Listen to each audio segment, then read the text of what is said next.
bos días a todos. Benvidos a este Pazo de San Marcos, alcaldes, concelleiros, personal da Administración Pública, amigos e amigas. Neste sétimo encontro que desde a área de cooperación cos concellos estamos hoy presentando, pois vamos tratar do acceso á información, vamos tratar dun tema que é a transparencia que nos últimos anos, pois, en lugar a dúdas, desde os concellos levanos preocupado moito, e a área de cooperación sensible a todas estas cousas, bueno, pois neste sétimo encontro creemos que é o marco ideal para poder falar sobre isto.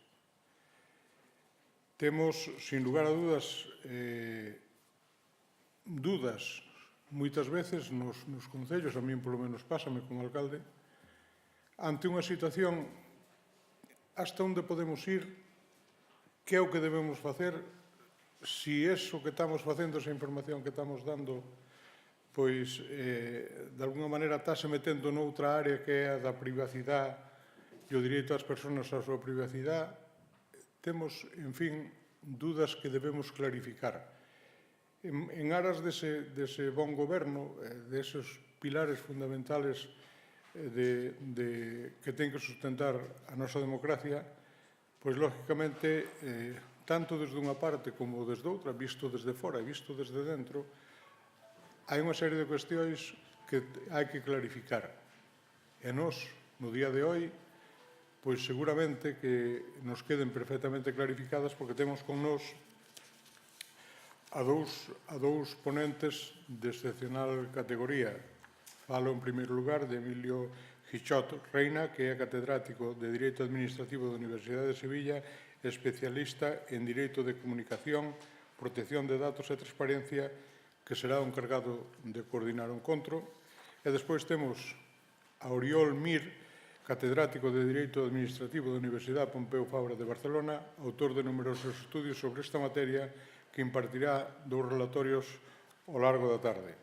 Quero aproveitar para agradecerlles sinceramente a súa presencia hoxe na provincia de Lugo para compartir os seus coñecementos con todos os participantes deste encontro.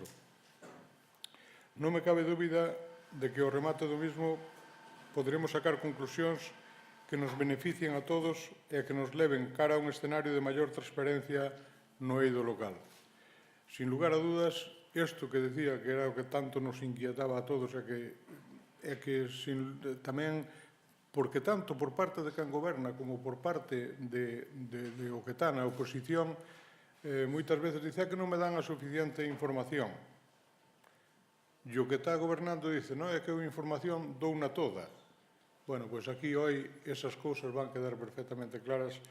Eu espero que esta jornada sea de proveito para todos e cando isto finalice teamos todos máis capacitados para poder facer ese goberno de transparencia e ese goberno ca información debida a todos aqueles, aos ciudadanos, en primeiro lugar, e despois a todos aqueles que son partícipes das áreas de goberno dos concellos e a xente da administración tamén para que sepa en todo momento hasta que é o que ten que facer, que é o que ten que aportar a todos aqueles que lle lo soliciten. Así que eu, sin máis, doulle a palabra ao coordinador do encontro, de maneira que el nos empece xa a expoñer todos estes temas dos que, sin lugar a dúdas, van facer un día moi ameno e que teremos todos a oportunidade de celebrar que este encontro se realizase nun día como hoy. Así que, moitas gracias a todos e buenos días.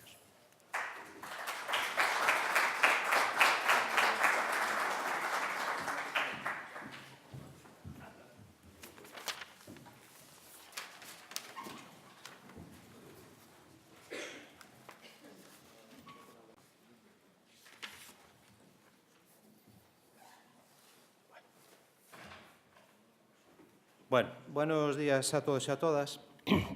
Vamos a dar paso, pues, al inicio de la exposición de las ponencias de este séptimo encuentro provincial en su jornada de mañana. Para ello, nos complace, como ya dijo el señor diputado, en presentarles al coordinador del mismo, el profesor don Emilio Guichort Reina, que será encargado de su dirección e igualmente intervendrá a continuación pronunciando las 3 ponencias que esta mañana tendrán lugar.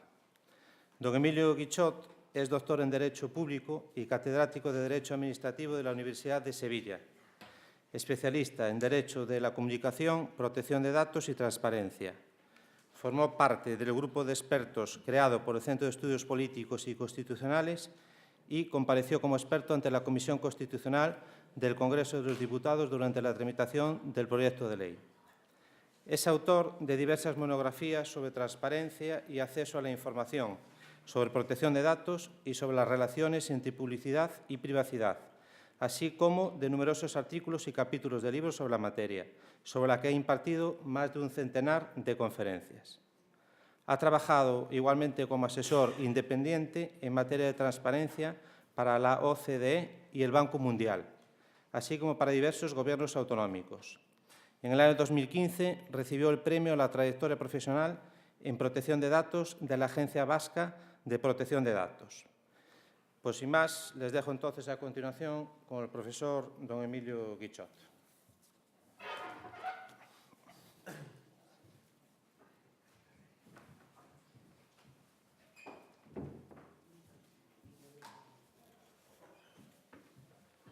Buenos días a todos.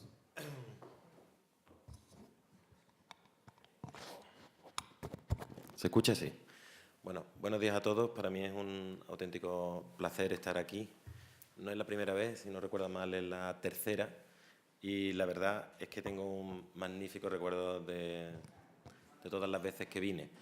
Recuerdo tanto por parte de los organizadores, de la Diputación y de las personas que para la Diputación se han encargado de ello. El trato ha sido siempre excepcional. Voy a muchos sitios, en general la verdad es que me siento privilegiado porque me tratan bien.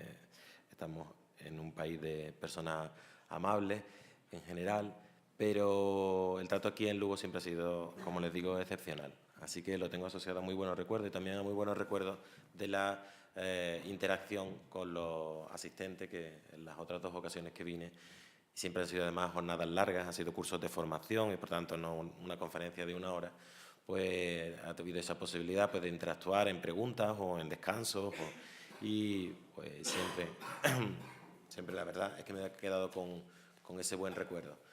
En este caso tenía tan buen recuerdo de estas estancias que he venido por vez primera, además con mi familia, para que pudieran conocer. Mi hija no sé, porque con 10 meses no creo que se acuerde, pero mi pareja sí, para que pudieran conocer Lugo y también otras ciudades donde hemos aterrizado y desde donde despegaremos, como Coruña y Santiago. Así que, bueno, en un día o en un periodo como este, tan convulso, pues yo vengo también por hablar en términos antiguos madrileños desde la periferia, en mi caso de Andalucía, de Sevilla, y para mí siempre he considerado que es una auténtica riqueza de este país pues su diversidad. Por otra parte, casi todos los países son diversos, pero bueno, la gran diversidad que tiene España, pues para mí es una suerte, es un valor poder decir que Galicia o poder decir que Cataluña es una parte del país por el que me muevo con absoluta libertad, porque es mío, me siento parte de él y por tanto, pues bueno, espero que ojalá no se reproduzca aquí la situación de desgarro que se está viviendo en toda España y dentro de Cataluña, pues entre catalanes. Me van a permitir que haya hecho esas palabras. También ojalá no se repitieran los incendios. Recuerdo que una de las 2 veces que vine también estaba en un momento crítico de incendios. La verdad es que es algo desolador, sobre todo teniendo en cuenta que son provocados la mayor parte de ellos. Bueno, como coordinador de las jornadas y antes de iniciar a las 10, por si hay además compañeros, bueno, primero porque es lo que toca y después por si hay algunos compañeros que todavía están apurando para llegar justo a las 10 cuando empiecen las ponencias, pues les voy a presentar en estos 5 minutos, creo que es lo que corresponde, el esquema de la jornada de una forma muy breve porque vamos a verlo en cada una de ellas. Bueno, cuando se puso en contacto conmigo Diputación, estuvimos inicialmente, y creo que bueno, sí revelo algo, pero espero que no indiscreto. Teníamos una duda de enfoque, de si enfocarlo, como finalmente lo vamos a hacer, sobre la transparencia y el acceso a la información en el ámbito local, con carácter general, es decir, todas las cuestiones que se plantean, desde dónde está regulada hasta todas las cuestiones que ahora mismo les voy a presentar, o si enfocarlo más específicamente sobre la relación entre transparencia y acceso a la información y la protección de datos. Finalmente hemos optado por lo primero, pero lo primero que va a incluir lo segundo, es decir, hemos optado, por así decirlo, por un 2 por 1.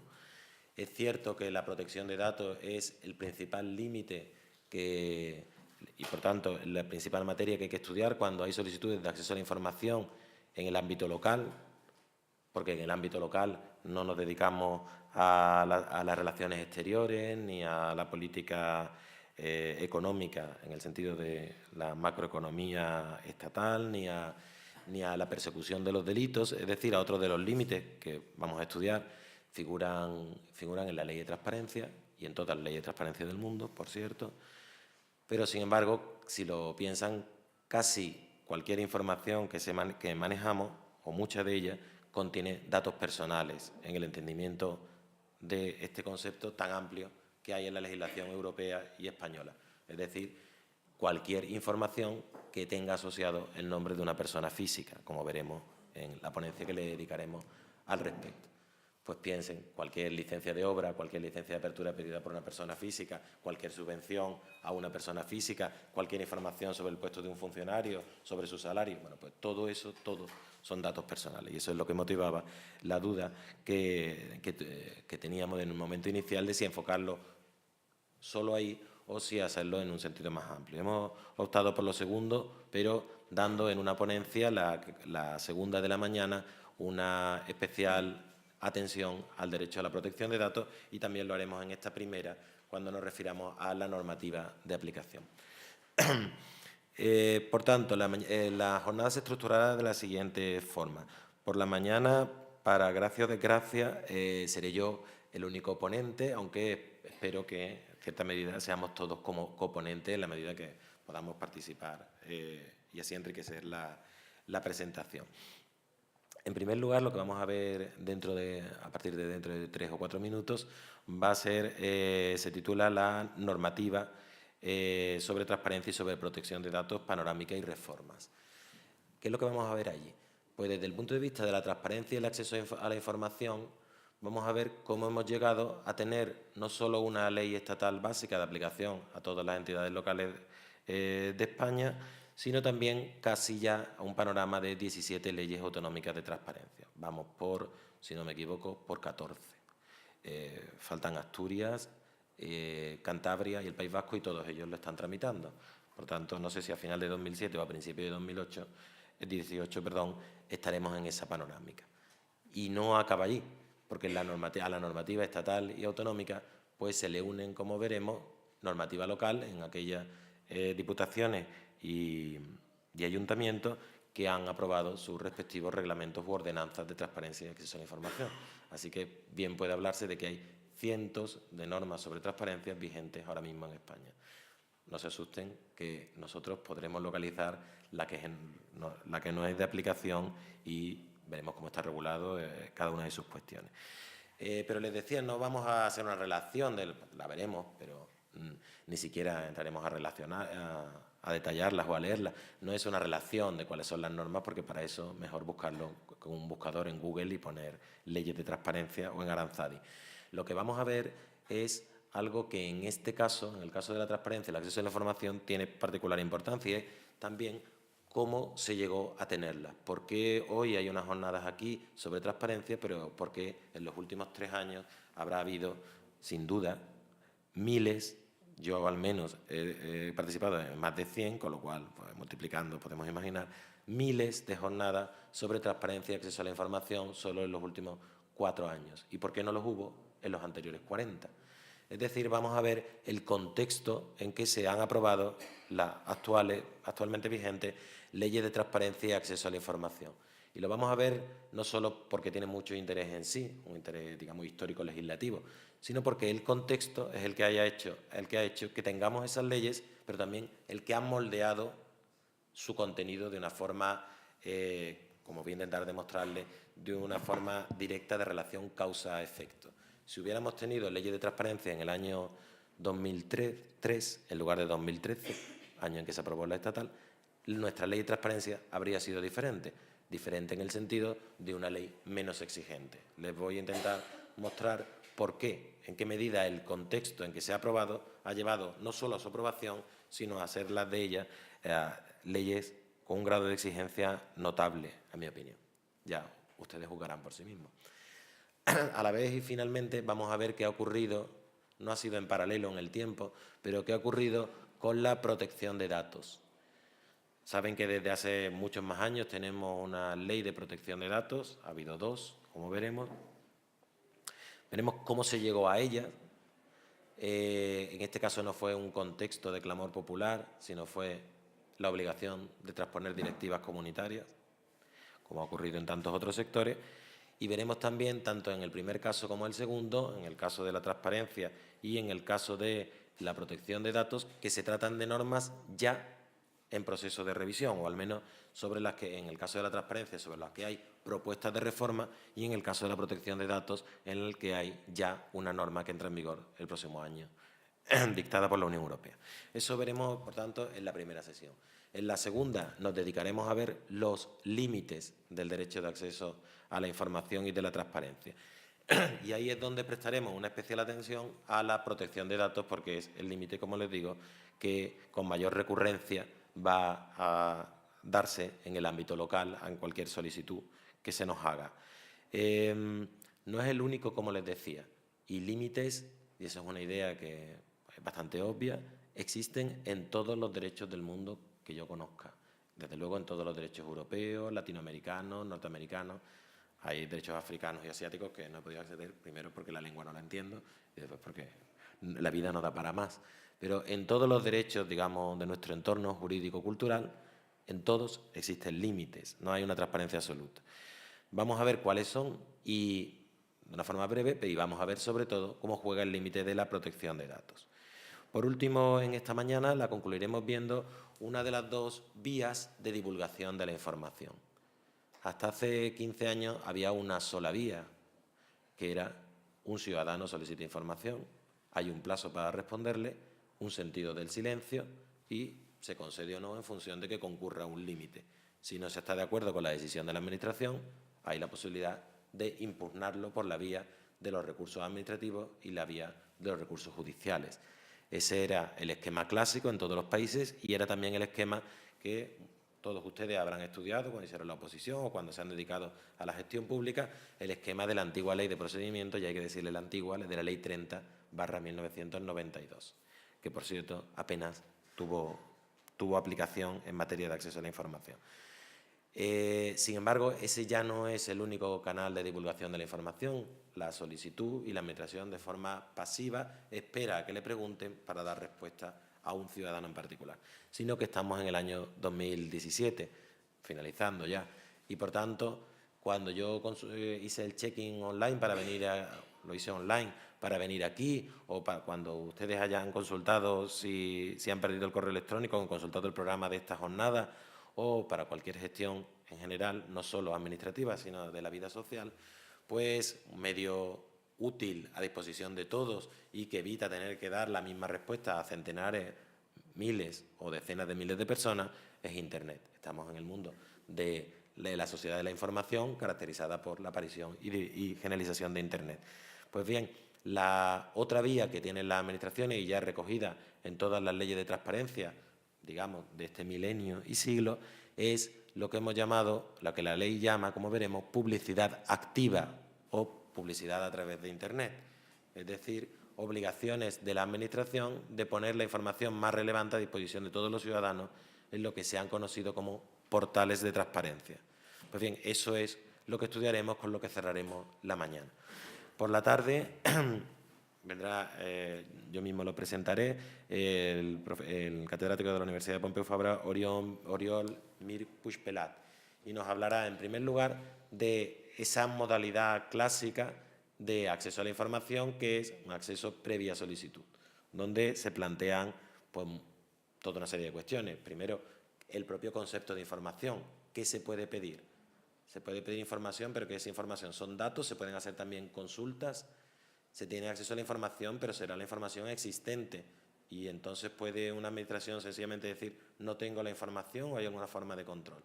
Todas las solicitudes hay que tramitarlas o hay algunas que se pueden inadmitir, por ejemplo, las que son abusivas o las que me exigen una labor de consultoría para la que no está pensada esta ley.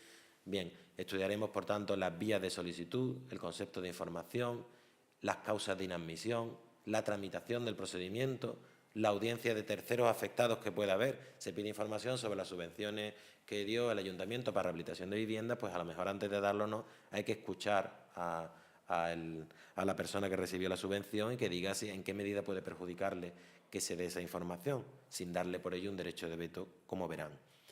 Y habrá y hay una regulación de algo tan clásico en el actuar administrativo como es el plazo para resolver y el sentido del silencio. Un tema, este del sentido del silencio, que ya verán, tuvo su polémica y ha tenido diferentes respuestas en las leyes autonómicas. Yo, como no voy a estar, me voy a permitir el pequeño privilegio de coordinador de decir, yo en este caso estoy con la ley estatal, que es la ley de aplicación a las entidades gallegas, como vamos a ver ahora mismo, locales, y creo que el silencio solo puede ser negativo, como lo es en todas las leyes occidentales. Ya lo discutirán con el profesor Oriol Mir, los pros y los contras. Por último, verán con él las garantías. Y es que un sistema de acceso a la información, si la información sirve, como vamos a ver justo ahora, para fomentar la participación ciudadana y el control ciudadano de la actividad pública, pues o la información se da de forma rápida y en caso de que se deniegue se puede recurrir de forma gratuita con una respuesta también rápida, o no sirve de nada. No me va a servir para participar a una ONG ambiental en el seguimiento de los planes ambientales de una comunidad autónoma, de nada le va a servir si la información se la dan a los 4 años tras gastarse dinero en procurador y en abogados, cuando a lo mejor ha cambiado hasta el signo político de la administración autonómica y cuando ya el plan se ha ejecutado. Y lo mismo les digo respecto a cualquier actividad de una entidad local. Si yo soy una asociación de defensa del patrimonio histórico de Lugo y quiero saber si se están dando licencias para hacer obras en bienes de interés cultural, pues si me las dan dentro de 3 años me da igual, las obras están ejecutadas, la casa se demolió y ya no me sirve de nada y el alcalde ya no es el mismo. Y por tanto, junto a las garantías clásicas del recurso, o mejor dicho, frente a las garantías clásicas del recurso administrativo, de alzada o de reposición y posterior recurso contencioso administrativo, en toda Europa y en España también, se ha sustituido ese recurso por una reclamación ante un órgano especializado, ante un consejo de transparencia, que como veremos en esa sesión, también le diré yo algo esta mañana, pero lo verán con más detalle en la sesión de la tarde, en Galicia tiene la peculiaridad que se le ha otorgado la competencia al propio valedor do povo, al propio defensor del pueblo. Es una solución que ha adoptado Castilla y León y Galicia solo, con sus pros y sus contras, de los que pueden hablar con el profesor Oriol Mir. Finalmente, la última ponencia que también dará el profesor Oriol Mir, está dedicada a un tema que me parece muy interesante y sobre el que este mes de noviembre sale un estudio que he hecho en la revista española de Administración Local y Autonómica, la REALA, y es esta nueva normativa de acceso a la información, cómo casa, cómo se compagina con una normativa que sí existía ya y que existe en la Ley Básica de Régimen Local y en el Reglamento de Organización y Funcionamiento, que es el acceso de los representantes locales a la información en poder de su propia entidad.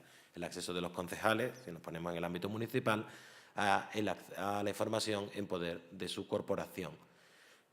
Saben que ahí hay una regulación estatal que es básica, una regulación muy parca, muy breve, aparentemente muy favorable al acceso, plazo máximo de 5 días, silencio positivo, pero que en la práctica se puede discutir si en la práctica ha sido tan favorable al acceso o no. Y también tengan en cuenta que tiene restricciones, como por ejemplo que en principio, y salvo para alguna información, eso ya lo verán con el profesor Oriol, solo da derecho a obtener copia, o mejor dicho, no da derecho a obtener copias, sino a consultarlo en el propio archivo o ante el secretario municipal. Pues bien, esa normativa, que es de los años 80, como lo es la propia Ley Básica de Régimen Local, ha venido ahora a esa normativa a unirse una ley de transparencia de 2013 que en muchos aspectos es más favorable al acceso. Es decir, que ha puesto a un ciudadano cualquiera, que no tiene que ser del propio municipio, que no tiene que ser siquiera español, en la ley, como vamos a ver, sino que puede ser un ciudadano de Nueva Zelanda que le pide información al Ayuntamiento de Lugo y en determinados aspectos va a tener mayores facilidades para acceder a la información que el concejal para el ejercicio de sus propias funciones. Eso, evidentemente, es una aporía, es una mala concepción legislativa que se une a lo siguiente: si a un concejal se le deniega información, pues lo único que puede hacer es, finalmente, acudir a los tribunales contenciosos por la vía preferente y sumaria de la vulneración de un derecho fundamental, como es su derecho de representación y participación del artículo 23, pero que le pone de nuevo en el callejón de los tribunales y de obtener la información al cabo de un tiempo que hace inservible ya en muchos de los casos la información. Por la información, el plazo previsto en la ley es de 5 días porque es precisamente para ejercer su función política en el momento. Pues bien, una de las cuestiones que se plantean dos cuestiones básicas, sobre las que hablará, porque ha sido además protagonista desde el puesto que ha ocupado hasta hace unos días, el profesor Oriol Mir. La primera cuestión es: ¿ha de aplicársele a los concejales o a los diputados el régimen que se aplica a todos los ciudadanos en la medida que sea más favorable que el régimen previsto en la Ley Básica de Régimen Local? Es decir, ¿o pueden los ciudadanos pueden los representantes locales estar en peor situación que un ciudadano cualquiera cuando pide información a su corporación? Para mí la respuesta es obvia, pero ya les digo, no es obvia para el Consejo de Transparencia Estatal ni para muchos consejos autonómicos. Y, en segundo lugar, se plantea una cuestión más puntual. Si se les deniega la información a estos representantes locales, ¿pueden acudir a los consejos de transparencia, como pueden acudir cualquier ciudadano, o lo único que les queda es ir a los tribunales con el coste en tiempo y en dinero que supone? Para mí la respuesta también es obvia, pero de nuevo no es obvia para los consejos de transparencia. De hecho, les diré que la respuesta por ahora del Consejo Estatal de Transparencia es que que se les aplica la normativa local y no la normativa aplicable al resto de los ciudadanos, aunque sea más favorable, y que no pueden acudir a los consejos de transparencia. Así que, como ven, aquí hay una cuestión de mucho interés. Para otros consejos de transparencia, ya verán ustedes lo que ha dicho por ahora el defensor del pueblo gallego, el valedor do povo, pues adoptan la posición contraria. Se le aplica la normativa más favorable y pueden acudir al Consejo de Transparencia. Esa ya, como yo no voy a estar, ya les avanzo. Esa es mi posición. Y, bueno, y yo sé cuál es la del profesor Oriol, pero no se los digo para no quitarle su papel. Bueno, pues esa es la organización de la jornada. Yo creo, por tanto, como ven, vamos a cubrir todos los frentes, quiénes pueden solicitar información, cuáles son los límites, en primer lugar, dónde está regulado y cómo se ha llegado ahí, cómo se divulga la información activa o pasivamente, cuáles son las garantías y, visto todo eso, cuál es la compatibilidad de esa normativa con la que regula el acceso de los representantes locales a la información. Vamos a ver todo con una especial atención a la protección de datos. Y dicho esto, despegamos. Ahora iniciamos la... No ha funcionado, no está funcionando el pase. Lo puedo hacer si no manualmente, pero si funcionara pues sería más práctico para poder levantarme. Bien, vamos a ver en primer lugar, les decía... Sí, que estaba apagado, ¿no? Vale, perfecto. Vamos a ver en primer lugar, les decía...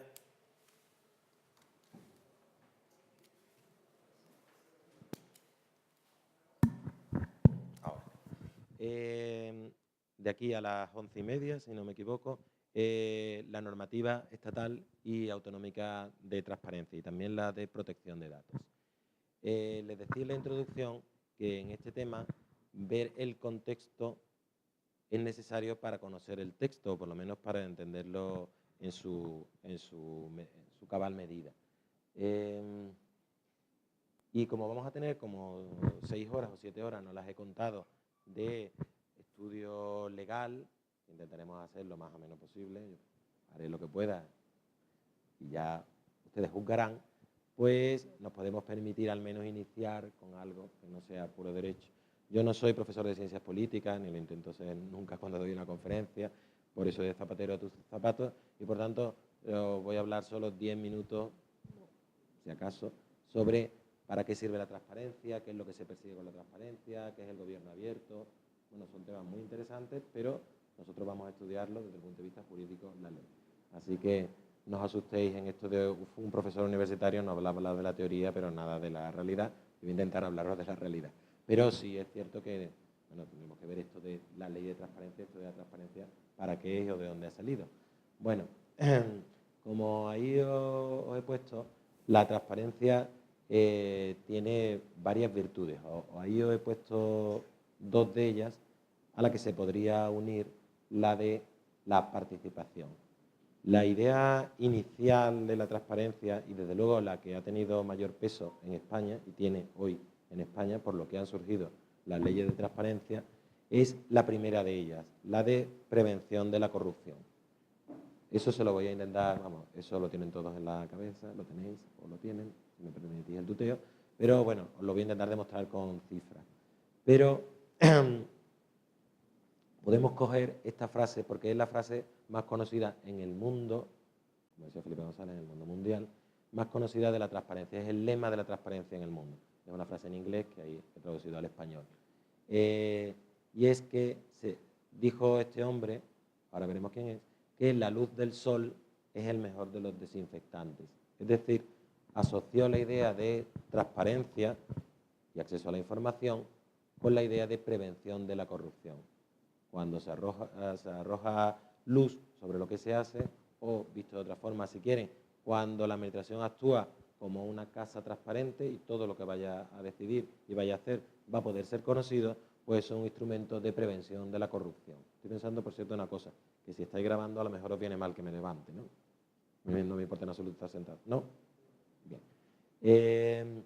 Este señor que tienen aquí no es mi abuelo, aunque no, sería más bien mi bisabuelo por la edad, sino es un jurista insigne, brillante, de los Estados Unidos, de finales del siglo XIX y principios del siglo XX, que llegó a ser magistrado del Tribunal Supremo de los Estados Unidos, que como sabéis es a la vez Tribunal Supremo Federal y Tribunal Constitucional, en realidad. Es el juez Louis Brandeis. Él fue un alumno brillante, fue el mejor expediente durante 70 o 80 años de la historia de la Universidad de Harvard, de la Facultad de Derecho, y fue un abanderado de causas nobles. Dos, fundamentalmente. Una, la libertad de información, el acceso a la información, pero también la protección de la intimidad, y por tanto nos va a salir otra vez como guiño a lo largo de la mañana. Y la segunda causa fue la lucha contra el poder de las grandes corporaciones monopolísticas. A eso se dedicó y finalmente llegó al Tribunal Supremo. Y él pues, dijo esa frase que se ha quedado de que la luz del sol es el mejor de los desinfectantes.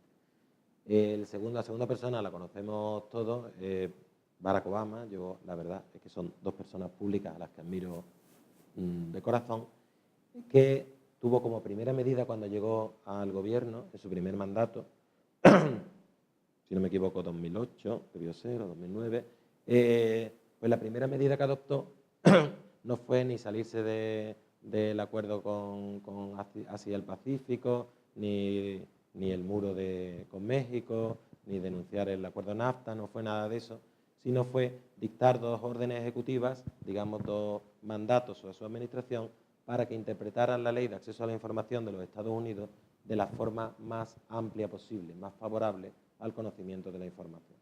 Hasta ese punto era su prioridad política. Ya como senador de Illinois, ya tuvo una de sus propuestas legislativas, fue una ley de transparencia de los datos económicos. Pues bien, él en esas órdenes ejecutivas, en su exposición, aludía a Louis Brandeis, al que admira también, y hablaba de que el acceso a la información es un instrumento para luchar contra la corrupción, reproducía esta frase, pero también decía que era un instrumento de gobierno abierto. Como saben, en eso se sitúa también, ya la veremos, la nueva ley gallega. Es decir, no solo sirve para luchar contra la corrupción, sirve también al interés del gobierno y de los ciudadanos, porque si yo facilito información y dejo cauces para que esa información, para recibir información de los ciudadanos, puedo llegar a una mejor administración. Por ponerle un ejemplo del nivel municipal, si yo pongo a disposición de los ciudadanos en la página web o en una aplicación que se pueden descargar, información sobre dónde se encuentran todos los contenedores de basura y papeleras del municipio y permito en esa aplicación avisar en cualquiera de los puntos donde o esté lleno o no funcione, pues me estaré ahorrando en personal de inspección, en este caso de limpieza, y podré dar un servicio más eficiente. O imagínense en los grandes municipios que tienen líneas de transporte urbano, pues para los tiempos de espera en las paradas, por ponerle un ejemplo. Es decir, que dar información y permitir recibirla no solo sirve como instrumento de prevención de la corrupción, sino que también tiene un gran potencial de mejora de la administración y, desde luego, de fomento de la participación ciudadana. Por coger otras frases, y con eso concluimos esta mini aproximación politológica al concepto, otras frases conocidas, pues el inventor de Linux, el sistema abierto operativo, que saben que de código abierto, que los usuarios pueden ir mejorándolo, al estilo de la Wikipedia, pero el sistema operativo, que es Eric Raymond, pues dijo que el sistema se basa en una idea que también es aplicable a la transparencia administrativa, y es que con suficientes ojos pendientes cualquier fallo puede solventarse. Todos nos convertimos en guardianes, pero también todos nos convertimos en copartícipes, en este caso, de la mejora administrativa. A lo mejor algunos está ya pensando, bueno, eso en una teoría y en los Estados Unidos del 2017 puede ser a lo mejor posible, pero bueno, que es que en mi municipio viven 1.500 personas y esto es un poco ciencia ficción. Bueno, hay ejemplos de todo tipo, adaptados a todas las escalas. Y, por supuesto, no todos los ciudadanos, sino un 1%, a lo mejor, y con suerte, son ciudadanos, digamos, comprometidos, activos y que interactúan. La mayor parte de las personas, ya con trabajar, si tienen trabajo 40 horas a la semana, dedicarse a su familia y a otros placeres, si su familia es un placer, y hacer algo de deporte, si les quedara tiempo, pues ya tienen bastante como para dedicarse a ser agentes para la mejora de la administración, por supuesto. Estos son cauces abiertos. O, por último, la idea es que si la información es poder, que es una frase que, por cierto, se atribuye a muchas personas diferentes, si lo buscan en Internet, si la información es poder, y sin duda lo es, y la democracia es el poder del pueblo, pues o la información la tenemos los ciudadanos o carecemos de ese poder. ¿Cómo voy a participar yo o controlar la vida municipal? No ya como ciudadano individual, sino si soy una asociación, como les he dicho antes, de defensa del patrimonio histórico o ambiental o del tipo que sea, si desconozco lo que se está haciendo. Sencillamente, la información es el sustrato necesario para la democracia. Bueno, pues eso es lo que está detrás de las ideas de transparencia. Y, sin embargo, nos podemos plantear si eso está detrás, porque no tuvimos una ley de transparencia desde 1978 con la Constitución, cuando además la Constitución sí hablaba de ello. Era una de las primeras constituciones del mundo que tenía un artículo dedicado que decía: la ley regulará el acceso de los ciudadanos a los archivos y registros administrativos, salvo en lo que afecta a la intimidad de las personas, a la seguridad y a la persecución de los delitos. Es el artículo 105 de la Constitución. Pues si nuestra propia Constitución fue de las pioneras en elevar a ese rango el derecho de los ciudadanos a acceder a la información, ¿cómo es que no la tuvimos desde entonces? Porque, miren, el panorama en 2013, y he cogido esa fecha no porque no me haya actualizado la presentación, sino porque fue el año en que se aprobó la Ley de Transparencia, el balance era que, como ven, prácticamente todo el mundo todos los estados tenían leyes de transparencia, salvo algunos de Oriente Medio y del África sahariana y subsahariana. Están en verde oscuro los países que tenían leyes de transparencia. En verde claro lo que tenían lo que nosotros llamaríamos reglamentos, normas aprobadas por sus gobiernos, no aprobadas por su parlamento. Y en ocre los países que en ese momento estaban tramitando leyes de transparencia. Así que cuando nosotros en 2013, que por cierto, en el caso de España, supongo que está en verde por la ley de procedimiento del 92, que tenía un artículo dedicado a eso, o por error del que lo ha hecho. Cuando nosotros en 2013, marzo, que todavía no teníamos ley, la tuvimos en diciembre, estábamos tramitando una ley de transparencia, estábamos en la cola, en el furgón del cola, en la absoluta retaguardia en esta materia. Era llamativo que casi todos los países latinoamericanos, que países con una democracia, entre comillas, asiáticos o africanos, pues tenían también leyes de transparencia. Lo que resulta más relevante, y lo va a resultar más en comparación con lo que vamos a ver a continuación, es pensar qué países llegaron a tener primero leyes de transparencia, que yo creo que si preguntara podríamos sacarlo. ¿Cuáles creen ustedes que llegaron primero a aprobarlo? Entonces no se llamaban de transparencia, se llamaban de acceso a la información.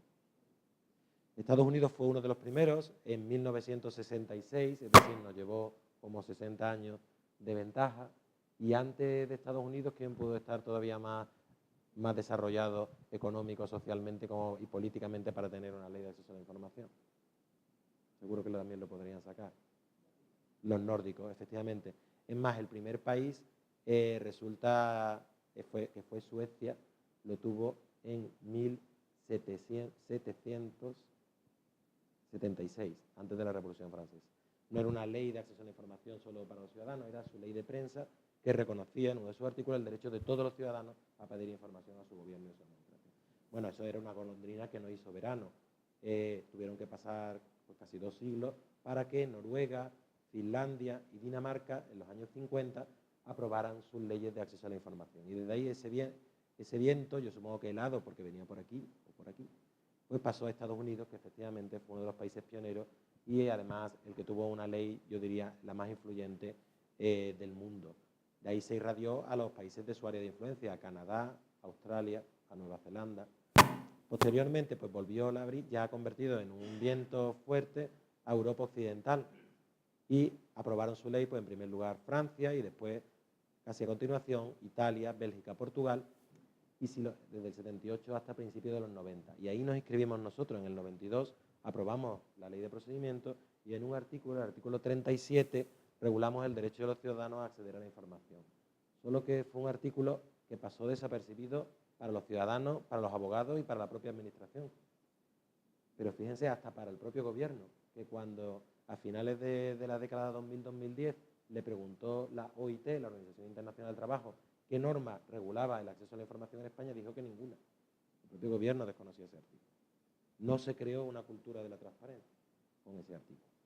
¿Qué pasó después? Pues que cayó el muro de Berlín y en esos países donde el ciudadano era transparente, vean la película de La vida de los otros, por ejemplo, y el poder era opaco, pues le dieron la vuelta a la tortilla. ¿Y qué aprobaron? Aprobaron leyes de archivo y leyes de acceso a la información para hacer al Estado transparente y aprobaron leyes de protección de datos para hacer al individuo opaco, para salvaguardar su intimidad.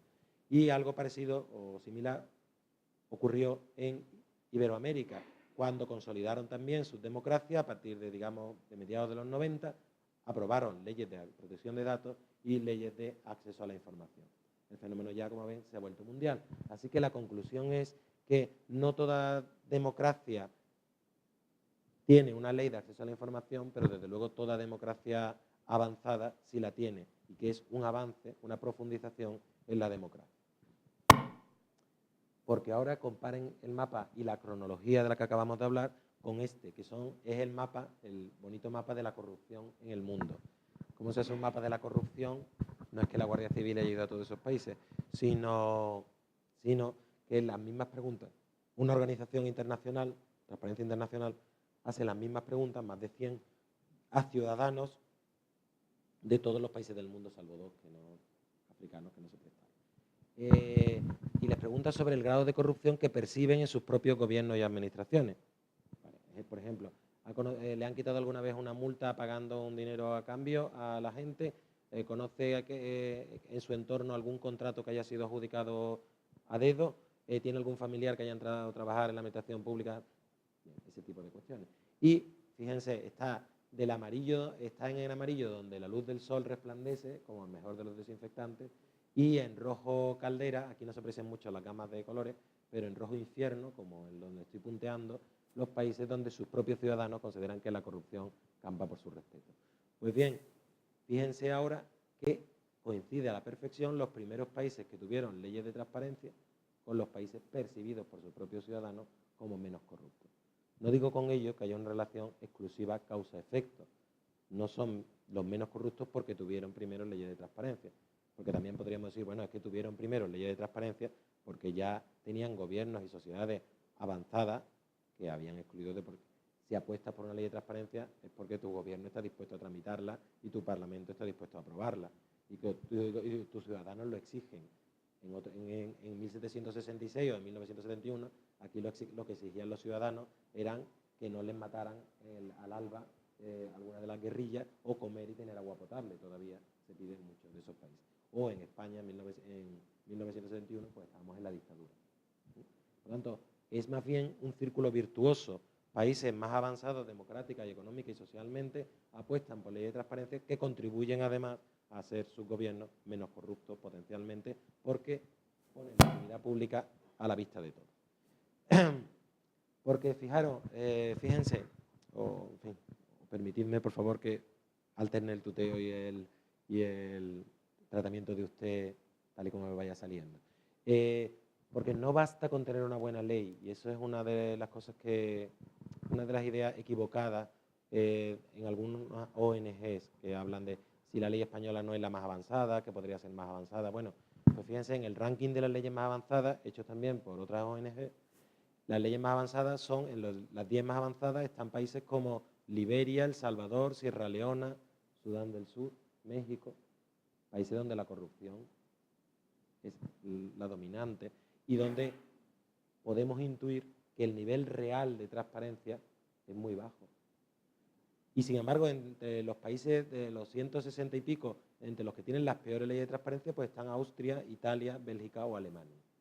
Y cuesta creer que en Alemania la realidad de su administración sea menos transparente que, por ejemplo, en El Salvador, uno de los países con más víctimas por armas de fuego del mundo. No basta tener una buena ley, porque si yo tengo una buena ley, pero después mi administración no tiene la información o no está dispuesta a darla, pues o no me contestará, o la contestación será la información no está disponible, o aplicará los límites entendiendo que todo está cubierto por uno de los límites que establece la ley.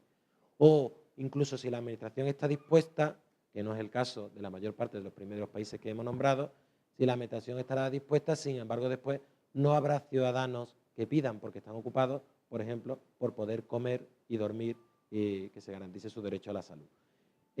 O incluso puedo tener ciudadanos que piden, pero después no hay tribunales independientes, como pasa en no pocos de esos países. Así que no basta una buena ley, aunque una buena ley es una base importante. Bien, como les decía, ¿qué es lo que conocíamos antes de la ley de transparencia? Normas que algunos de ustedes conocerán ya. Pues había una regulación, y sigue existiendo, en la Ley de Patrimonio Histórico. Una regulación sobre el acceso de los ciudadanos a la información que está en archivos, no de gestión y de oficina, no de uso frecuente según la normativa archivística, sino en archivos generales o históricos. Pues bien, hay una regulación que todavía es de aplicación a esos archivos y donde se dice, por ejemplo, que si tienen datos íntimos no se dan a terceros, salvo que hayan pasado 25 años desde su fallecimiento, 50 años desde que se redactó el documento. Sobre eso volveremos cuando conectemos con el derecho a la protección de datos. Había sobre todo la regulación que muchos de vosotros habéis estudiado o aplicado del artículo 37 de la Ley de Procedimiento del 92. ¿Y por qué no tuvo éxito? Primero porque era un artículo en medio de una ley, no era una ley solo dedicada a eso. Y después porque tenía muchos límites. Primero, solo permitía acceder a información que obrara en expedientes y esos expedientes estuvieran archivados. Pero mucho de la información, la mayoría de la información que piden los ciudadanos no es de este tipo. Es, por ejemplo, cuántos coches oficiales tiene el Ayuntamiento de Cádiz y cuál es el tiempo medio de ocupación. Eso no está en ningún expediente archivado. Y como eso, la mayor parte. O cuál es el sueldo de los niveles 30 de una determinada administración. Después, porque no establecía una serie de límites tasados, sino decía, la administración podrá denegar la información si hay un interés público o privado superior. Bueno, pues eso dejaba una mano libre absoluta a cada administración para decidir si doy o no la información. O, por ejemplo, porque estando en una ley de procedimiento no decía siquiera cuál era el plazo para dar información o el sentido del silencio. Y entonces había que acudir a las reglas generales supletorias de la ley de procedimiento, 3 meses y silencio negativo. O, finalmente, porque no establecía ningún instrumento específico de garantía. Si me denegaban la información, solo podía acudir a los tribunales y gastarme 3.000 euros en abogado y procurador para que dentro de 4 años, que se acabara la sentencia fuera firme, me dieran una información que si yo todavía seguía vivo, el valor era cero, por las razones que le he explicado en la introducción de este curso. Bueno, pues por eso pasó desapercibido. Después, sin embargo, tuvimos y tenemos 2 leyes que son de segunda generación, porque no son leyes generales de acceso a la información. En primer lugar, una ley de acceso a la información, pero solo en un sector, en materia de medio ambiente, y tuvimos una anterior. ¿Y por qué? Pues porque hubo una directiva comunitaria que nos obligó a aprobar una ley. Y en segundo lugar, una ley de reutilización de la información, que se refiere a qué? A cuando empresas o ONG piden información, pero no información singular, sino acceso directo a las bases de datos de la Administración. Quiero la base de datos de la Consejería de Turismo o del registro de empresas turísticas y las inspecciones habidas, los términos de la autorización, etcétera. Para después combinarlo con una aplicación meteorológica de rutas turísticas y publicidad y hacer una app para móvil, por ponerle un ejemplo. Se aprobó en 2007, ¿por qué? Porque de nuevo era obligado para adaptar una directiva europea. Pero como podéis ver, son normas de una generación mucho más avanzada, cuando nos faltaba la ley básica, la que permite a cualquier ciudadano pedir información de cualquier tipo y no para reutilizarla, sino para conocer y controlar. Eso es lo que nos faltaba. Claro, nosotros no estábamos en una tiniebla oscura y tenebrosa. No es cierto que en España hasta la ley de transparencia no se supiera nada. Entonces no estaríamos ni siquiera en una sociedad civilizada o organizada. Claro que había publicaciones en boletines oficiales, sus nombramientos de funcionarios han aparecido en boletines oficiales, por ponerle un ejemplo, los que son funcionarios. O la ley de contratos, la publicidad de los contratos sometidos a licitación pública, o de las subvenciones, etcétera. Claro que había leyes en determinadas materias, subvenciones, contratos, empleo público, que establecían medidas de publicidad. Lo que faltaba era, por tanto, y en definitiva, la regulación general aplicable a cualquier tipo de información para que cualquier ciudadano la pidiera con procedimientos regulados y garantías. ¿Y qué pasa? ¿Por qué ahora tenemos ley de transparencia? Pues por esto es una imagen o una metáfora que les he traído, porque se produjo la tormenta perfecta, como en el cartel de la película, que por otra parte no he visto. Se produjo la tormenta perfecta y se produjo incluso un lema o subtítulo de la película, siente su furia. Pues eso es lo que se produjo. Y como todos lo hemos vivido, por la edad que veo, que es como la mía, la media de los asistentes, pues en realidad no hace falta explicaros mucho. ¿Qué tormenta perfecta? Pues la crisis económica a partir de 2008-2009, el reguero de casos de corrupción que todavía llega hasta hoy, la crisis por ello mismo de confianza en la política y en los políticos. Y no lo digo yo, lo decimos los españoles. En 2013, septiembre, he cogido ese mes porque fue cuando se aprobó en el Congreso de los Diputados la ley, los problemas principales de España, el primero era el paro y el segundo, fíjense, no era ni siquiera la situación económica, todavía en plena crisis económica, ni la vivienda, ni la inseguridad, ni el terrorismo. El segundo problema para los españoles era la corrupción y el fraude. Ese porcentaje ha aumentado todavía en los años posteriores. Para no falsear, he traído 2013, que es cuando se aprobó la ley de transparencia. Y el cuarto problema eran los políticos en general, los partidos y la política. Eso no había ocurrido nunca en el barómetro del CIS, en nuestra historia democrática. Y porque la creencia generalizada en la ciudadanía o más extendida era que había habido una operación saqueo, le pongo el nombre de la operación de la Guardia Civil en la corrupción del Ayuntamiento de Marbella, y que sin embargo no había pasado el título de la película de Berlanga, creo que fue su última película, Todos a la cárcel, sino que por el contrario, los imputados por corrupción alegres bailaban la jota al ver la sentencia light, en este caso es una viñeta de Forges de Sevilla.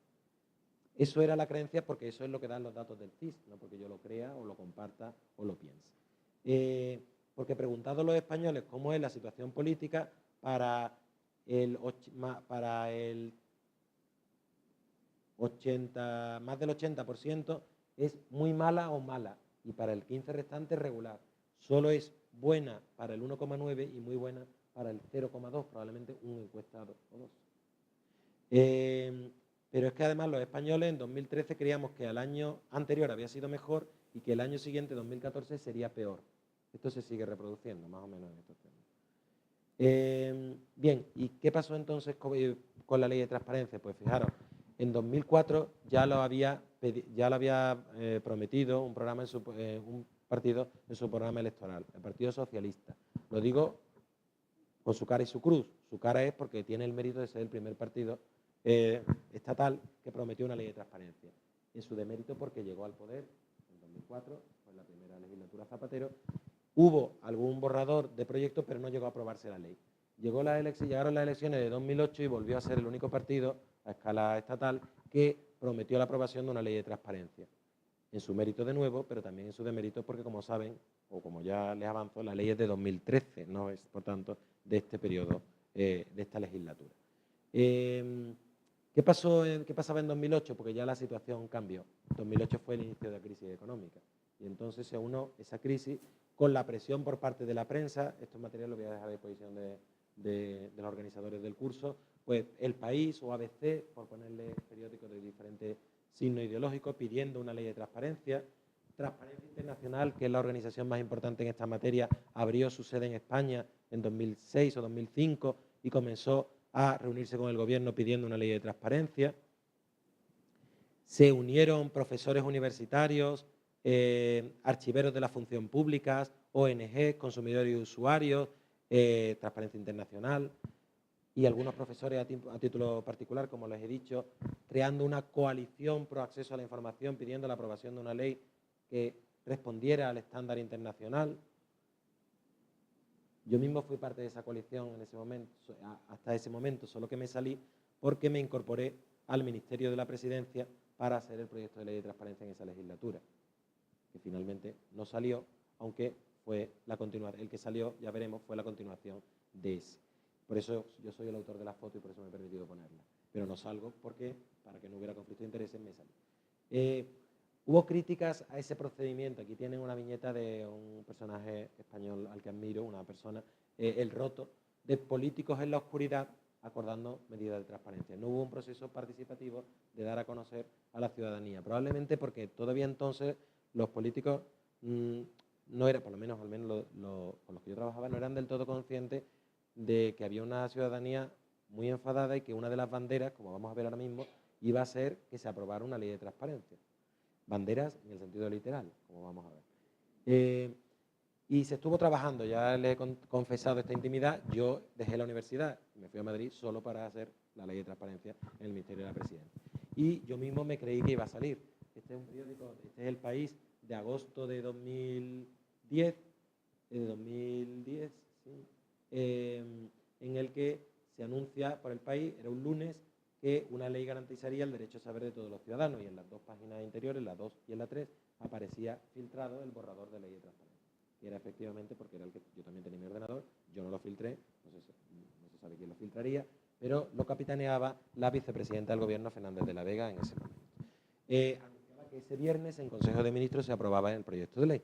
Te digo, yo mismo me lo creí porque este es mi ejemplar en papel de que interrumpí mis vacaciones, cogí el AVE Sevilla-Madrid creyendo que iba a responder a las últimas observaciones de otros ministerios antes de que se aprobara el viernes el anteproyecto.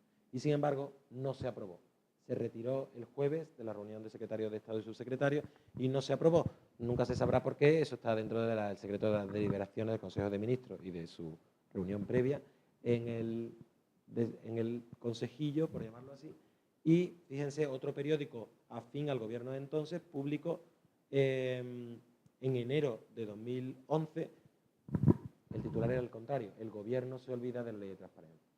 Y sin embargo, los muertos que vos matáis gozan de buena salud. Fijaros, a partir de abril de ese mismo año, 2011, y hasta julio, en el breve periodo de 3 meses, se produjo un sprint por la transparencia. Todos los partidos quisieron apuntarse a la transparencia. Proposición de ley de UPyD, moción por unanimidad en el Congreso pidiendo al Gobierno que en 2 meses mandara proyecto de ley. Unanimidad significa incluido el Grupo Parlamentario Socialista, que apoyaba al Gobierno. Proposición de ley del PP el 28 de junio. 2 días más tarde, otra nueva moción en el Congreso para que se presente antes de agosto el proyecto de ley. Y finalmente, 29 de julio de 2011, se aprueba el anteproyecto de ley de transparencia. Ahora bien, 29 de julio de 2011, se aprueba el proyecto de transparencia en un Consejo de Ministros, tras el cual hay la rueda de prensa de los viernes, después del Consejo de Ministros, donde comparece excepcionalmente no solo el portavoz Rubalcaba, sino también el presidente Zapatero, porque se anuncia la aprobación del anteproyecto de ley de transparencia y la disolución anticipada del Congreso y del Senado y la convocatoria de elecciones para el 20 de noviembre de 2011. Es decir, que todas estas iniciativas, yo diría que todas, pero desde luego a partir de junio, eran brindis al sol, porque ya no daba tiempo en esa legislatura a aprobarlo, y menos aún el mismo día que se disolvía. Y lo que cabe pensar es cómo si la Constitución lo preveía la aprobación de una ley desde el 78 y se renunció a ella en 2010, se produce en 4 meses una carrera de quién se apunta a esa medalla, por decirlo así. Pues aquí tienen la explicación. La visualización, mejor dicho. El 15M de 2011, ese movimiento 15M que al principio yo diría no era partidista, sí era político, pero era generalizado ciudadano. Yo mismo acudí en su momento en Sevilla a alguna concentración y una de las reivindicaciones, junto a lemas como democracia real ya, no nos representan, era una ley de transparencia ya, justamente. Eso es lo que ocurrió.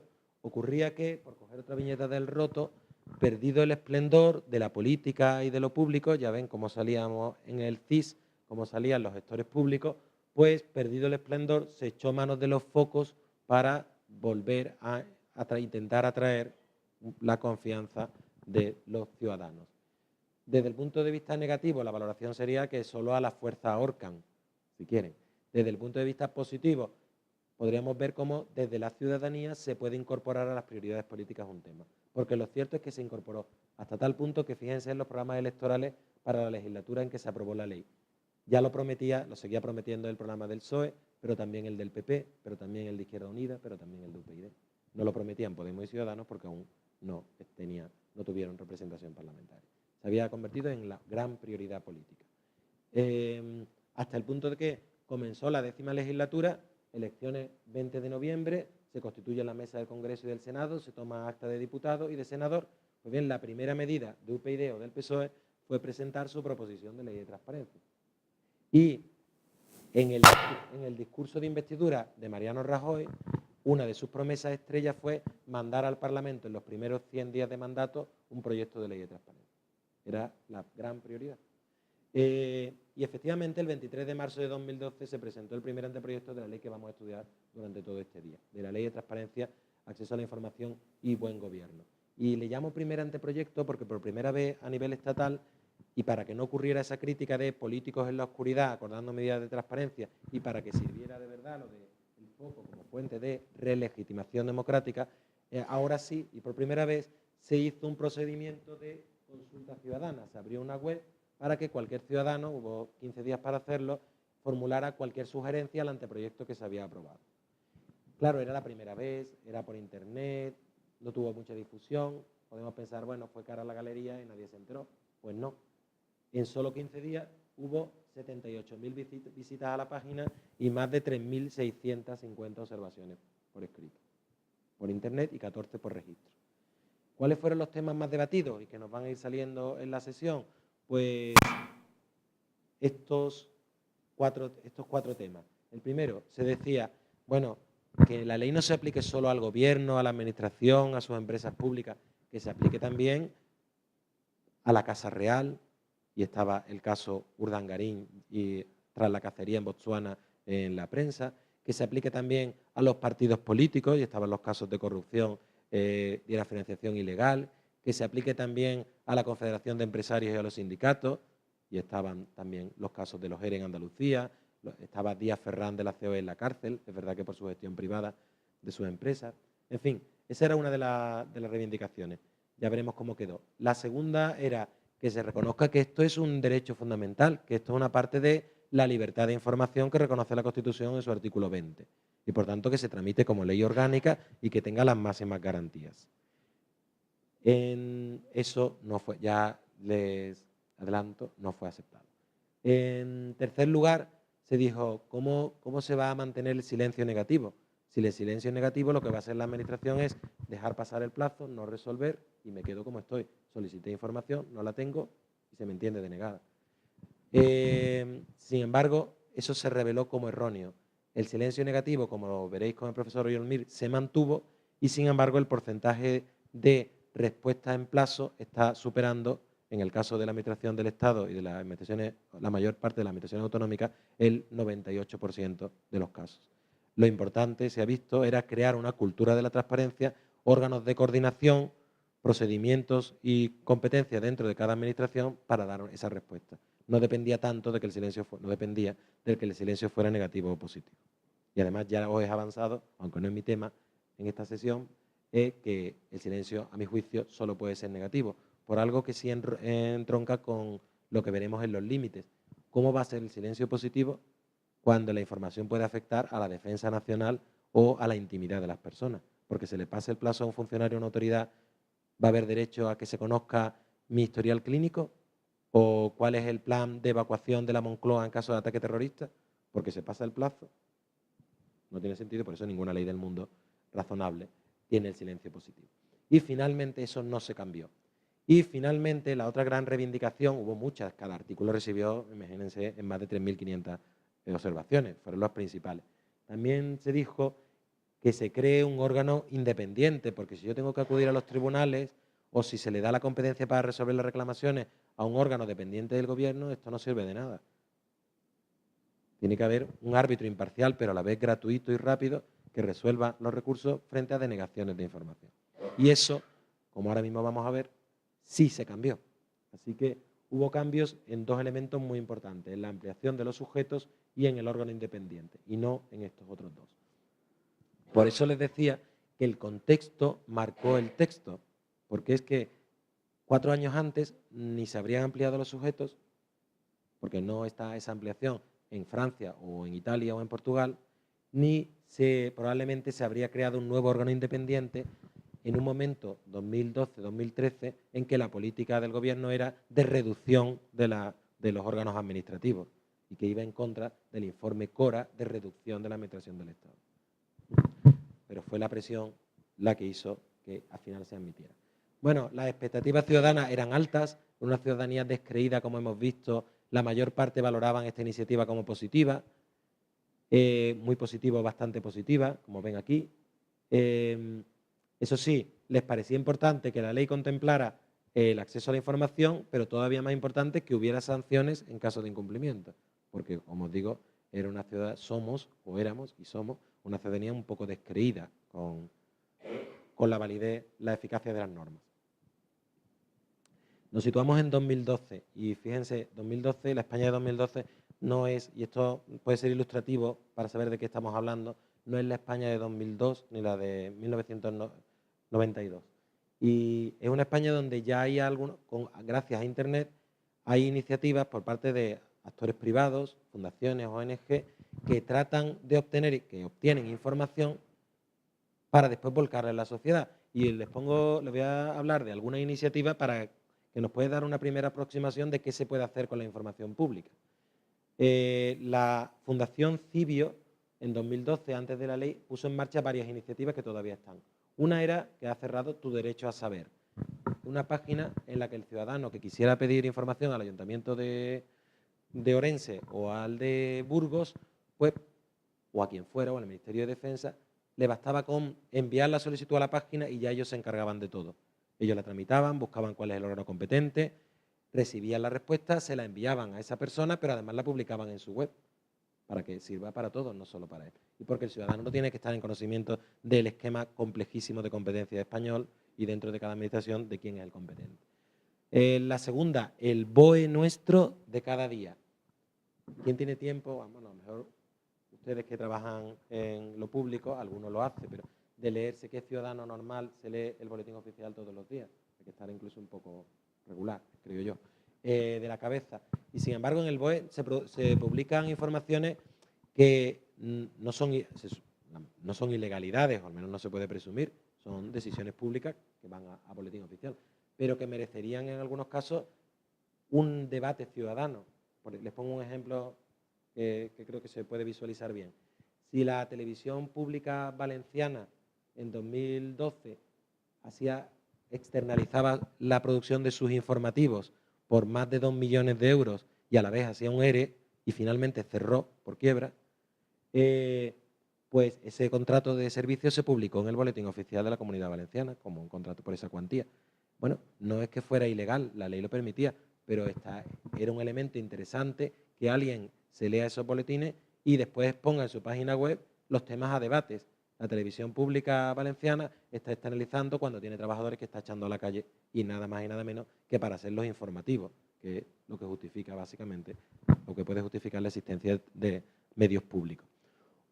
La más invasiva es quien manda, y es que según la ley de protección del honor, la intimidad y la imagen, se puede hacer sin su consentimiento captar imágenes o vídeos de personajes públicos en lugares públicos, lo que hace que se le pueda perseguir por el aeropuerto a Isabel Pantoja o a Isabel Presley preguntándole cualquier tontería y puedas publicarlo después, puedas emitirlo en televisión, por ejemplo, o puedas hacer una imagen en un mitin político. Pues bien, ellos lo que dicen es, como eso es legal, si ustedes ven a un empresario, a un sindicalista, junto con un político, un alto directivo, en el palco del Bernabéu, por ejemplo, o saliendo del restaurante Jockey o Zalacaín en Madrid, háganle una foto y nos la mandan, para que nosotros simplemente la publicamos, pero para que se sepa que todas las decisiones públicas no se adoptan reglamentariamente siguiendo procedimientos transparentes. Es un poco invasiva, se apoya en una previsión legal, pero también se pueden hacer deducciones equivocadas. Pero bueno, la pusieron en marcha.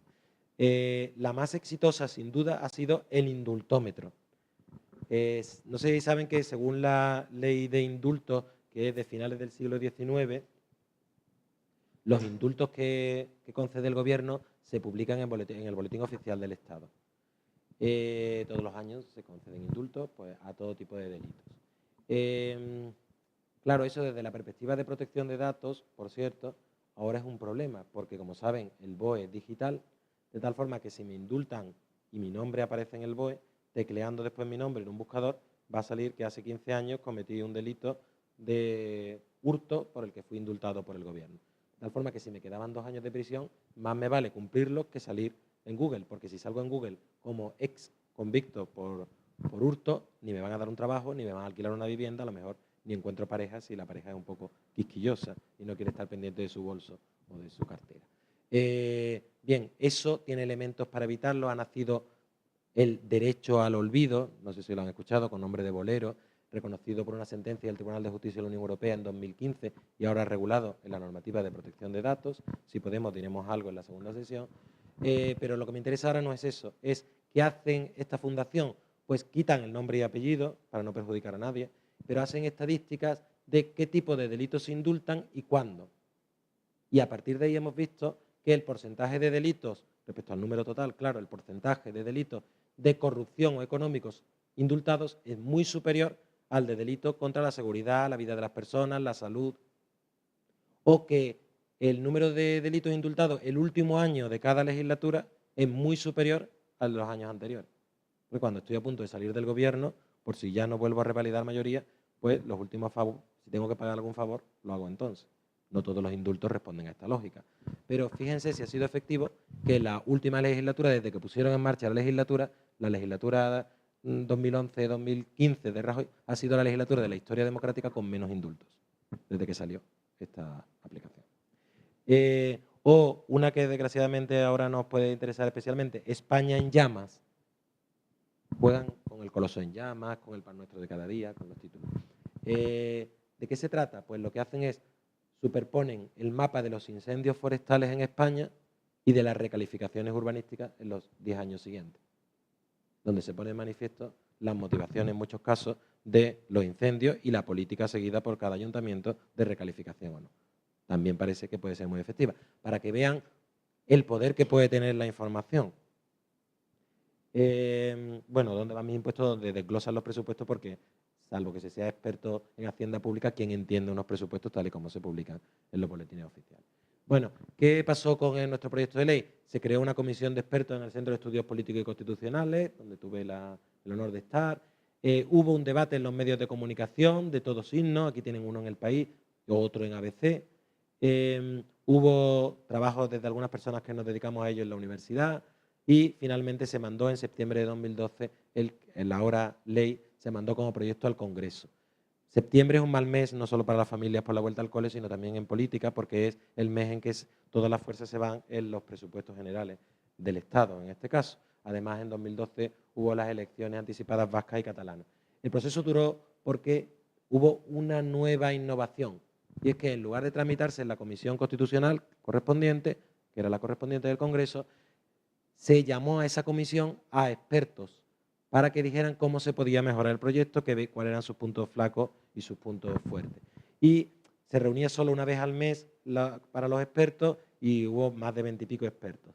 Así que ahí, pues toda una serie de personas, desde presidentes o directores de el Defensor del Pueblo, Agencia de Protección de Datos, Tribunal de Cuentas, pero también profesores universitarios, entre los que tuve la suerte de encontrarme, o incluso representantes de los sindicatos, pues dijeron a su juicio que debía mejorarse. Lo de los sindicatos no es casual, y es que los expertos habían dicho mayoritariamente que también los que reciben fondos públicos, como los sindicatos, las patronales o las empresas y ONG que se nutran básicamente o en una parte importante de fondos públicos, también tenían que dar cuenta, por transparencia, de qué hacían con ellos. Por tanto, lo debatido fue básicamente las mismas cuestiones que ya habían aparecido en la consulta ciudadana, a lo que se añadió una insistencia en que si el silencio continuaba como negativo, que continuó, al menos se previeran sanciones en caso de incumplimiento de la obligación de resolver en plazo o de la obligación de poner información en la web, en los portales de transparencia. Siguió el debate en los medios de comunicación cuando ya estaba la ley en el Parlamento, y tienen un artículo en El País, y se produjo ya el debate de totalidad, porque, aunque pueda parecer sorprendente, hubo grupos políticos que se pusieron una enmienda a la totalidad al proyecto. Fueron todos los grupos, en realidad, quitando al Partido Socialista, todos los grupos de la oposición del centro-izquierda o de la izquierda, desde UPyD hasta Esquerra Republicana, Compromís, Izquierda Plural, el BNG. ¿Por qué una enmienda a la totalidad de algo a lo que es difícil oponerse, como una ley de transparencia y acceso a la información? Pues porque entendían que no era lo suficientemente ambiciosa. Porque entendían que esos puntos de los que antes les he hablado, un proyecto que no reconocía como derecho fundamental, que no incluía a la Casa Real, a los partidos, a las asociaciones de empresarios, a los perceptores de fondos públicos, incluido la Iglesia, que establecía el silencio negativo, que no tenía sanciones ni un órgano independiente, no era un proyecto aceptable en 2012 y pusieron una enmienda a la totalidad, que se votó. Pero antes, para defender el proyecto, representación del Gobierno fue Soraya Sáenz de Santamaría, la vicepresidenta del Gobierno, y anunció dos grandes cambios. Ahí tienen, por si alguien tiene curiosidad, el enlace en YouTube de un extracto. Yo os lo voy a contar y ya está. Anunció dos grandes cambios. La ampliación de los sujetos, incluida la Casa Real, diciendo que la Casa Real había pedido activamente estar incluida, no era así, pero bueno. Y en segundo lugar, no era así, es lo que yo conozco, y en segundo lugar, que se iba a crear un Consejo de Transparencia independiente. Con lo cual quitó una gran parte de los argumentos de peso a la enmienda de la totalidad, que no obstante se votaron y se perdieron porque solo la votaron a favor los que lo habían formulado. El PSOE se abstuvo porque tenía una posición muy difícil. La ley es ley de transparencia, acceso a la información y buen gobierno. Nosotros no vamos a hablar nada del buen gobierno, porque el buen gobierno fue una cuña metida de soslayo en la ley y referida a un régimen de infracciones y sanciones a los altos cargos de cualquier administración por el incumplimiento de la normativa presupuestaria, de estabilidad presupuestaria, en un momento en que estábamos con el cumplimiento del déficit. Así que Cristóbal Montoro, entonces y ahora ministro de Hacienda y Administraciones Públicas, aprovechó para meter un título de buen gobierno, pero que en realidad poco tiene que ver con la transparencia y que no ha tenido hasta ahora ninguna aplicación. Entonces el PSOE se abstuvo, dijo que estaba en desacuerdo con la parte de buen gobierno que permitía nada más y nada menos que a la Administración del Estado destituir a alcaldes o a presidentes de comunidades autónomas, lo cual era inconstitucional, y así lo entendieron todos los expertos, y finalmente se retiró, y por eso retiraron sus enmiendas CiU y el PNV, pero el PSOE se abstuvo. ¿Por qué era difícil? Pues porque el proyecto de ley de transparencia y acceso a la información que vamos a estudiar, que estaba en tramitación, en realidad era la continuación literal del que había elaborado el gobierno anterior del Partido Socialista. Había algunos añadidos en publicidad activa, pero lo demás era igual. Igual me refiero con comas y con tildes, que era el mismo archivo de ordenador que yo dejé cuando trabajaba en Moncloa, se lo dejé a la persona que trabajaba subordinada a mí y que ella continuó porque continuó en Moncloa. Quiero decir, continuidad en las tildes y en las comas. Lo digo porque ahora va a aparecer una cosa que lo prueba. Parecía voluntad de acuerdo. Se podía prever que finalmente se pondrían de acuerdo, al menos el PSOE y el Partido Popular, admitiendo algunas enmiendas para aprobarla, como ha pasado en la mayor parte de los países, en que este tipo de leyes se ha aprobado por casi unanimidad parlamentaria. Fíjense la importancia que se le daba al proyecto. La vicepresidenta del Gobierno habló de una ley necesaria e inaplazable, una de las lagunas más notables e injustificables de nuestro ordenamiento. El diputado de Compromís dijo que era una pieza indispensable para hablar de democracia en mayúsculas, la vacuna más segura contra la corrupción. La de Coalición Canaria dijo que era la ley más importante de la legislatura si no había una reforma de la Constitución. El de UPyD, uno de los debates más importantes para el presente y el futuro de la democracia. O la del PSOE, una ley urgente y necesaria. Y, indagando en el debate, los términos más repetidos fueron regeneración democrática y corrupción. Esto es lo que estaba en el fondo. Y esto es lo que motivaba que se hubiera aprobado el proyecto, que se hubiera mejorado ya anticipadamente en los anuncios de la vicepresidenta del Gobierno y que había esa voluntad aparente de acuerdo. Pero piensen que estamos hablando de 2012-2013, ¿qué ocurrió al inicio de 2013? Una imagen vale más que 1000 palabras.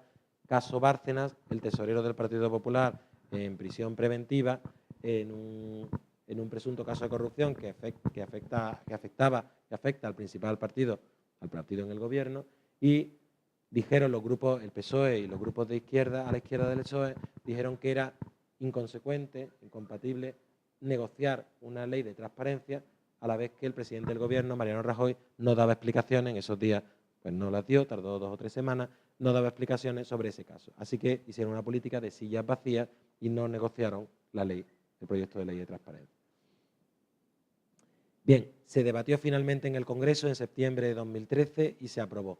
Hubo una apreciación unánime de que se había mejorado el texto, sobre todo por los dos elementos que les he dicho, ampliación de sujetos y creación de un órgano independiente.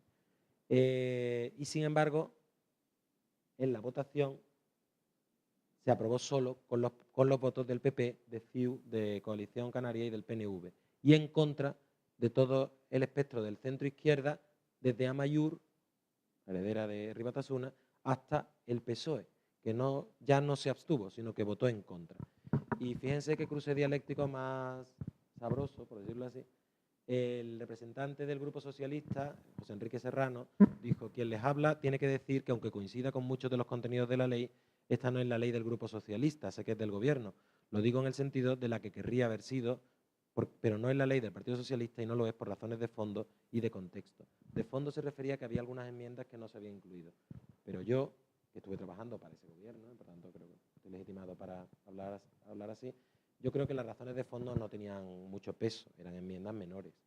En el proyecto socialista tampoco se reconocía como derecho fundamental, tampoco se creaba un nuevo consejo de transparencia, el silencio era negativo, no había ninguna discrepancia de fondo. Las razones de contexto eran el caso Bárcenas y, por tanto, el enfrentamiento, la guerra política, en este caso, a raíz de ello. El representante del Grupo Popular, el diputado Esteban Pons, dijo: se ha dicho que se comparte la ley, pero que no se la puede votar a favor.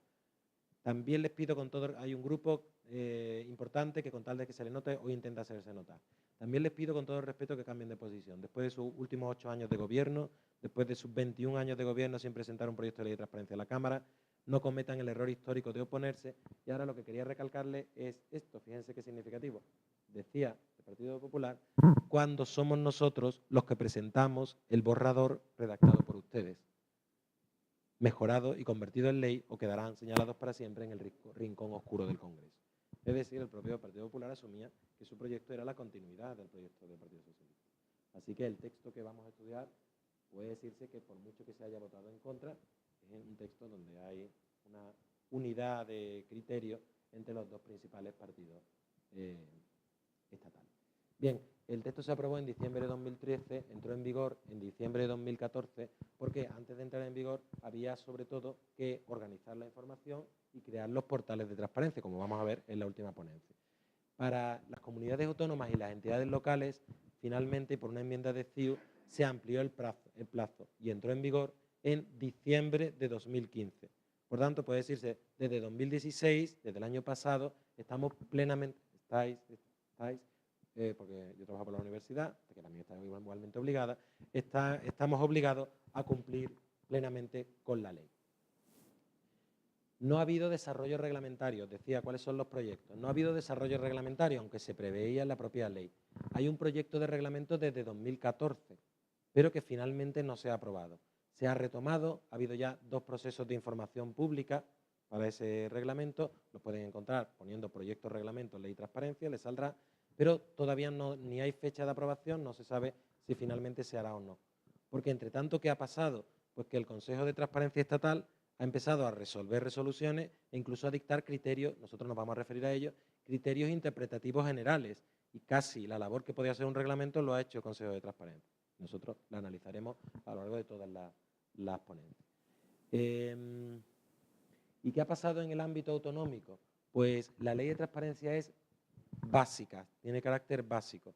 Se apoya en el artículo 149.1.18 de la Constitución, que faculta al Estado para establecer las bases del régimen jurídico de las administraciones públicas. Es verdad que ese título competencial se ha quedado corto, porque al ampliarse los sujetos a sindicatos, a la Casa Real, a entidades privadas que reciben fondos públicos, difícilmente puede justificarse en una ley que se apoya en la regulación del régimen de las administraciones públicas, pero así se ha hecho. Por tanto, se aplica a todos los ayuntamientos y a todas las diputaciones gallegas, dicho de forma concreta o aterrizando, pero deja un margen para las comunidades autónomas. En la medida que es básico, las comunidades autónomas han podido aprobar leyes de transparencia y lo han hecho. ¿Qué han podido hacer? Pues básicamente, habiendo estado al margen del proceso de elaboración, como denunció el Consejo de Estado, están llamados a desarrollarla y aplicarla. ¿Y qué pueden hacer? Pues pueden hacer básicamente 3 cosas. 1, ampliar el listado de información que hay que poner en los portales de transparencia, obligatoriamente, sin que nadie lo pida. El Estado, y lo vamos a estudiar en la última ponencia de la mañana, ha establecido en la ley que nos obliga a todos los ayuntamientos de España por igual, pero la comunidad autónoma ha podido ir más allá y los ayuntamientos han podido ir más allá. Pues bien, eso es una de las labores y que han hecho todas las leyes que se han aprobado de transparencia. En segundo lugar, han podido meterse en organizar la gestión de la información, la formación del personal, atribuir la competencia interna dentro de su organización de coordinación, de tramitación, de resolución. Y finalmente, en unos casos lo han hecho solo para la comunidad autónoma y en otros casos se han metido en desarrollo de las bases del régimen local a aplicarlo también a algunas determinaciones a las entidades locales. Y finalmente, todas ellas han tenido que designar cuál es la autoridad independiente, el Consejo de Transparencia, que va a conocer de las reclamaciones que formulen los ciudadanos frente a decisiones de ayuntamientos, diputaciones y de la propia comunidad autónoma. Porque se ha creado un Consejo de Transparencia estatal y se ha previsto que tiene que haber la garantía de una autoridad independiente en todo caso. Ahora, ¿cuál sea? Pues hay 2 posibilidades. O se hace un convenio con el Estado para que sea el Consejo de Transparencia estatal, que han hecho no pocas comunidades autónomas. Por ejemplo, lo ha hecho por ahora Asturias o Cantabria o La Rioja o Ceuta y Melilla. O bien se crea un Consejo de Transparencia con ese nombre o con el nombre que se quiera. Lo que exige la ley es que sea una autoridad independiente que dé una respuesta gratuita en un plazo máximo de 3 meses y que esa respuesta sea vinculante. ¿Qué han hecho las comunidades autónomas? Pues un poco de todo. Una se lo han atribuido a sus defensores del pueblo, es el caso de Castilla y León y de Galicia. Otras han creado agencias que son a la vez de transparencia y de protección de datos, es el caso de Andalucía. Otras se la han atribuido a su consejo consultivo, como hizo inicialmente Asturias y Madrid. Lo más normal, lo más usual que ha sido crear consejos de transparencia. Unos nombrados por el Parlamento, la mayor parte de ellos, otros integrados por representantes de instituciones autonómicas, del Defensor del Pueblo Autonómico, de la Cámara de Cuentas Autonómica. Lo importante es que sean independientes y dicten resoluciones vinculantes. Eso es lo que han hecho las diferentes comunidades autónomas. ¿Qué ha pasado, por tanto? Pues que aquí tienen el panorama. Y el panorama, bueno, no curiosamente, sino resulta significativo decir aquí que la primera comunidad autónoma en España que tuvo una ley de transparencia fue Galicia, que se adelantó en muchos años a lo que después ha eclosionado a partir de 2003. Y que en 2006 aprobó la Ley de Transparencia y Buenas Prácticas de la Administración Pública Gallega. Esa ley realmente fue pionera y se refería básicamente a la publicidad activa de contratos, de subvenciones, de convenios. Después, ¿qué ocurrió? Pues que un año antes, para apuntarse el tanto político, en Navarra aprobaron su ley de transparencia, que seguía el modelo del anteproyecto que había elaborado el gobierno socialista de la última legislatura de Zapatero. Extremadura, cuando ya estaba en tramitación en el Congreso la ley de transparencia estatal, quiso adelantarse y lo hizo y aprobó su ley de gobierno abierto, unos meses antes. Claro, ¿qué ocurrió? Que después el proyecto estatal cambió, como les he dicho, y ya esa ley no se adecua totalmente a las bases estatales. A partir de la aprobación de la ley estatal ya han venido en cascada la primera Andalucía y después La Rioja, Murcia, Canarias, Cataluña, Castilla y León, Aragón, Valencia y Galicia, en la Ley 1/2016 de 18 de enero, ha sustituido la ley de 2006 y ha aprobado ya una ley de transparencia que respeta las bases estatales y las amplía en los campos que antes les he indicado, que son estos de actuación autonómica. Ahora bien, ¿qué ocurre? Que si nos vamos a la ley, nos vamos a la ley gallega, al definir su ámbito subjetivo, no incluye a las entidades locales. Es una ley para la administración autonómica, las universidades, las corporaciones como los colegios de ámbito autonómico, pero no para las entidades locales. Es una opción que además no es Galicia la única que ha optado. Han hecho eso también Murcia, Navarra, La Rioja, Castilla y León, Castilla-La Mancha. Aprobar una ley de transparencia de desarrollo de la ley estatal, pero vinculante solo para su administración autonómica y entidades dependientes de ella. Si nos vamos al articulado, cuando se regula el Consejo de Transparencia, que en nuestro caso es el comisionado de transparencia, que coincide con el valedor de Povo, es decir, hay una especie de transubstanciación y una entidad es a la vez la otra, se integra en la otra plenamente, pues se dice que el comisionado de la transparencia será el valedor y es el órgano independiente de control del cumplimiento de las obligaciones comprendidas en el título de transparencia por parte de los sujetos incluidos en su ámbito de aplicación. Por tanto, no incluye a las entidades locales. Ahora les voy a aclarar algo sobre eso. Si nos vamos al siguiente artículo, dice que la comisión de transparencia, que integran el valedor como presidente, con voto dirimente, el vicepresidente, que es su adjunto, un representante de la Comisión Interdepartamental de Información y Evaluación de la Junta, un representante del Consejo Consultivo, uno del Consejo de Cuentas y uno de la Federación Gallega de Municipios y Provincias, son los vocales, ellos le corresponde la resolución de las reclamaciones, porque en materia de transparencia no solo hay resolución de reclamaciones, hay control de la publicidad activa, hay informe, hay consulta. Pues bien, todo eso lo hace el valedor por sí mismo, salvo la resolución de reclamaciones, que la hace una comisión que está presidida por él, pero integrada por otros, como ven, por otras entidades. Ellos son un órgano colegiado que resuelve las reclamaciones, cuando un ayuntamiento, cuando un consejo deniega el acceso a una información. La disposición adicional quinta de la ley dice: la resolución de las reclamaciones corresponderá, en el supuesto de las resoluciones dictadas por las entidades locales de Galicia, al valedor del pueblo. ¿Cuál es, por tanto, la interpretación global? Pues que la ley gallega no es de aplicación a las entidades locales y le es de aplicación, por tanto, solo la ley básica estatal, solo con el matiz que ahora diré. Pero cuando hay una resolución en materia de acceso a la información, si se quiere impugnar, la impugnación sí es competencia de la Comisión de Transparencia integrada en el valedor do Povo.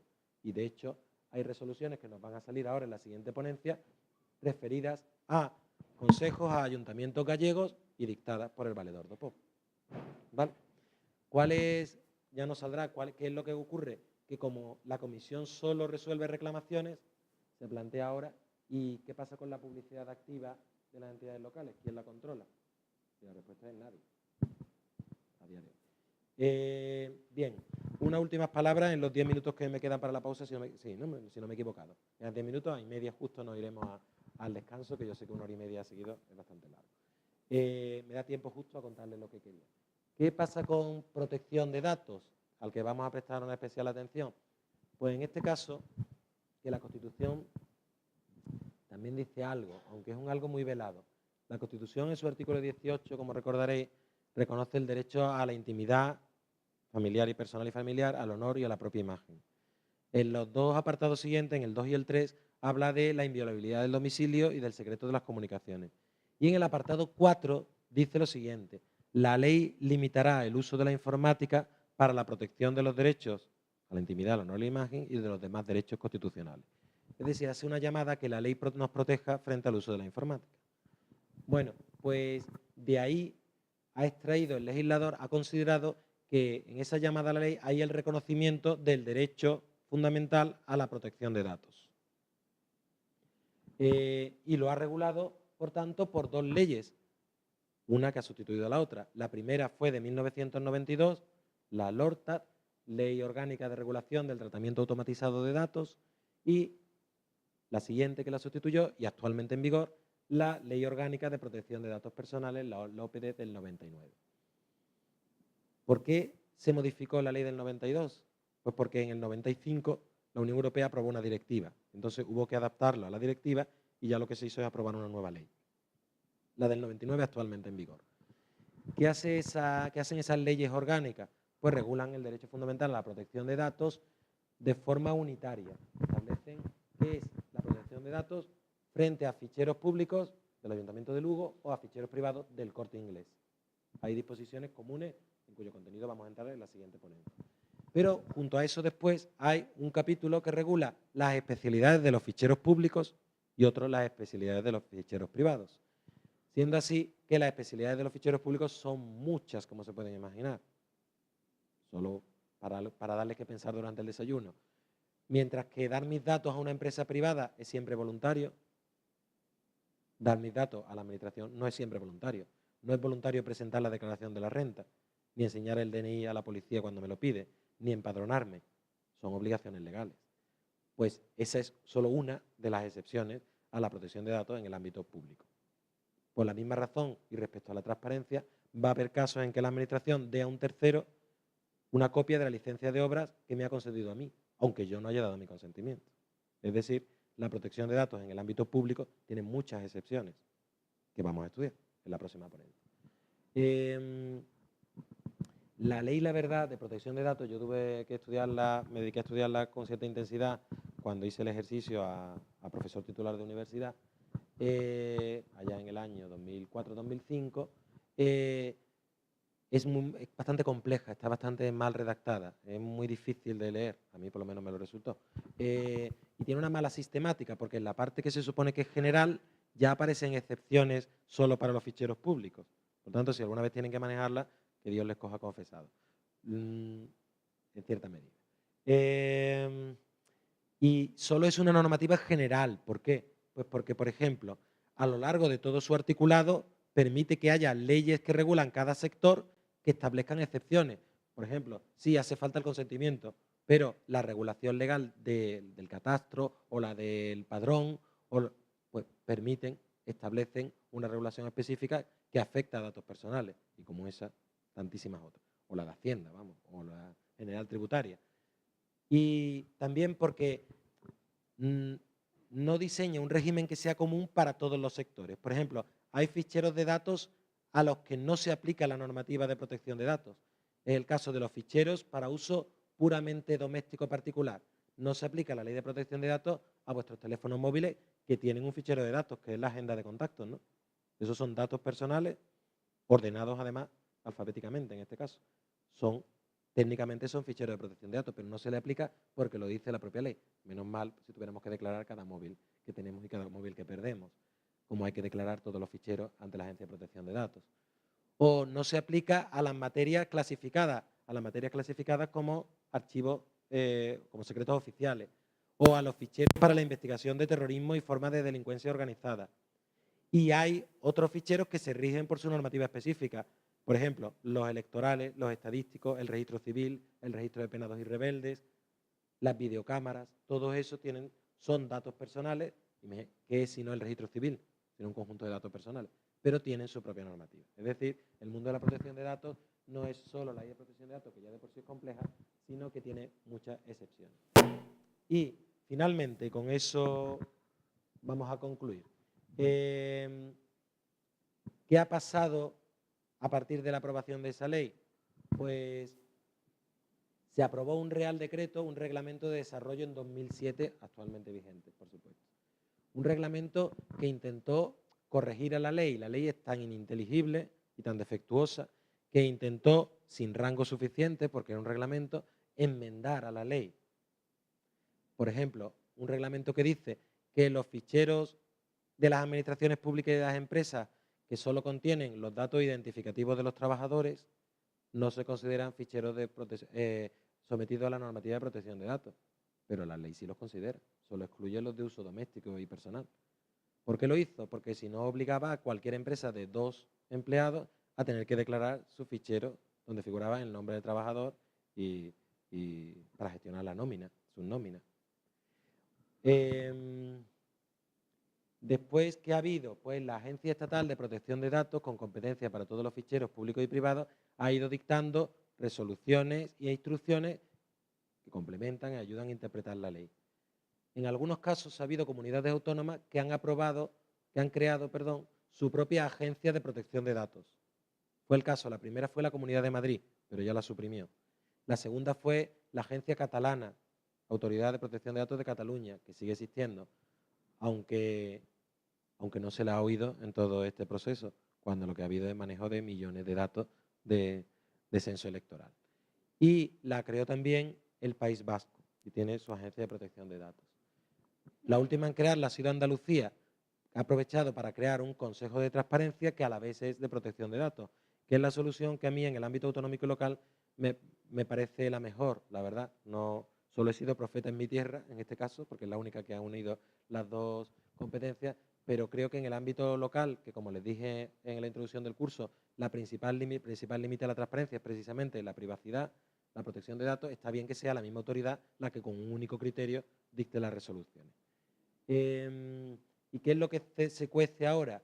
Pues lo que se cuece ahora es que la Directiva del 95 de protección de datos ha sido sustituida por un reglamento aprobado por la Unión Europea de datos personales.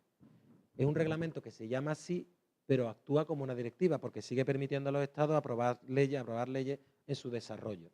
Y ese reglamento entra en vigor el próximo año, así que nos quedan unos meses para adaptarnos a ese reglamento, que si no será de directa aplicación. En los mentideros de la protección de datos, lo que suena es que se va a aprobar una nueva ley de protección de datos, que recoja sobre todo las innovaciones que ha supuesto Internet, eso que les hablaba antes incidentalmente, eso del derecho al olvido. ¿Qué pasa cuando puedo yo evitar que cuando se pone mi nombre en un buscador aparezcan informaciones de hace 15 años que me perjudican y que ya no tiene sentido que sean conocidas? Un derecho que ha sido reconocido por el Tribunal de Justicia a raíz de un caso que les puede poner, y con esto voy a concluir, que les puede poner en pista de a qué me refiero.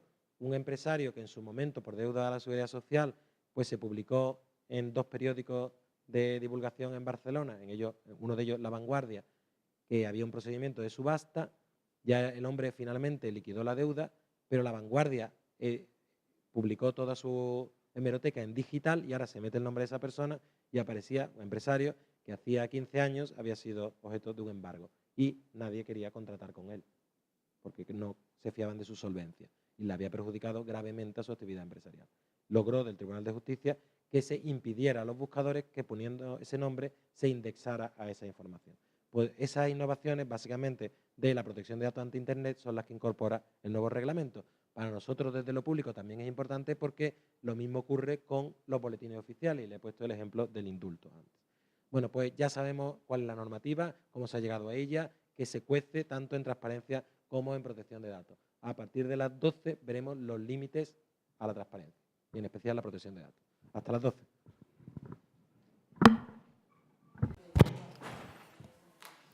Bueno, pues buenos días de nuevo. Retomamos, supongo que hay personas que se irán incorporando, pero vamos a no por ello castigar a los cumplidores del horario. Así que vamos a continuar con nuestra jornada. Como sabéis, de lo que vamos a hablar ahora es de los límites al derecho de acceso y en particular de la protección de datos, la privacidad, la intimidad, que ya veremos si son todos sinónimos o no, como límite al mismo. Bueno, la primera idea es una repetición y así a lo mejor le da tiempo en 30 segundos a entrar a los que faltan. La primera idea es, podemos ser unos convencidos de la transparencia, de sus bondades para la prevención de la corrupción, para la participación, para la mejora del funcionar de la administración. Unos convencidos, el convencimiento casi nunca es pleno, vamos, yo al menos, que soy un convencido, no soy un fundamentalista, no creo que con esto ya vivimos en otro mundo perfecto. Bien, no, las cosas siempre son graduales y se miden en grados, no en sí o no, por lo menos en casi todas las ocasiones. Pues, siendo así, se puede ser muy convencido de la transparencia, eso no equivale a no admitir que en todos los países del mundo, como antes os dije, desde luego en la ley española, hay límites a la transparencia. No puede ser limitada porque sería una transparencia ilimitada a costa de la supervivencia del Estado y de la existencia de derechos fundamentales de las personas. No son, evidentemente, límites arbitrarios, sino que en un sistema como el nuestro, en que los derechos, vivimos en un sistema de libertades, en que las libertades y los derechos solo pueden ser moderadas o limitadas por otras libertades y derechos, pues todos tienen un fundamento constitucional. ¿Qué ha hecho la Ley de Transparencia? Y cuando hable de la Ley de Transparencia ya en adelante me refiero a la Ley de Transparencia de aplicación a todos los municipios y diputaciones de Galicia, a la Ley 19/2013 estatal, complementada, por cierto, y eso olvidé, salió en la exposición, pero olvidé decirlo sistemáticamente justo al final de la primera y última ponencia. Os he dicho, ¿qué se aplica a un ayuntamiento o a una diputación gallega? Pues se le aplica la Ley Estatal de Transparencia, que es básica. No se le aplica la Ley Autonómica gallega, salvo en las reclamaciones ante el Valedor do Pobo. Pero ya os dije, pero no está de más precisarlo, pero también se le aplica la ordenanza, reglamento, con la denominación que le haya querido dar, que haya podido aplicar ese ayuntamiento o esa diputación, que lo han hecho no pocos en España, desde municipios como Madrid hasta municipios de poca población. Yo no diría que numéricamente no es algo muy generalizado, pero sí hay decenas y probablemente centenares de ordenanzas en materia de transparencia. Así que lo primero, si sois aplicadores, como lo sois, lo que tenéis que comprobar es si en vuestro ayuntamiento hay aprobada una ordenanza de transparencia. ¿Qué puede hacer esa ordenanza de transparencia? Pues lo mismo que podía hacer las leyes autonómicas y que vimos antes. Pueden y hacen ampliar el campo de la publicidad activa, es decir qué información, además de la que es obligatoria por la ley estatal, es obligatoria publicar en el portal por parte de ese ayuntamiento, y organizar internamente los procedimientos y la estructura competencial para dar respuesta a la publicidad activa y la pasiva. Si va a haber un coordinador, si se va a delegar la competencia al alcalde o un concejal, bien, cuál va a ser el procedimiento interno de gestión. Lo tercero que podía hacer la ley autonómica, que es nombrar una autoridad de control, no puede hacerlo, porque hemos visto que la autoridad de control es la autonómica, y así lo impone la ley autonómica. Así que esas son las dos materias, publicidad activa y organización, que han quedado para la ordenanza. En algunos de vuestros municipios, el donde no lo haya, no es nada descartable, porque es lo que está ocurriendo en toda España, que haya una iniciativa a corto o medio plazo de aprobación de una ordenanza de transparencia en estos sentidos. Hay que tener en cuenta también, nos va a salir, porque lo más importante es en publicidad activa, y por eso la he puesto ahí, que la Federación Española de Municipios y Provincias ha aprobado una ordenanza tipo, tanto no, evidentemente no vinculante, pero sí un modelo de ordenanza de transparencia. En los casos en que la ley autonómica se aplica también a las entidades locales, como es el caso, por ejemplo, de Cataluña o de Andalucía, por poner las dos comunidades de donde venimos los dos ponentes, pues el papel de las ordenanzas municipales y de la propia ordenanza tipo se reduce, porque es que ya la comunidad autónoma ya exige mucho más en publicidad activa. En comunidades autónomas donde no es así, la ordenanza tipo puede ser un modelo interesante a seguir, junto con ver lo que han hecho otros municipios. Sobre eso volveremos, sobre todo en publicidad activa, que es donde más juego va a tener. Bueno, os decía, ahora vamos a hablar en esta hora y media de los límites, en particular de la protección de datos. Os decía que en todas las leyes de Occidente hay límites, hasta tal punto que se puede hablar de que hay en este y en otros aspectos, pero ahora me voy a centrar en este, hay un bagaje común, es decir, Si nos vamos a la ley francesa, a la portuguesa, a la británica, a la alemana o a la suiza, encontraremos prácticamente en todas los mismos límites, lo cual es lógico. Somos sociedades todas y las mismas cuestiones, sea la seguridad o sea la intimidad, pues se plantean en todas ellas.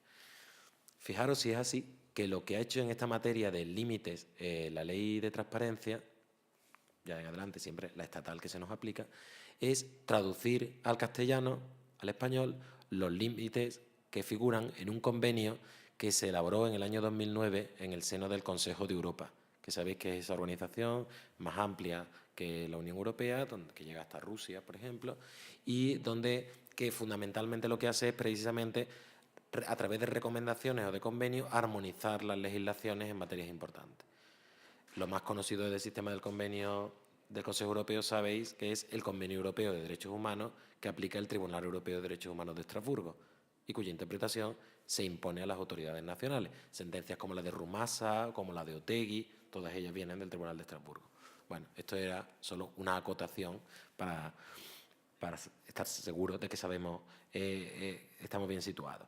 Pues bien, en el marco de esa organización del Consejo de Europa, donde hay, imaginaros, países que todos ellos, o prácticamente todos ellos, tenían leyes de transparencia desde hace décadas, como hemos visto en el mapa, pues se elaboró, tras años de elaboración, se aprobó un convenio europeo de acceso a los documentos públicos, de acceso a la información, que es un tratado internacional de ámbito europeo que entra en vigor cuando lo ratifican un número mínimo de estados, que en este caso son 12, entra en vigor para esos estados que lo ratifiquen. Todavía no tiene el número máximo de ratificaciones, pero cuando en España se hizo la ley de transparencia fue un modelo a seguir, porque se pensó además, y lo dice el propio exposición de motivos de la ley, que esta ley nos permitiría ratificar el convenio, porque era una ley ya adecuada al convenio. ¿Qué hizo con los límites? Pues directamente tradujo al castellano los límites del convenio. Vamos, con alguna mínima alteración en la literalidad. De tal forma que los límites son los mismos y por eso ahí figura, ahí podéis ver, los límites en el Convenio Europeo de Acceso a los Documentos Públicos. ¿Y por qué lo he puesto ahí y no directamente los que pone la ley, que vamos a ver dentro de 2 diapositivas, ya de pasada? Pues porque lo bueno que tiene el convenio es que junto al texto de la ley, a esos límites, tiene un documento explicativo de cómo se interpreta cada límite, muy breve, pero que nos puede servir de orientación. Nosotros el que vamos a ver con detenimiento es la protección de datos, pero al menos que sepamos a qué se refieren los demás. Bueno, pues son los siguientes. El convenio permite coger algunos de ellos, pero lo que hizo el legislador español es coger todos. Así que todos están en vigor a día de hoy para el más pequeño municipio gallego o andaluz. En primer lugar, la seguridad nacional, la defensa y las relaciones internacionales son los clásicos límites de protección del Estado que, de hecho, dan origen, en muchos casos, a la clasificación como secreto oficial de la información. Tenemos en España una ley de secretos oficiales, que es de 1968, se reformó en el 78 y ha habido muchas denuncias o proyectos de reforma para adecuarla a la normativa internacional. Por ejemplo, para que no sea la Junta de Jefes de Estado Mayor la que pueda clasificar, sino solo el Gobierno elegido por el Parlamento. El presidente del Gobierno que elige su Gobierno y, por tanto, elegidos por el Parlamento. Bueno, en primer lugar, esos que están en todas las leyes que yo conozca. La explicación que da el convenio es que hay que hacer una interpretación estricta. No se puede apelar a la seguridad nacional o a la defensa para encubrir violaciones de derechos humanos, corrupción, errores administrativos, informaciones que puedan ser embarazosas. A lo mejor de la información se descubre que hubo un error, un desliz o una metedura de pata del embajador español en Guinea. Pero si la información en sí no pone en riesgo nuestras relaciones anteriores, solo que a lo mejor lo pone a él en solfa, entonces hay que darla. La interpretación no puede cubrir, no es una forma de encubrir corrupciones y mala gestión. En segundo lugar, la seguridad pública. ¿Y qué hay aquí en juego? Pues, por ejemplo, dice la memoria explicativa, los sistemas de seguridad de inmuebles o de comunicaciones. No nos van a dar acceso a cuál es el sistema de seguridad que tiene el Palacio de la Moncloa y su control de visitantes. En tercer lugar, la prevención, la investigación y el procesamiento de actividades criminales. ¿Qué es lo que se trata aquí? Pues algo bastante evidente. Impedir que haya obstáculos a las investigaciones policiales, que los delincuentes se sustraigan de la acción de la justicia o destruyan pruebas. ¿Le puedo pedir información a la Guardia Civil sobre el operativo que tenía previsto para el 1 de octubre? Hombre, pedir puedo, pero me la pueden denegar alegando esta causa, esta excepción. En cuarto lugar, las investigaciones disciplinarias, entendiendo como disciplinarias lo que nosotros entendemos como administrativas y disciplinarias, es decir, de la Administración, para prevenir infracciones administrativas o infracciones de la normativa disciplinaria de los empleados públicos, por la misma razón. La inspección, uno que parece muy genérico, hasta el punto que hay alguna comunidad autónoma que se ha atrevido en su ley autonómica a eliminarlo, como la catalana. La inspección, control y supervisión por autoridades públicas. ¿Y qué está aquí? Porque se dijo incluso por algún experto o supuesto experto en la comparecencia parlamentaria, bueno, pero es que todo lo que hace la Administración o lo que hace básicamente es inspeccionar, controlar y supervisar. Si esto es un límite, se va a poder decir que no a casi todo. Bueno, no es así. Tiene que ser información que en caso de divulgarla puede suponerle un perjuicio. ¿Como cuál? Pues, por ejemplo, investigaciones y auditorías internas o externas, controles fiscales, exámenes escolares y universitarios. Es que si no estuviera este límite, y a mí me piden mis alumnos, por poner en este caso, ponerme como ejemplo, o a vosotros como Administración, cuál es el borrador de las pruebas de oposiciones que va a convocar el Ayuntamiento de La Coruña, y ya está redactado, pues habría que dárselo, porque es información pública en poder de la Administración pública, que no afecta a la seguridad nacional, ni a las relaciones exteriores, ni a los delitos. Es decir, todo lo que no esté, porque es un listado exhaustivo de límites, todo lo que no esté hay que darlo. O si me pidieran a mí el examen práctico que voy a poner en la convocatoria de enero de Derecho Administrativo 2. O la inspección de trabajos, de servicios sociales, sanitarios, ambientales, claro. Y si yo le pido a quién va a inspeccionar la próxima semana, bueno, pues entonces acabo con la inspección.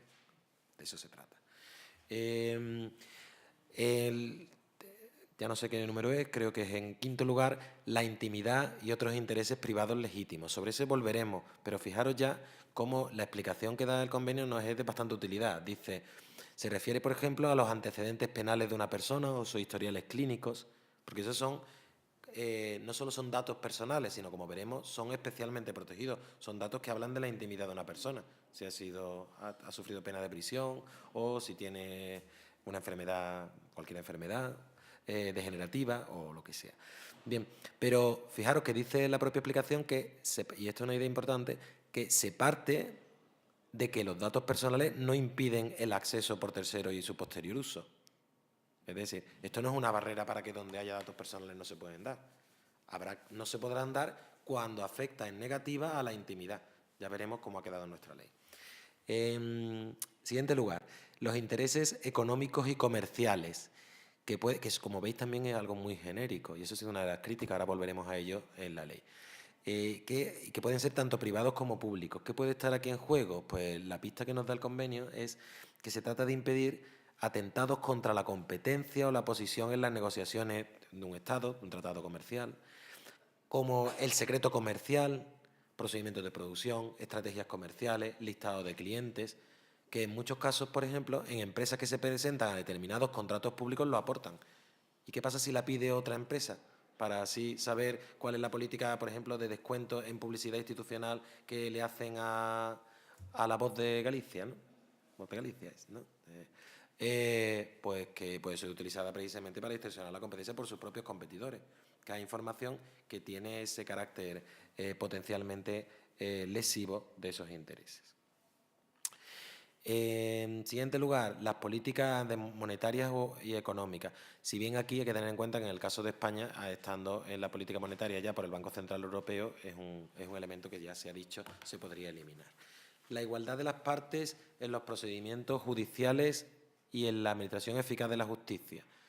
Es un límite que por ahora se está manejando con carácter amplio, pero que ya el convenio advierte que se refiere solo a documentos que hayan sido elaborados para usarlos ante un juez específicamente, porque si no, todo documento administrativo, si hay un recurso judicial, hay que trasladarlo cuando se traslada el expediente, como están interpretando erróneamente algunas administraciones.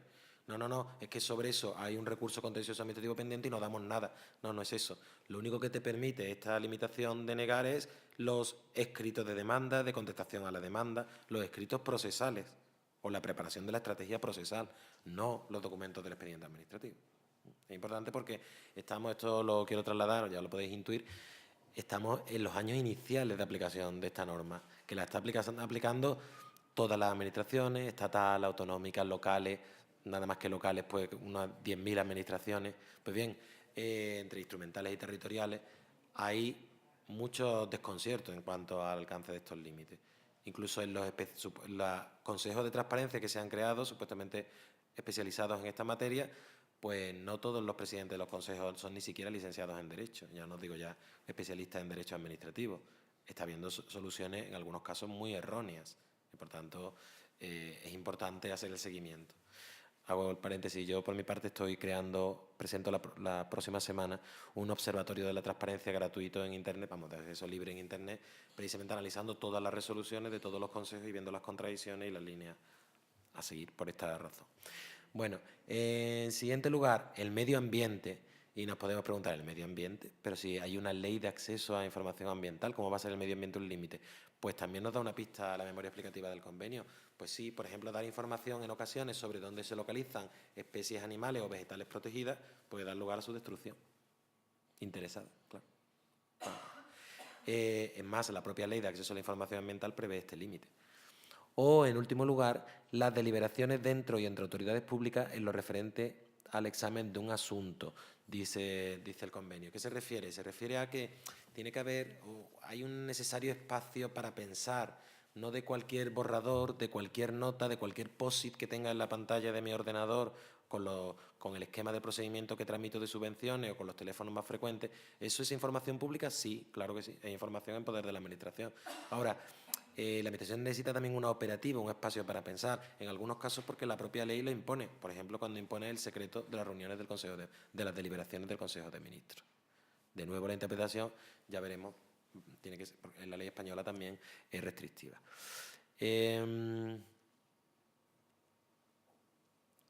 Bien, el convenio también prevé una cosa, y es que para que se deniegue el acceso a una información, tiene que ampararse en la lesión a uno de estos bienes que os acabo de comentar, pero que incluso si dar la información puede poner en peligro esos bienes, hay que analizar si no existe un interés público superior que justifique la divulgación. Es decir, contempla que puede haber casos en que dar una información pues comprometa en cierto modo el interés comercial de una empresa, afecte en cierto modo negativamente a la intimidad de un alto cargo, porque se están pidiendo qué sanciones de tráfico le han puesto al concejal de tráfico de un ayuntamiento. Y esos son datos personales. Si fuera de un tercero no se darían. Pero a lo mejor en este caso, si hay denuncias por la prensa de corrupción, de que el primer sancionado y que después nunca le han cobrado la multa es él, a lo mejor en ese caso hay un interés público superior.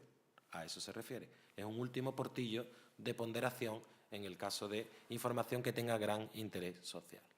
Bueno, ¿qué ha pasado en la ley española? Pues como veis, ahí tenéis la relación, que hemos asumido los mismos límites. ¿Y qué ha hecho la ley gallega? Se ha remitido para la Administración autonómica a esos límites y para la local, pues es de aplicación directamente la ley estatal. ¿Qué cuestiones generales plantean, ya antes de entrar inmediatamente en especial en la protección de datos? Pues podrían plantear varias. Han tenido críticas importantes, o tuvo sobre todo en el procedimiento de tramitación parlamentaria críticas. La primera, que no sé si habéis pensado, es que este elenco de límites, que es muy amplio, fijaros, hasta la letra L, va mucho más allá de los que establece la propia Constitución, el artículo 105, que habla solo de, salvo en lo que afecta a la seguridad y defensa del Estado, la averiguación de los delitos y la intimidad de las personas. Se puede pensar, bueno, pues si la Constitución dijo que el único límite, esos eran los únicos límites, ¿cómo puede el legislador ir más allá de la Constitución y recortar el derecho? Lo cierto es que ya el artículo 37 de la Ley de Procedimiento, que lo regulaba antes, como vimos, ya añadió otros límites: secreto comercial e industrial, política monetaria, la cláusula abierta de que siempre podía prevalecer un interés privado público superior. Y que las leyes de acceso a la información ambiental y de reutilización también establecieron una batería de límites similares a estos. Ha de entenderse, por tanto, así se ha entendido por el legislador, y seguro que le daría el visto bueno al Tribunal Constitucional, igual que se lo ha dado al Tribunal de Estrasburgo, que en realidad el derecho está limitado por el resto de los bienes y valores constitucionales, uno de los cuales es el medio ambiente, otro de los cuales es la eficacia administrativa, otro de los cuales es la seguridad, y por tanto que encajan en la medida en que tengan un referente constitucional. Otra de las críticas es si no son demasiado numerosos. Se puede decir, bueno, pero es que hasta la letra L, estos eran los que nos permitía poner el convenio y hemos acogido todos. Bueno, Pues lo cierto es que es un listado exhaustivo y básico, es decir, exhaustivo en la medida en que no se puede denegar una información si no concurre una de estas razones. Y algunas se podría pensar incluso que no tiene mucho encaje. ¿Y si es una información cuyo conocimiento puede poner en riesgo a un inmueble sometido a un procedimiento de declaración de bien de interés cultural? Porque pido que inmuebles están sometidos y antes de que se declaren, pues procedo a instar su...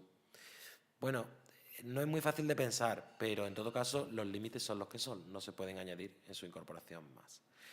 Y en segundo lugar, es básico, es decir, aplicable a todas las administraciones, aunque ya os he anunciado antes y os repito ahora que algún legislador autonómico ha reducido límites. Podríamos pensar, bueno, es que si es básico yo puedo reducir porque estoy ampliando la transparencia. Lo básico es un mínimo garantizado. Yo no estoy de acuerdo con esa interpretación, porque claro, si tú reduces límites sí amplías la transparencia, pero reduce los otros bienes constitucionales que el legislador ha establecido como básicos. Otra crítica, y no son demasiado genéricos, porque con mala fe una administración, un ayuntamiento que no quiera daros información y que tenga un jurista un poco avezado, casi siempre le será fácil agarrarse a alguno de estos clavos, ¿no?, que son tan amplios, para justificar el no dar una información. Bueno, pues la verdad es que lo cierto es que es verdad, son muy genéricos, pero la realidad demuestra que es inviable otra opción. Por ejemplo, y frente a lo que se decía por algunos ONG y algunos expertos, no es posible una interpretación, delimitación en positivo. Se dará la siguiente información. Así no está en ninguna ley del mundo, porque es que hay tantos tipos de información. Serían leyes de ¿cuánto? De 1000 páginas que de todas formas dejarían fuera algunos documentos. Todas las leyes se basan en el principio general de lo que se da y los límites de qué razones pueden justificar el que no se den. Para eso está la labor después de las administraciones, pero sobre todo de los consejos de transparencia y de los tribunales, para ir resolviendo cada caso concreto y se va formando un cuerpo interpretativo, que es lo que está ocurriendo ahora mismo en España. La ley tiene 3 decenas de artículos, de los cuales algunos además no van sobre transparencia, y sin embargo ya hay, pues debe haber unas 10.000 páginas de resoluciones del Consejo Estatal de Transparencia. Así se va construyendo. Por eso, en ese proyecto de observatorio del que he comentado, lo que intento es extraer las soluciones a casos concretos para facilitar al aplicador. Bien, ¿qué más decir? ¿Cómo se aplican los límites? Pues primera idea importante. Los límites que vamos a ver se aplican tanto a la publicidad activa, la publicidad que se pone en Internet, como a la publicidad pasiva, la que se pide por un solicitante, se sigue un procedimiento individualizado y se le notifica. Son límites aplicables a las dos formas de publicidad. En segundo lugar, se aplican conforme a 2 test, el test del perjuicio y el test de la ponderación. ¿Qué quiere decir el test del perjuicio? Que no se aplica por bloques. No cualquier información que afecte, pues, por ejemplo, a la defensa se deniega. Es más, eso lo sabemos todos, porque es que el propio Ministerio de Defensa se ha llevado muchos años haciendo campañas en los medios de comunicación para difundir su oferta de empleo público, para que la gente se hiciera oposiciones y entrara a la carrera militar, porque había necesidad. Y eso es información sobre defensa, sí, solo que no pone en perjuicio la protección de la defensa nacional. Así que no es por bloques o por materia. No toda información sobre relaciones exteriores o sobre defensa o sobre seguridad pública se deniega, solo la que ponga en perjuicio la integridad de esos bienes. Y hay un segundo test, que es el de la ponderación. Incluso si puede poner en perjuicio esos bienes, como ya dije al hablar del convenio, puede haber casos en que prevalezca un interés público en su divulgación. Es el caso de las multas al concejal de tráfico que antes os dije. Ahora bien, la ley española, a mi juicio, muy erróneamente, le añadió al interés público el interés privado superior. Habló de que puede haber casos en que se dé la información, aunque perjudique a uno de esos límites, porque hay un interés público prevalente, pero también porque hay un interés privado prevalente. Y eso creo que fue un error muy grave, que por ahora no se está aplicando, pero que tiene un potencial destructivo. Porque para pedir acceso a la información, lo veréis esta tarde, no hace falta motivar la solicitud en modo alguno. Eso es una idea que ya os recalcará el profesor Oriol Mir, pero ya os avanzo. No es un derecho instrumental para después ejercitar otro, sino es un derecho autónomo. Que muchas veces pida información porque me afecta personalmente, es evidente. Casi nadie se convierte en una especie de ministerio fiscal universal. Yo pido la información que me es relevante. En otros casos no. La ONG Cibio que vimos pide información sobre indultos no porque su presidente haya sido indultado, sino porque se dedica al control de la administración. Lo importante es saber que en la ley y en todas las leyes de nuestro entorno no hace falta motivar la solicitud y no está sometido al requisito de ser interesado. Que no juega aquí la categoría de interesado. Es importante. Yo creo que es una de las ideas más importantes que tenéis que llevaros. No se rige por esa lógica. Hasta el punto, ya lo veréis, que puede pedir información a una persona que no sea española o que sea menor de edad, o que un ayuntamiento le puede pedir por la vía de la Ley de Transparencia información al Estado o a la Xunta de Galicia. No se requiere ningún requisito de interesamiento. Bien, pues por eso mismo no tiene sentido que para ponderar junto al interés público se pondere el interés privado del que lo solicita, porque primero no ha tenido que motivar la solicitud, es obligatorio, y después porque el criterio de una ley de transparencia tiene que ser cuál es el interés público de la información, no el interés privado del que lo solicita, y eso está muy claro en las leyes de transparencia que llevan ya décadas de rodaje. En segundo lugar, el acceso parcial. Cuando dar toda la información pueda poner en riesgo alguno de estos intereses, hay que dar toda la que se pueda que no lo ponga en riesgo. Puede que dentro de un expediente de 100 páginas del Ministerio de Exteriores haya una página en que habla de dónde consiguió la información cuyo conocimiento pueda poner en riesgo al informante, pues se elimina ese párrafo y ya está. En materia de protección de datos es todavía más claro. En muchos casos se da toda la información menos el nombre y apellido de la persona, porque no es necesario. Si yo quiero conocer los términos en que se ha otorgado una licencia de obra mayor, pues a mí me da igual el nombre de la persona porque se otorga en función del proyecto y del inmueble y de la situación jurídica del inmueble. Bueno, pues sería un caso muy evidente de acceso parcial que en materia de protección de datos pues se llama anonimización. Por último, bueno, dice la ley que cuando se dé información parcial, pues hay que decir dónde están las omisiones, dónde están los párrafos omitidos. Cuando se da en papel, lo que se hacía antes se borraba con Tipex para que nos hagamos una idea de qué estamos hablando. Ahora, pues la informática permite pues eliminarlo del documento. Ahora bien, ha añadido la ley estatal algo que yo creo que es criticable, como he puesto ahí, por paternalismo. Dice que se omitirá la información y se dará el resto, salvo que dar solo la información que no pone en riesgo ese límite lleve a una información distorsionada o que carezca de sentido. Si es un documento, todo ello que afecta a la defensa, solo se me va a poder dar Madrid a 12 de septiembre de 2005, firmado alguien, y todo el documento en blanco. Entonces dice la ley o piensa la ley, bueno, pues cuando ya esto carezca de sentido, para esto pues no le doy nada. Sin embargo, eso ya hemos denunciado a algunas ONG y yo mismo, que eso es demasiado paternalismo. Bueno, ya sabrá quién lo pide de la información que le das, de lo que queda, si le es relevante o no, ¿no? Más que darte a ti el control de la información. Bien, por último, la ley española, la ley estatal, la ley que nos es de aplicación, no ha establecido límites temporales. No ha dicho, como otras leyes, estos límites, por ejemplo, la seguridad, la defensa, relaciones exteriores, serán válidos hasta pasados 30 años desde la elaboración del documento. O la intimidad dejará de, como dice la ley de patrimonio histórico, los documentos íntimos dejan de serlo cuando han pasado 25 años de la muerte de la persona. No ha establecido límites temporales. Hay que analizar en cada caso si dar una información que a lo mejor hoy afecta a la defensa, si la piden dentro de 10 años, a lo mejor ya no le afecta, porque era el operativo o a la seguridad pública, porque era el operativo para el referéndum en Cataluña, por ejemplo. Bien, ¿qué han hecho las leyes autonómicas? Pues en general todas se han remitido a los límites. Es más, las leyes autonómicas normalmente han reproducido todo lo que dice la estatal y la han ampliado en el sentido que os he contado, pero para los límites no los han reproducido, sino que se han remitido a la estatal. ¿Por qué? Porque políticamente siempre es más grato no hablar de límites o hablar poco de límites en tu ley y mandarle los límites al Estado.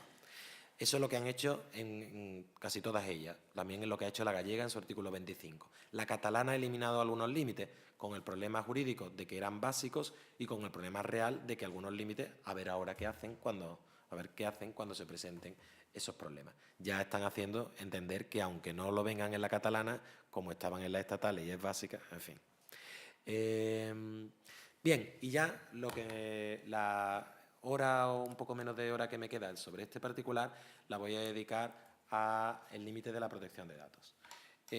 Volviendo otra vez con este señor que ya os dije que no es mi abuelo ni tatarabuelo, volviendo de nuevo con el juez Luis Brandes, porque os dije que su ejecutoria, solo volviendo un minuto, os dije que su ejecutoria se dedicó a la lucha contra los monopolios de las grandes compañías desde el punto de vista del derecho de la competencia y a la libertad de expresión, la libertad de información. Ahí tenéis de nuevo La luz del sol como el mejor de los desinfectantes, en su obra El dinero de los demás y cómo lo usan los banqueros, pero también fue el creador, puede decirse, el creador a nivel mundial del derecho a la intimidad. Si lo pensáis, el derecho a la intimidad no era un derecho ni en el derecho romano, ni en la Declaración de Derechos de la Revolución Francesa, sino que es un derecho del siglo XX. Su formulación. Y de hecho fue formulado por primera vez por este juez en un artículo que escribió con un colega de despacho llamado The Right to Privacy, el derecho a la intimidad o a la privacidad, en 1890. Lo redactó, por cierto, al hilo de que su compañero de despacho y de artículo, Warren se llamaba, pues era rico de cuna, y cuando se casó su hermana pues tuvo un seguimiento en los medios, apareció en el periódico y las fotos, le pareció una invasión a su esfera de vida privada, y entonces construyeron el derecho a la intimidad en ese artículo, que es un artículo breve pero fundacional del derecho a la intimidad. Así que, fijaros, la misma persona que luchó por la libertad de información y el acceso a la información también luchó por el derecho a la intimidad, lo que ya nos lleva a pensar que, como ahí os pongo, hay que plantear un equilibrio necesario. Voy ahora, a continuación, me ha parecido lo más pedagógico, hablaros primero un poco del derecho a la protección de datos, porque la Ley de Transparencia da por supuestas las categorías del derecho a la protección de datos, como vamos a ver a continuación, pero no todos nosotros tenemos que estar puestos en derecho a la protección de datos, que es un derecho, para empezar, bastante nuevo. Hemos visto que en nuestro país su primera regulación, ya no tan nuevo, pero es del 92. Yo no lo estudié en la carrera de Derecho, por poneros un ejemplo, y acabé en el 94. Bien, en primer lugar, ¿cuál es su origen? Y ya nos plantearemos cuál es su diferencia con la intimidad, si es que la tiene. Bueno, pues su origen está en los años, y es fundamental para comprender en realidad la aplicación práctica, por eso os lo cuento, no por erudición. Está con el desarrollo de la informática. Cuando nace la informática, a nivel de los años 60 aproximadamente, en Estados Unidos, pues se destruye algo que había sido la máxima de la historia de la humanidad, y es que la información sobre las personas se perdía con el tiempo. Bueno, pues lo conocían tus vecinos, si había sido un caso conocido, pues la gente incluso de tu país, sabía quién había sido presidente del gobierno, lo que había hecho, después pasaba algunos a los libros de historia, pero esos eran solo los personajes públicos de mayor relevancia, y después tenías que tener acceso a esas fuentes de información. Bueno, se perdía con el tiempo, y después, sobre todo, no se podía cruzar. Pues tú sabías algo de tu vecino, pues sabías pues dónde vivía, pero al menos no sabían en qué trabajaba, y luego no sabía si había publicado un artículo de prensa hace 3 años. Sin embargo, con la informática ya eso se acabó. La información se puede conservar ilimitadamente en el tiempo y se puede cruzar ilimitadamente con criterios personales. De tal forma que no hay ningún problema técnico para que, poniendo el nombre de una persona o su número de identificación, me aparezca toda la reunión de informaciones que tenga un determinado individuo sobre él, y que salga un retrato robot, o, lo que se dice en protección de datos, se cree un perfil de esa persona. Cuando nace, por tanto, se contempla por los juristas ese riesgo, pues se piensa que el mayor riesgo viene de los poderes públicos, que son los que tienen más datos de las personas. Bueno, sigue siendo en buena medida así. Pensad de cualquiera de nosotros los datos que tienen los poderes públicos españoles. Tienen nuestra cara en la foto del DNI, nuestra huella digital, cuándo nacimos, dónde nacimos, nuestro historial clínico, dónde estudiamos, las calificaciones, los libros que sacamos de bibliotecas públicas, nuestros ingresos, nuestras propiedades inmobiliarias, los vehículos que tenemos, si hemos sido sancionados. Pueden construir casi un holograma nuestro. Y por tanto nace frente al temor de que los poderes públicos se convirtieran en un leviatán que supiera todo sobre nosotros. En realidad, y ahora además las administraciones están conectadas en red, con lo cual ya no es lo que tiene el Estado, lo que tiene un ayuntamiento, lo que tiene instancias comunitarias, sino que están conectadas entre sí. Y esa es la tendencia de futuro. Pero pensad que a día de hoy todavía más información personal tienen de nosotros sujetos privados como Facebook, WhatsApp, Google, Vodafone, que saben, por ejemplo, ahora mismo en qué lugar del globo estoy. Que me pueden mandar un misil y me da en la cabeza, si está bien afinado. Y que saben qué me gusta, qué no me gusta, qué me interesa, qué compro, quiénes son mis amigos, cuál es mi cara. Y encima le doy la propiedad de las fotos que cuelgo. Instagram. Bien. Bueno, pues ese es el riesgo que trata de evitar la protección de datos. Y por eso nace como un derecho, puede decirse, diferente a la intimidad. Porque mientras antes la protección se sentía frente a los datos íntimos, y aunque no había un consenso en que era íntimo, sí podíamos pensar que es íntimo. Pues la salud, los datos de salud seguro que sí. Los datos de estado civil ya puede ser discutible. Los datos de cuánto gano también puede ser discutible, si los datos económicos son íntimos. Los datos de qué delitos he cometido parece que son íntimos. De hecho, el registro de penados y rebeldes no es accesible para terceros. Los datos de en qué creo, en qué partido político estoy afiliado o cuál es mi religión también son íntimos. Había algunos sobre los que había consenso, otros que podían estar en la frontera. Sin embargo, con el nacimiento de la informática y la protección de datos, la idea es cualquier dato, incluso aparentemente irrelevante, que cuando tenía 14 años saqué el manifiesto comunista de la biblioteca pública de mi ciudad, conectado con otros, contribuye a dar un perfil. Hay una imagen que es bastante bonita y es que es la de las teselas de un mosaico, que las ves de cerca y ves el cuadradito de color, pero que te alejas y las ves juntas y ves la figura de la persona. Y ese es el riesgo. O ahí está el riesgo especial del cruce de datos. Y por tanto, ¿qué es lo que pretende garantizar el derecho a protección de datos? Pues el control de una persona sobre sus datos personales. No necesariamente o no siempre que no se difundan, como en el derecho a la intimidad, sino al menos que si se difunden, si se manejan, yo pueda controlar quién lo hace, para qué. Bien, eso como vamos a ver ahora. Y por tanto, ¿qué contiene el derecho? ¿En qué se materializa? Pues en una serie de principios y en una serie de derechos o facultades. Los principios son el principio de consentimiento. El afectado tiene derecho a decidir qué información está dispuesta a compartir con terceros. Pues si yo participo en un concurso de Coca-Cola en Internet y tengo que dar mi dato de domicilio y mi teléfono móvil, pues yo lo estoy dando voluntariamente y he decidido que me compensa. Ahora matizar eso para las administraciones públicas. Otro principio es que hay que decidir qué información estás dispuesto a dar sabiendo para qué fines van a ser utilizados. Me lo dan y dice que se va a incorporar una base de datos que se va a utilizar para fines de marketing por Coca-Cola. Bueno, pues ya sé para qué la doy y veo si me compensa o no darlo. Principio de finalidad. Y asegurarse de que dicha información sea cierta y adecuada. Es el principio de calidad. Es decir, solo me pueden pedir los datos que sean necesarios para esa finalidad. Y además los datos que figuran en ese fichero tienen que ser correctos. Tienen que ser los reales.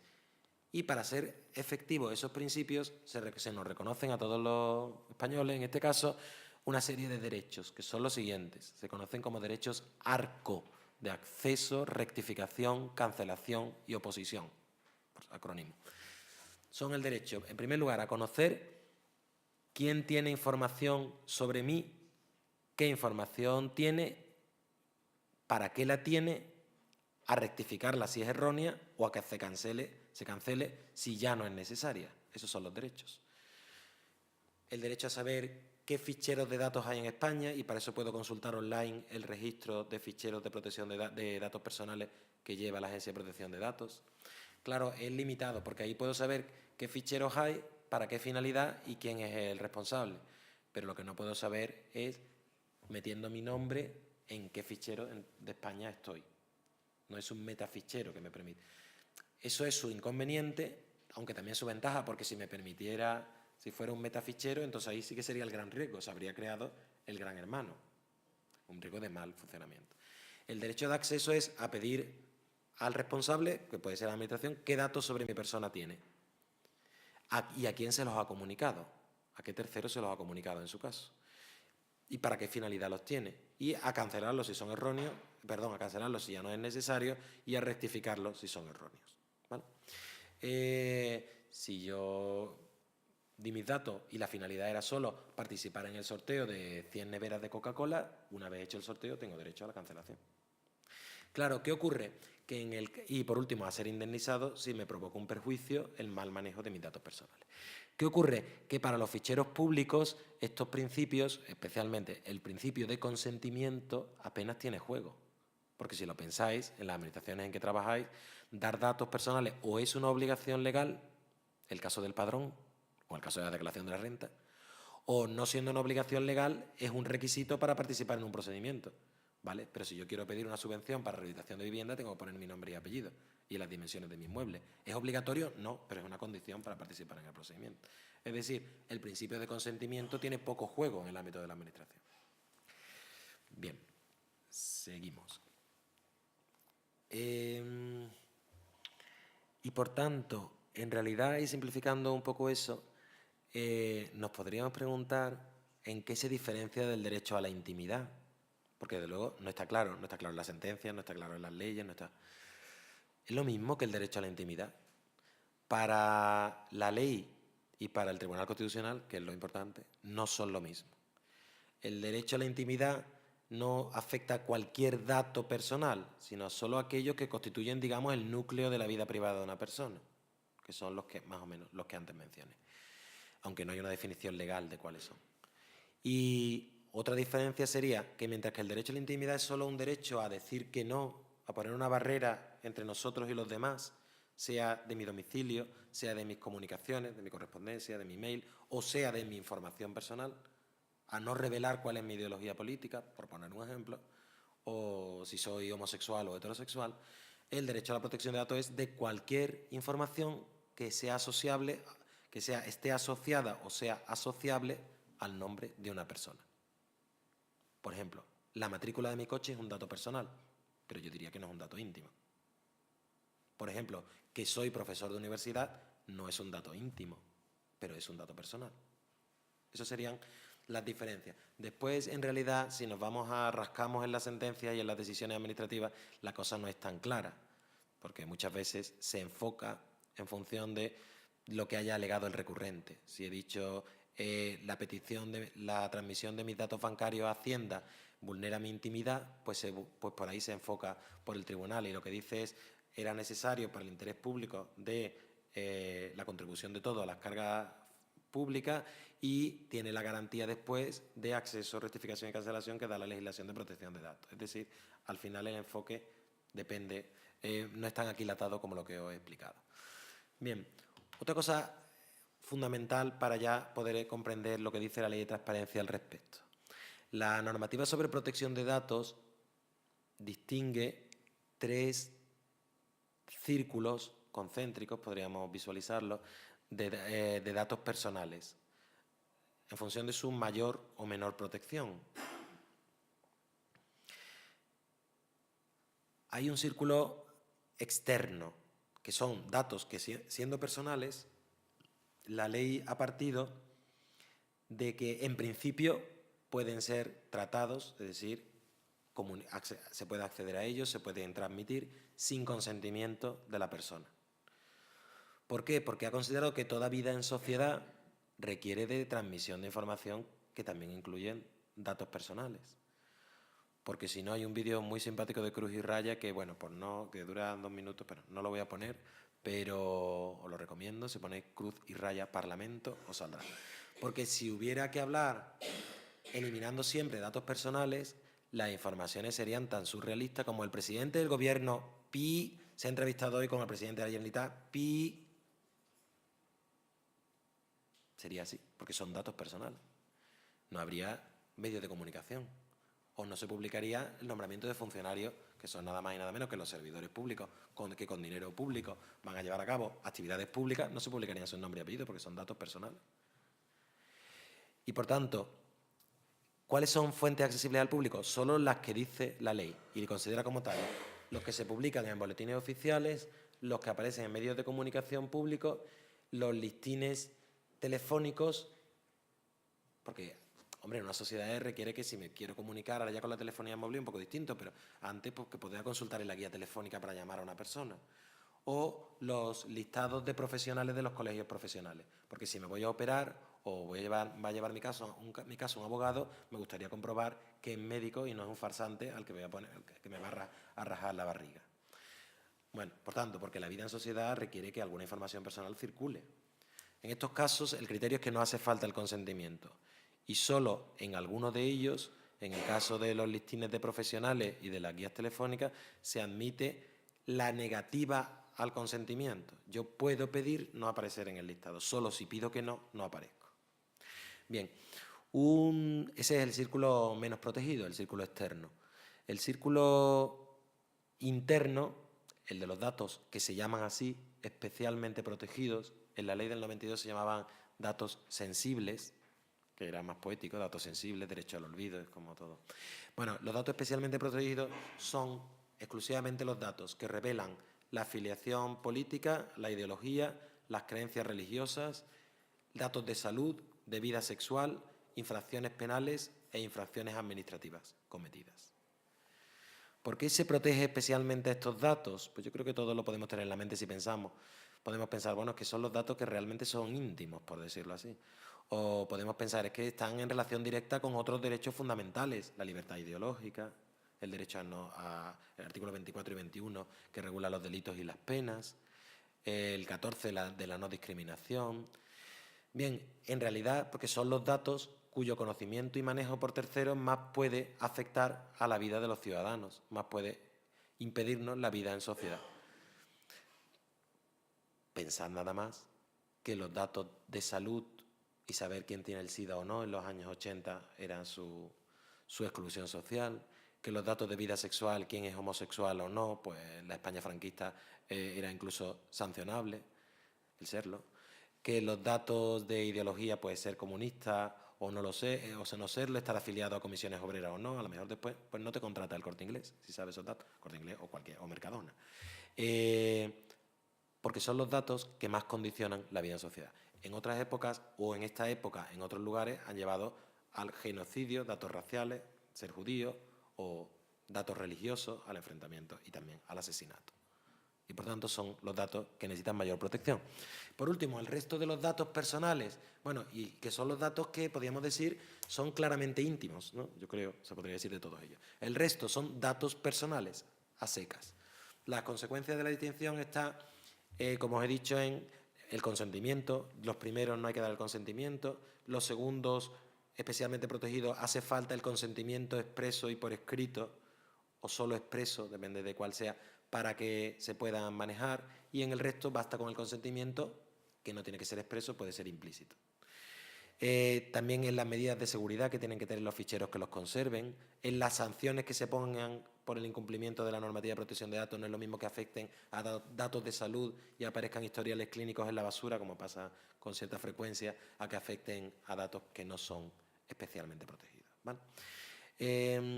Os dije también en la anterior ponencia que en el año 2007 se aprobó un reglamento que fue más allá que la ley, quiso hacer lo que la ley no había hecho. ¿Y qué dijo? ¿Qué precisó? Bueno, precisó una cosa importantísima también de retener, muy básica pero importante. En primer lugar, que los datos personales son solo de personas físicas, no de personas jurídicas. Por tanto, si nos piden una subvención a una empresa, nunca podremos resolver diciendo que juegan los datos personales o que omitimos el nombre de la empresa, porque no está en juego ese derecho. Es solo para personas físicas. En segundo lugar, consideró el reglamento, no lo decía la ley, considera el reglamento que los ficheros de personas físicas, que tienen datos de personas físicas, que prestan servicios en personas jurídicas, administraciones o empresas, y consisten únicamente en nombres y apellidos, funciones o puestos desempeñados, dirección postal o electrónica, teléfono y número de fax, no se consideran datos personales a los efectos de aplicarle la ley y el reglamento. Eso considero. Eso nos va a ser importante en la transparencia. ¿Qué pasa si lo que piden es la identificación de un funcionario? Pues ya vemos aquí una pista que ahora veremos concretada. Dijo también algo que va más allá, que tampoco se consideran datos personales los datos de empresarios individuales, empresarios personas físicas, cuando son datos referidos a su actividad empresarial, algo que también no es de suma utilidad cuando no haya solicitudes de acceso a la información. Porque si es una persona física, empresario que tiene una empresa de fontanería y se presenta a un contrato o de limpieza de servicios, sabemos que esa información tendrá su dato personal como empresario, pero eso no es un dato personal a los efectos de la ley. Y por tanto va a prevalecer la transparencia y el acceso a la información. Y también aclaró que no tienen la protección de la ley los datos de personas fallecidas. Es decir, que la intimidad personal acaba con la muerte de la persona, es un derecho personalísimo. Y también el derecho a la protección de datos. ¿Vale? Eso es lo que dice la normativa de protección de datos. Bueno, pues vamos a ver ya cómo se compatibiliza con el acceso a la información.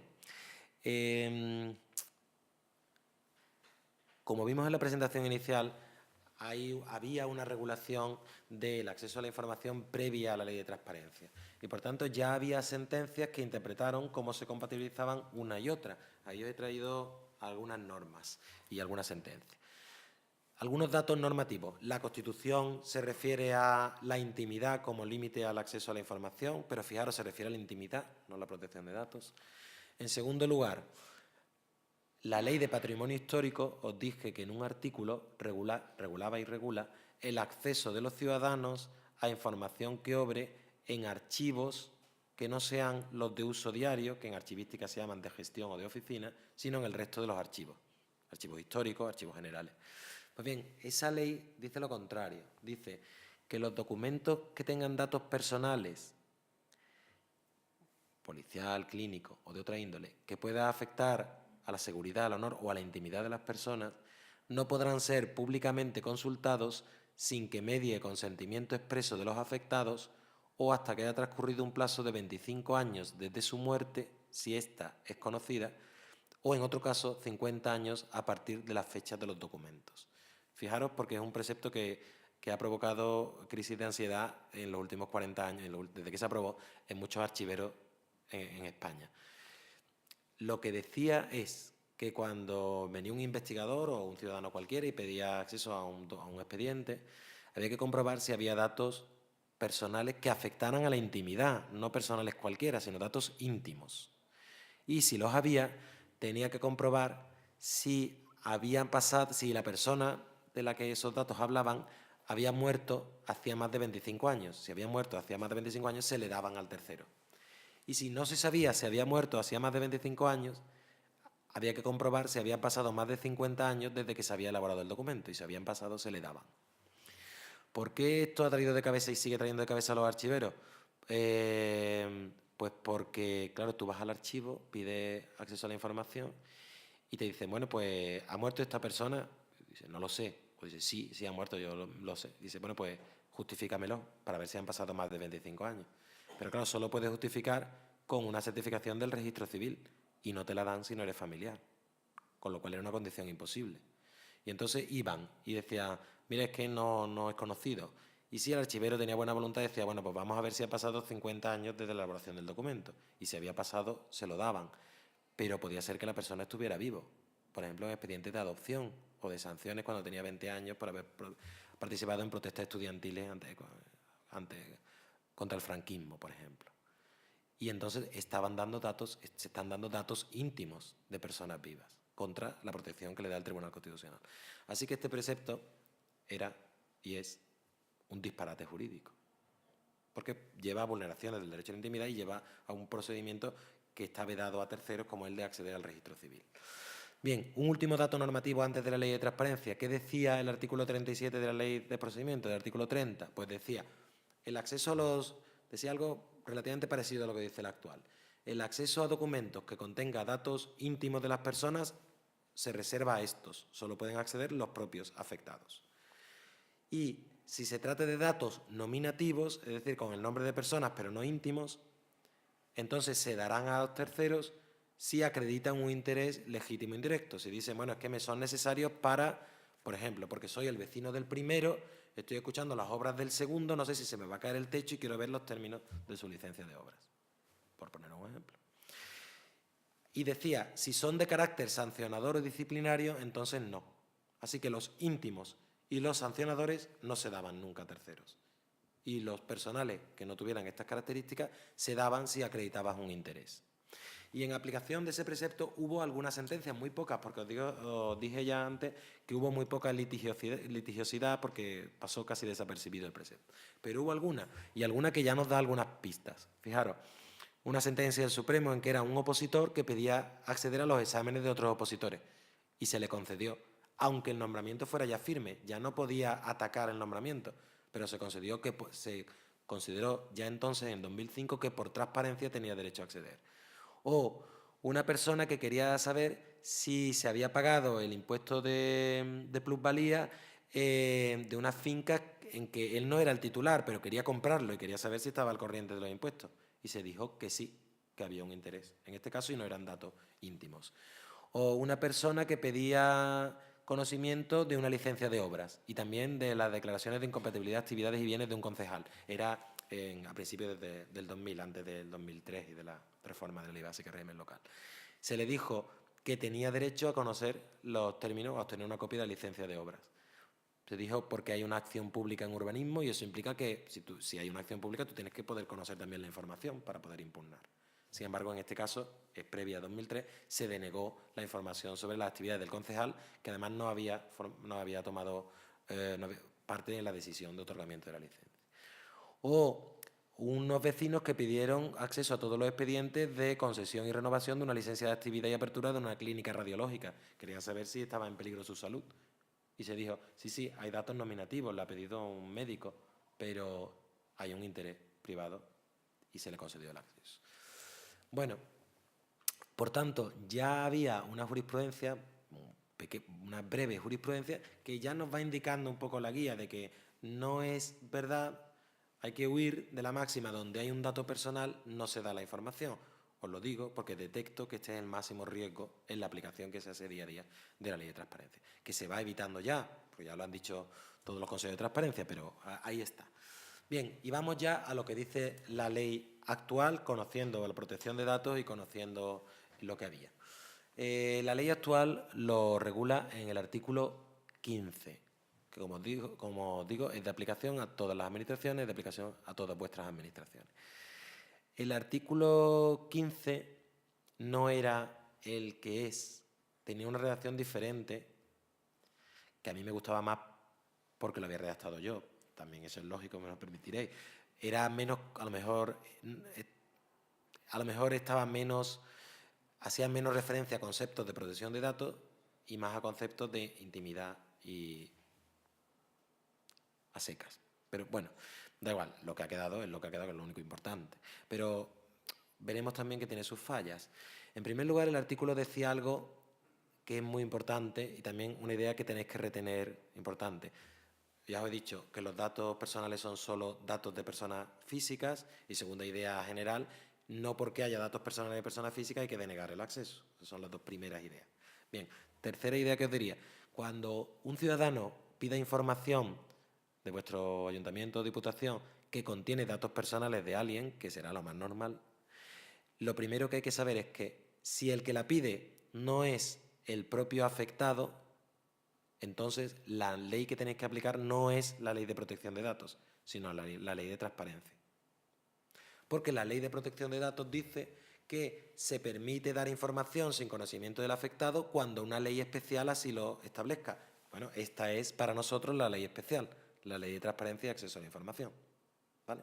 Eso incluso lo decía la ley de transparencia, solo que se quitó en el Senado porque dijo Convergencia y Unión, y lo aceptaron, que no correspondía a una ley ordinaria, como es la ley de transparencia, establecer cuál es el juego entre dos leyes, una ley orgánica y una ley ordinaria, sino que eso se deriva del principio general de ley especial, ley general, y por eso se quitó.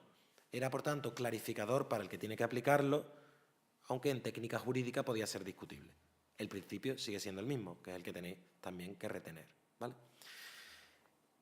Puede ser que el afectado ejerza su derecho a saber qué datos personales hay en un fichero y a quién se le han comunicado. Entonces lo que está actuando es con la Ley de Protección de Datos, que reconoce también, curiosamente, en el mismo artículo 15, el derecho del afectado a acceder. Lo hemos visto, derechos arco, acceso, rectificación, cancelación y oposición. ¿Vale? Si es un tercero, olvidaros por completo, no tenéis ni que coger, ni tenéis en el escritorio, ni en la pantalla la Ley de Protección de Datos, dicho de otra forma. Todo se resuelve con la ley de transparencia y con su interpretación que vendrá pues, por el valedor do povo y por los tribunales.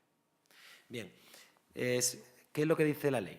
En primer lugar, si la información tiene datos especialmente protegidos, y por eso era necesario explicar lo que hemos visto de protección de datos, porque es un concepto de la legislación de protección de datos, si tiene datos especialmente protegidos. Bueno, pues en ese caso, si son datos de creencias, afiliación sindical, política, y podéis pensar, bueno, pero en mi administración, ¿cómo va a tener datos de afiliación política? Pues sí lo puede tener. Por ejemplo, de afiliación sindical, nada más que para descontar la cuota sindical de las nóminas, la tienen de casi todos nosotros, por poner un ejemplo. Y si se reúne un cargo de nuestra administración con representantes de partidos políticos, ahí figurará en el acta de qué partidos políticos son. Bien, si son datos o si se reúne con representantes de diferentes creencias porque quieren promover la construcción de una mezquita en Madrid, pues tendrán datos de creencias religiosas en el acta de esa reunión. Así que puede haberlos. Bueno, si son datos de creencia, solo con el consentimiento expreso y por escrito del afectado se le darán al tercero. Es lo que decía la ley de transparencia, que hemos visto, la ley de protección de datos. Ahora, ¿cuál es el matiz que introduce la ley de transparencia y que ya estaba en la doctrina de la Agencia de Protección de Datos? Que eso es así a menos que el propio afectado haya hecho públicos esos datos de creencia, afiliación política o sindical. Porque es de pura razón. Si el director general de empleo de la Xunta se reúne con el representante de comisiones obreras y UGT, que han sido elegidos como tales en las elecciones sindicales, pues no hay que ocultar que se reunió, que esa persona iba en representación de UGT. Es un dato manifiestamente público. ¿Vale? Sin embargo, no lo es la afiliación sindical de cualquiera de sus empleados que conoce solo para el descuento de la nómina, en su nómina. ¿Vale? Y si son datos especialmente protegidos referidos a la salud, vida sexual o infracciones penales o administrativas cometidas, pues entonces solo se dan con el consentimiento expreso del afectado. O, si así lo prevé, una norma con rango de ley. La propia ley de protección de datos, respecto a los datos de salud, dice si es para hacer frente a una urgencia vital, no hace falta el consentimiento del afectado. Hombre, no van a esperar si me muero o no me muero para contactar con mi historial clínico y saber si tengo reacción a algún medicamento o cuál es mi RH para hacer una transfusión en el servicio de emergencia.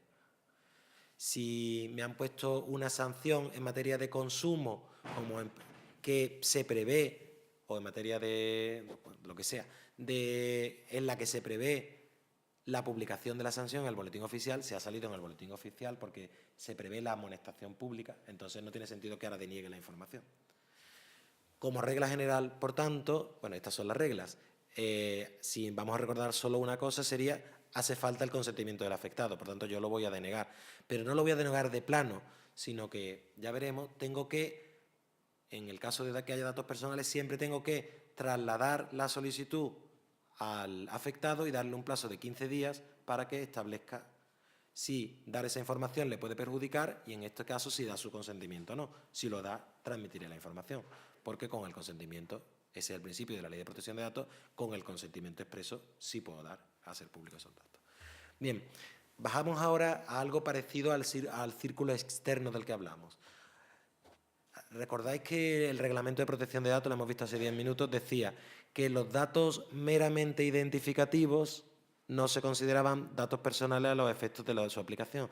Pues aquí lo que dice la Ley de Transparencia es algo muy parecido.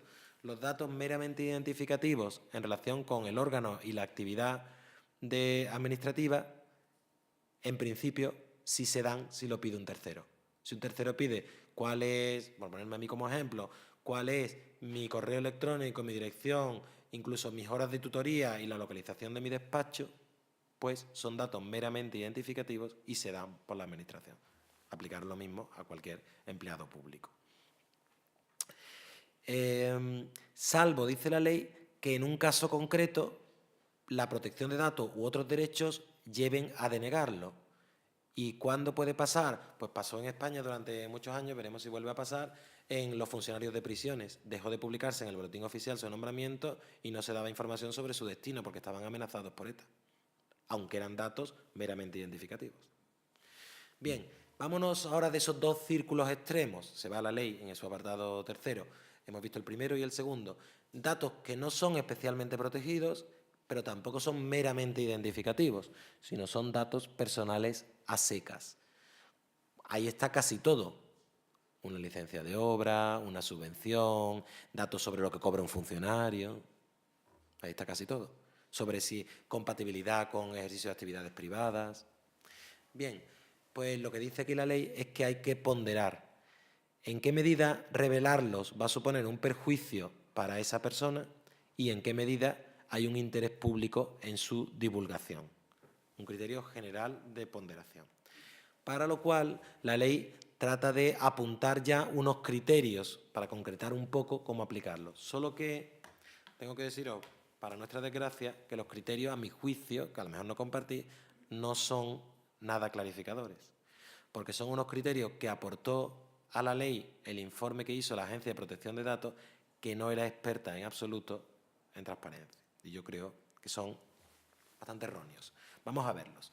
En primer lugar, son esos 4. Dice, para ponderar hay que tener en cuenta el menor perjuicio para los afectados si han transcurrido los plazos de la Ley de Patrimonio, esos que vimos, por eso los vimos, de los 50 años y de los 50 años desde la redacción del documento o 25 años desde la muerte de la persona. ¿Por qué este criterio, a mi juicio, es erróneo? Pues por muchas razones, pero simplificando. En primer lugar, porque la Ley de Transparencia se supone, y así lo quiso el legislador, se aplica a cualquier información, obre en el archivo que obre, sea histórico, sea general, sea de gestión o de oficina, a cualquier información. Por tanto, la Ley de Transparencia pretendió precisamente derogar este artículo 57 y establecer un régimen único de acceso a la información. Y eso se explicó en el Parlamento. Hubo una enmienda que eliminó el respeto a la Ley de Patrimonio Histórico y que eliminó una mención que decía que los archivos históricos se regirían por su normativa específica. La eliminó diciendo que como explicación, motivación de la enmienda, que era del Partido Popular y del Partido Socialista, de los dos, era para que todos los archivos se rijan por las mismas normas. Y sin embargo aquí eso se eliminó, pero no se eliminó a la vez esta referencia. Y entonces ha quedado la referencia a una ley que teóricamente estaba derogada. Eso por una parte. Y por otra parte, porque como os acabo de explicar, esos criterios ya de por sí eran muy erróneos. Porque la intimidad dura hasta lo que dura la vida de las personas. Ni se extiende hasta 25 años más allá, ni acaba antes de su muerte porque hayan pasado 50 años desde la redacción del documento. ¿Me seguís? Si no me seguís, por favor, decídmelo en cualquier... Y en último lugar, para añadir un error más, porque en la Ley de Patrimonio Histórico, como hemos visto, esa era la protección de los datos íntimos. Pero aquí no estamos hablando de los íntimos. Los íntimos son estos que requieren el consentimiento. Aquí estamos hablando de los datos que no son íntimos, aplicando un criterio, por tanto, pensado para otro tipo de datos. Así que, primer criterio muy erróneo. El segundo criterio, habrá que tener en cuenta para qué piden la información y por qué es erróneo. Hombre, porque si precisamente la Ley de Transparencia se basa, y lo dice su exposición de motivos, el debate parlamentario y su articulado se basa en que no hay que motivar la solicitud. ¿Cómo ahora vas a tener en cuenta para dar o no dar la información cuál es el motivo para el que la pides? Entonces estás acabando con el acceso a la información como un derecho de ciudadanía, participación y control, y lo estás convirtiendo en un derecho al servicio del ejercicio de derechos particulares. Es que yo lo pido porque soy el vecino del primero y las radiaciones de la clínica radiológica me pueden afectar, entonces te lo doy. Y si lo pide un tercero, no. Entonces eso no es una ley de transparencia. En tercer lugar, el menor perjuicio en el caso de que los documentos sean con datos meramente identificativos. Bueno, pero es que eso ya lo has dicho antes, ¿no? Aquí. Bueno, se puede pensar, vale, pero es que aquí se refería a datos meramente identificativos del órgano administrativo y aquí se refiere a datos meramente identificativos de terceros, donde figure el nombre y apellido de la persona que pidió la licencia de obra, ¿vale? Si lo entiendes así, sí aporta algo. Y por último, la mayor garantía si son datos que afectan a la intimidad, a la seguridad o a menores de edad. Y también me parece un criterio bastante erróneo, porque después de haber construido todo un artículo que habla de la protección de datos y que no menciona la intimidad, ¿cómo al final del todo mencionas a una categoría, la intimidad, que, como hemos visto, no tiene una distinción clara respecto a la protección de datos. Está utilizando ya en un mismo artículo la categoría de intimidad, de datos personales, de datos nominativos, de datos íntimos, y es bastante complicado si lo tenéis que aplicar. No sé qué pensáis vosotros, yo lo pienso. Bueno, esos son los criterios. ¿Qué dice además la ley? Dice que cuando haya que resolver una reclamación donde sea la solicitud de acceso a la información que contiene datos personales, los criterios generales se fijarán de común acuerdo entre el Consejo de Transparencia y la Agencia de Protección de Datos. Por eso os decía yo que en el ámbito autonómico, para mí, lo ideal hubiera sido crear una autoridad con las dos competencias. Aquí en Galicia hubo una campaña importante por parte del entonces defensor del pueblo para quedarse él con la competencia. Bien, ¿qué ha pasado a partir de entonces? Pues que se han ido aplicando, ha habido decisiones de la Administración, reclamaciones de los ciudadanos, sobre todos los límites, la mayor parte de los cuales han sido sobre protección de datos, confirmando que iba a ser lo más frecuente. Y el Consejo Estatal, además de resolver esas reclamaciones, ha aprobado 3 criterios interpretativos generales. Es decir, ante casos que se le vean suscitado con frecuencia, pues ha dicho, bueno, voy a hacer un criterio interpretativo general para que le sirva a la Administración cuando tiene que aplicar. No resuelve todos los casos, resuelve solo los que ha considerado tan abundantes como para que no haya que leerse todas sus decisiones, sino que leyéndote ha aplicado en total 11 o 12 criterios interpretativos, pues 3 de ellos van sobre datos personales, a los que voy a hacer una mención y después haré una mención a las resoluciones que hay hasta ahora del Valedor do Pobo, para terminar con esta ponencia. Bueno, lo primero que se le planteó es si hay que dar información cuando una persona pide, ese fue el primer criterio interpretativo, pide la relación de puestos de trabajo de una administración con la identidad del titular de cada uno de los puestos de trabajo y sus retribuciones.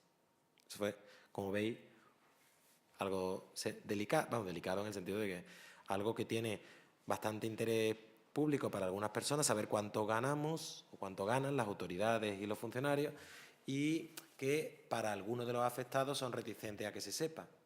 Aunque yo, por cierto, en los cursos que he dado, cuando he hecho encuestas sobre el particular entre los asistentes, os diré que mayoritariamente, no sé si después la realidad sería así, pero mayoritariamente me han dicho los empleados públicos que ellos estarían dispuestos a que se supiera lo que ganan, entre otras cosas porque se podía descubrir que ganan bastante menos de lo que algunos piensan, y lo mismo con los políticos y altos cargos.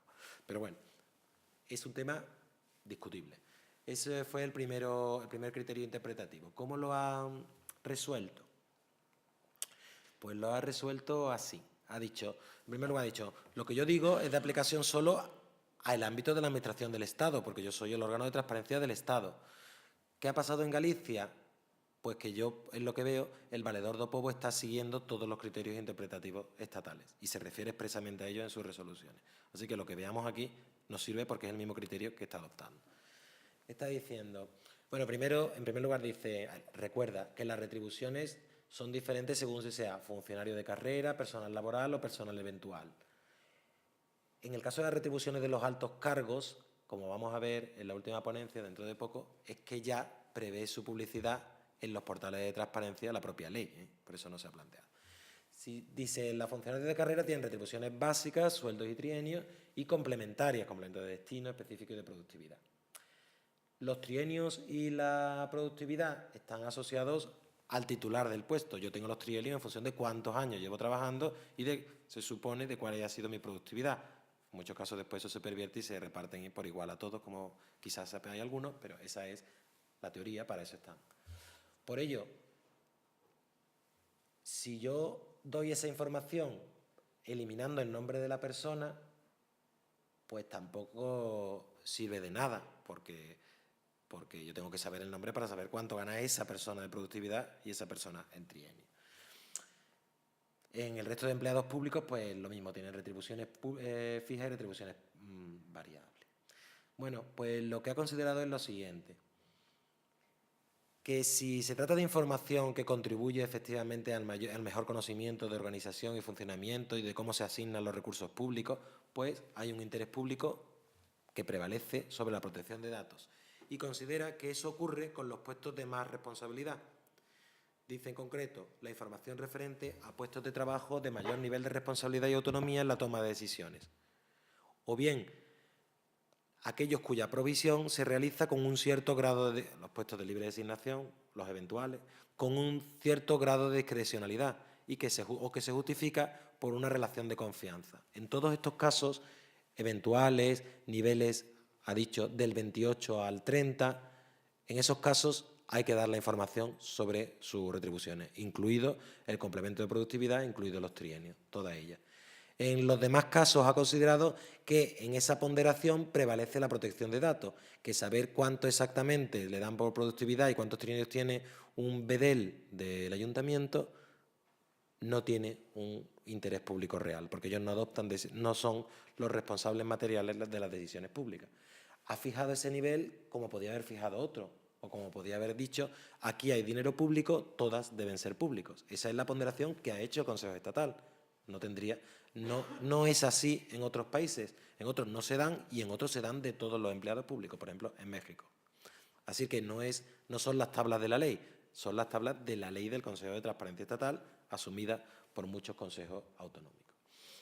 Otro caso que se le planteó y que os afecta también directamente, como este, es si cuando se pide información donde figura el DNI y la firma de personas, se puede dar o hay que eliminar el DNI y la firma. Y aquí, bueno, pues lo estudia la normativa y su conclusión es, primero, que el DNI y la firma no son datos especialmente protegidos, porque la Ley de Protección de Datos no lo califica como tales, ya lo hemos visto cuáles son y no estaban entre ellos. Así que no hace falta en todo caso el consentimiento, sino que hay que ponderar. Después se ha planteado, bueno, ¿y son datos puramente identificativos?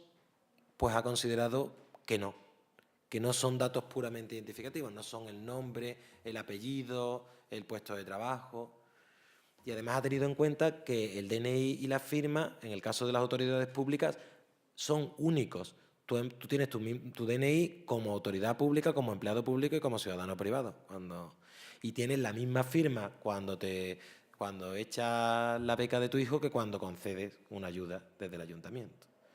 Y por tanto, tienen un potencial lesivo su conocimiento para esa persona porque son susceptibles de falsificaciones en el caso de la firma o de empleo conociendo el número y la letra del NIF a efectos fraudulentos, hacerte pasar por otra persona. Así que considera que no son meramente identificativos y su conocimiento sí puede perjudicar al titular. Y por tanto, a lo que ha llegado es a la siguiente solución. Cuando se trata del número del DNI y de la firma de un sujeto privado, que figura en una solicitud de subvención o de contrato, hay que eliminarlo cuando se le dé acceso a un tercero. Hay que eliminarlo. Y cuando se trata de una autoridad pública, pues ha considerado que ahí no es tan claro, porque también la firma es la constancia de que efectivamente es el titular del órgano el que ha adoptado la decisión. Tiene una razón tiene un elemento de autentificar una decisión pública. Y por tanto dice que ahí no es obligatorio eliminarlo, aunque recomienda como buena medida, como medida de buena práctica administrativa, su eliminación y su sustitución por una mención de que el documento figura correctamente firmado por la autoridad competente. Eso es lo que recomienda. He visto ya una aplicación de este principio por el valedor do povo. O sea que criterios que nos afectan como si fueran los nuestros. Un último criterio interpretativo del Consejo Estatal de Transparencia se refiere a si se ha solicitado por ONG sobre todo conocimiento de las actas de reuniones y que aparezca el nombre y apellido de los representantes públicos y de los sujetos privados que se han reunido con la Administración. Y en esos casos ha venido a decir que hay un interés público en saber quién se reúne desde la esfera privada con la Administración para intentar influir en las políticas. Así que sí hay que dar la identidad cuando se trata de los responsables de empresas o entidades, no cuando se trata de los abogados que los representan, porque ahí ya prevalece la protección de datos. Si me representa el bufete Garrigues o Cuatro Casas, me da igual qué abogado fue. Lo que interesa para conocer es qué autoridad pública y qué empresa representada por un despacho de abogados X, no el nombre ya del abogado concreto que lo representó. Y por tanto que sí hay el derecho al conocimiento de sus identidades, aunque sean datos personales. El Consejo de Transparencia Estatal pues lo ha aplicado en ya casi 90 resoluciones, por eso estoy como un loco haciendo el Observatorio de Transparencia y no acabo nunca, porque es muchísimo trabajo. Pero bueno, ha aplicado esto siguiendo estos criterios y hay otros casos que se le han planteado, por supuesto, diferentes, que ha ido pues ponderando en el caso concreto.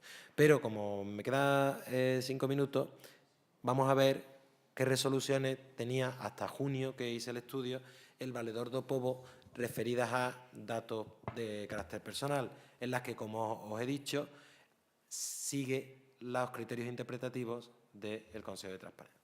Bueno, mi balance es que, por supuesto, se trata del inicio en la actividad por parte de la valedora do Pobo, que es la conocí el otro día, es una profesora de Filosofía del Derecho, si no me equivoco, especializada en derechos humanos, no estaba especializada evidentemente en protección de datos y en acceso a la información, ni nadie del Defensor del Pueblo.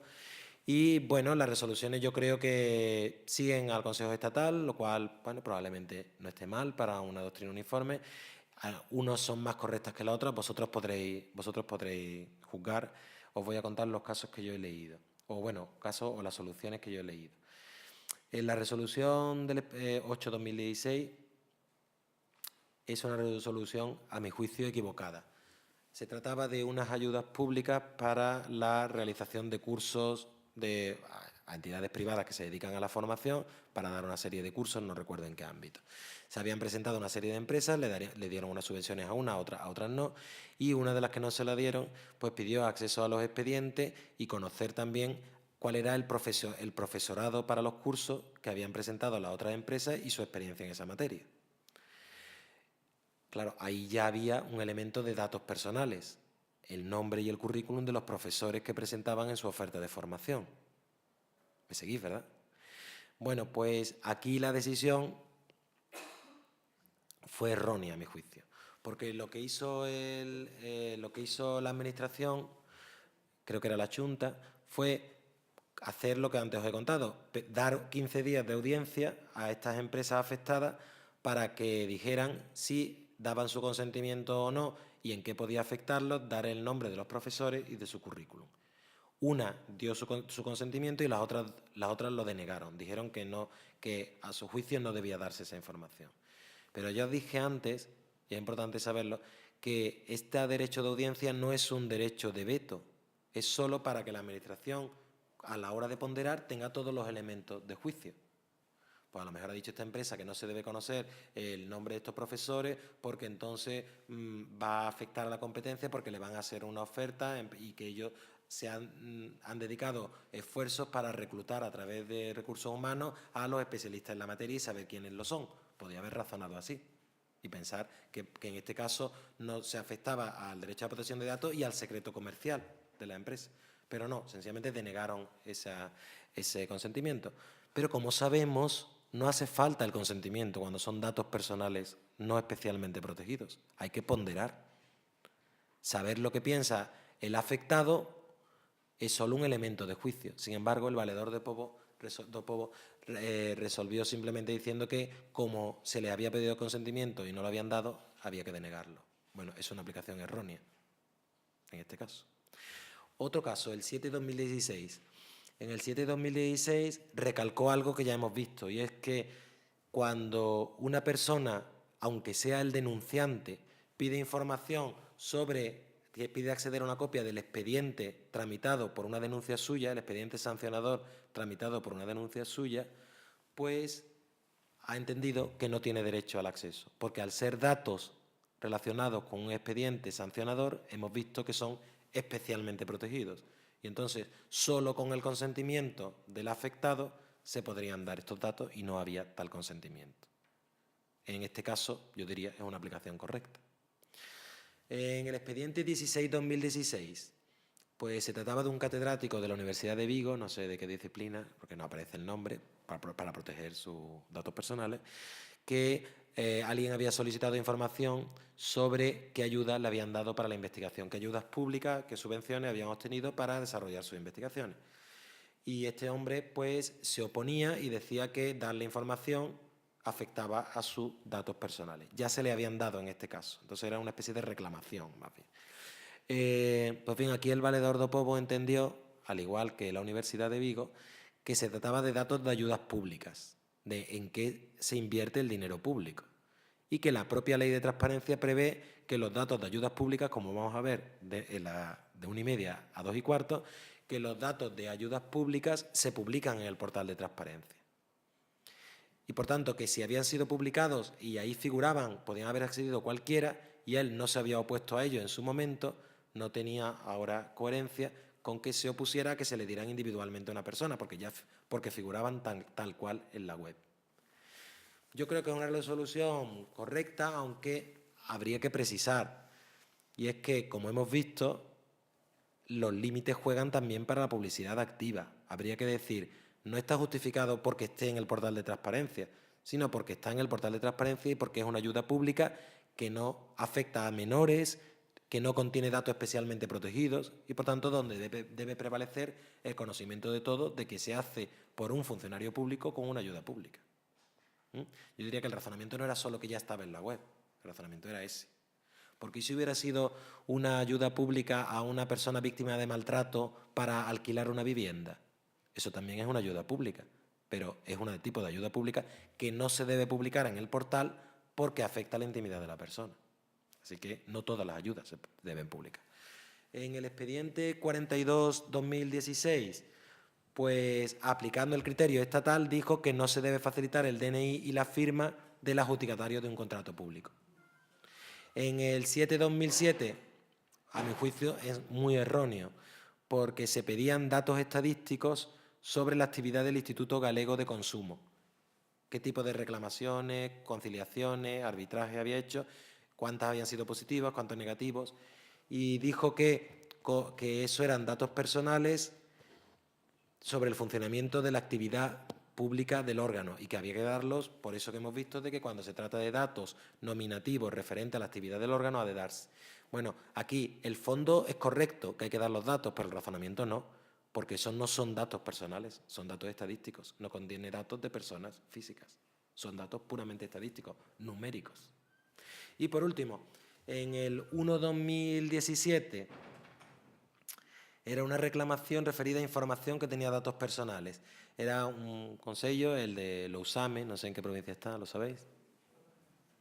Y ahí lo que hace es recordar que se había denegado la información por otros motivos, porque entender que hacía falta una actividad de reelaboración y, por tanto, había una causa de inadmisión de las que veréis por la tarde con el profesor Oriol Mir, y aquí considera que no haya una causa de inadmisión, pero le dice al Consello, de todas formas, antes de dar la información, mira a ver si hay datos personales y en ese caso recuerda que tienes que ponderarlos, salvo que optes por quitar el nombre y el apellido, si quitando el nombre y apellido sigue siendo una información igualmente válida para el solicitante. Y es que así hay que proceder, y con eso concluyo. Cuando se pide información personal y se nos pide información que tiene datos de personas, lo primero que tenemos que ver es, ¿se trata de información meramente identificativa? Si la respuesta es sí, la regla es darla. ¿Se trata de información que no es meramente identificativa y que es especialmente protegida? Pues en este caso, si no hay consentimiento del afectado, no hay que darla, se lo pediré en la audiencia.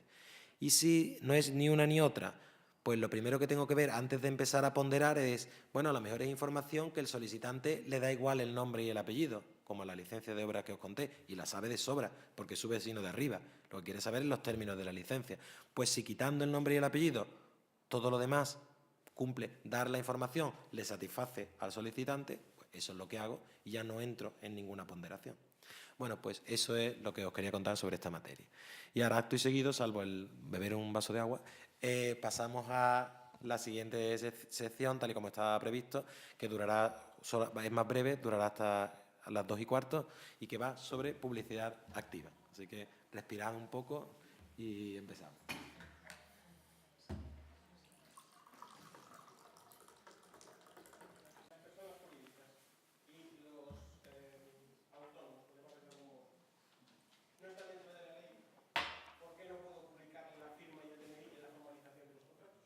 Porque la firma es de una persona física y el DNI es de una persona física. Sí, pero la persona física entraba dentro del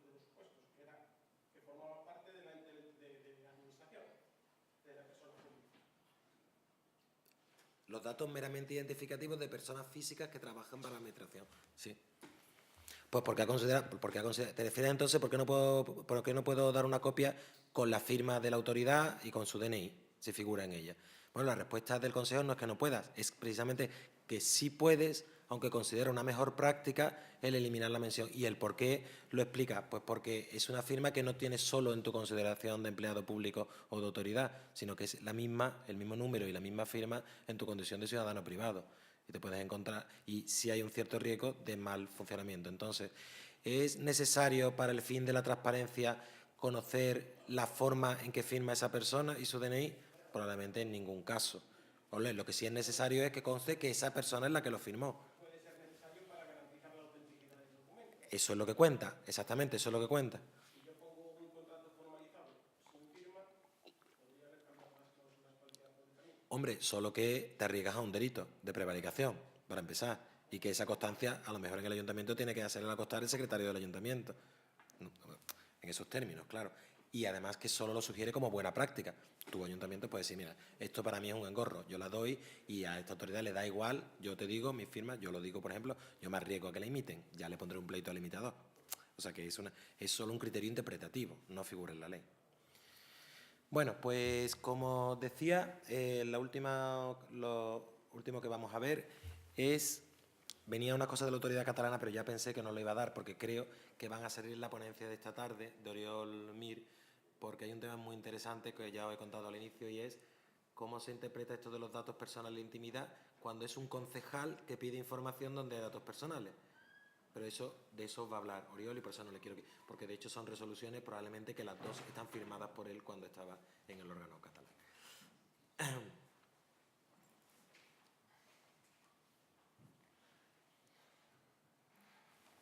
Bien. La publicidad activa en las entidades locales. Mira, la primera idea que yo os transmitiría, porque estamos en un foro local, es que ya las entidades locales eran las grandes obligadas en materia de publicidad activa, mucho más que el Estado y que la comunidad autónoma. Ya si nos vamos con solo irnos a la Ley Básica de Régimen Local, tiene un título que es de información y un capítulo de información y participación ciudadana. Y ahí está que primero había un principio general, había ya, y me refiero a había desde que se aprobó, un principio general, la obligación que tienen las corporaciones locales de facilitar la información más amplia sobre su actividad y la participación de todos los ciudadanos. Es decir, esto a lo que ha servido esta tormenta perfecta de la transparencia ya estaba en la Ley Básica de Régimen Local como criterio general. Después estaba un criterio que todos conocen, bueno, todo esto lo conocéis mejor que yo, está en la publicidad de las sesiones de los órganos colegiados plenarios. Al respecto, por cierto, os diré que en algunas leyes autonómicas que sí incluyen a las entidades locales en la publicidad activa, la primera de ellas fue la andaluza, intentó resolver algo que no está bien resuelto en la jurisprudencia, vamos, que hay discrepancia, y es sobre la posibilidad de grabar las sesiones por parte de los asistentes. La ley andaluza, y después le han seguido algunas, ha establecido, porque quedaba hasta hace no mucho en la jurisprudencia al arbitrio finalmente del alcalde o presidente. Sin embargo, la ley andaluza y otras que la han seguido han dicho que sí, que los asistentes, ya por ley, por tanto ya no queda a disposición de los presidentes o alcaldes, pueden grabar con sus propios medios las sesiones siempre que no interfieran, y se refiere con sus móviles o con sus cámaras de vídeo, siempre que no interfieran el desarrollo de las sesiones y obligan además a retransmitirlas en directo o a colgar el archivo si no es posible, no hay medios técnicos para hacerlo. Como la ley autonómica gallega no se aplica en la publicidad activa a las entidades locales, ha quedado ahora a lo que disponga cada ordenanza si lo regula en su funcionamiento. Bueno, previo a la... Sí. ¿Las sesiones solo son las sesiones plenarias o también cuentan las sesiones de la Junta de Gobierno? Las sesiones de la Junta de Gobierno local prevé su reserva, su carácter no público, la propia Ley Básica de Régimen Local. Entonces, eso si no se publica no pasa nada. No pasa nada. Bueno, esas no pasa nada si no se publican ni si se le da publicidad y de hecho lo que se está es cumpliendo con la Ley Básica de Régimen Local. Eso es. Bueno, la publicidad de los acuerdos y después, no voy a entrar en ello porque eso ya estaba, eso no es algo que os cuente nuevo. Sabéis que con la reforma de la Ley Básica de Régimen Local se metió la publicidad de toda una serie de materias organizativas y retributivas. Por ejemplo, de los acuerdos plenarios referentes a retribuciones de los cargos con dedicación exclusiva y parcial, y en este caso el régimen de dedicación, las indemnizaciones y asistencia y acuerdos del presidente de la corporación y determinando qué miembros realizan funciones con dedicación exclusiva o parcial, las declaraciones anuales de bienes y actividades, los instrumentos de recursos humanos, RPT, plantilla, oferta de empleo público, convocatoria de procesos selectivos, perfil de contratante, convocatoria. Hay una suma ahí de novedades y de traer al ámbito local lo previsto en la Ley de Subvenciones, la Ley de Contratos, etcétera. Es decir, que ya el ámbito local, y eso ya lo sabéis en vuestra vida diaria, ya era el más abierto a la publicidad, a los que menos lecciones se le podría dar desde una ley sobre qué tienen que hacer público.